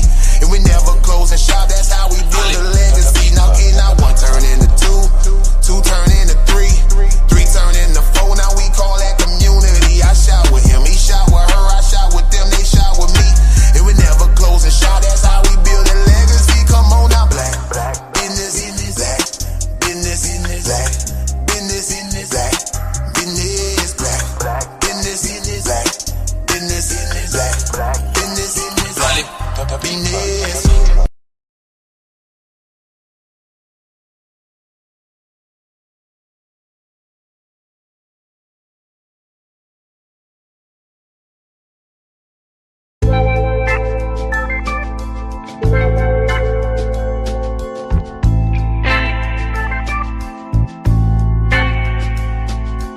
She move her body like a shaman. All in my head, so much in common. Just say that word, baby, I'm on it. If this ain't love, then I don't want it. She move her body like a shaman. All in my head, so much in common. Just say that word, baby, I'm on it. If this ain't love, then I don't. See, I've been looking for a while. One who compliments my style, and who's pheromone so irresistible, it drives me wild. She ain't got no time to flex, way too blessed to be here stressed. Ain't compatible with low vibrations, nothing like the rest, no. I don't know nobody when you get down, just want you to be around. Come close to me, baby. She move her body like a shaman. All in my head, so much in common. Just say that word, baby, I'm on it. If this ain't love, then I don't want it. She move her body like a shaman. All in my head, so much in common. Just say that word, baby, I'm on it. If this ain't love, then I don't. I just wanna see you smile. Keep my number on the dial. I anticipate and cannot wait until you come around. Cause I just wanna take you home. Seal the deal and set it stone. You should never be alone. You with me, with me, with me. I don't know nobody when you get down.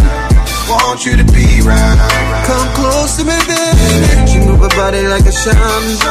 All in my head, so much in common. Just say that word, baby, I'm on it.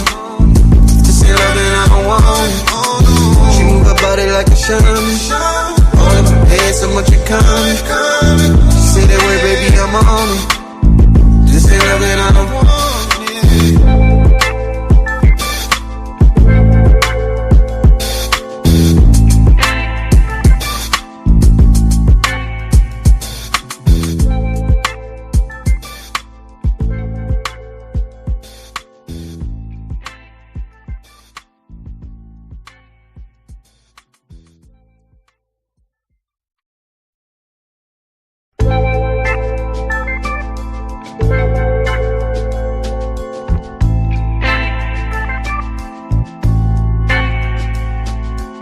She move her body like a shaman. All in my head, so much in common. Just say that word, baby, I'm on it. If this ain't love, then I don't want it. She move her body like a shaman. All in my head, so much in common. Just say that word.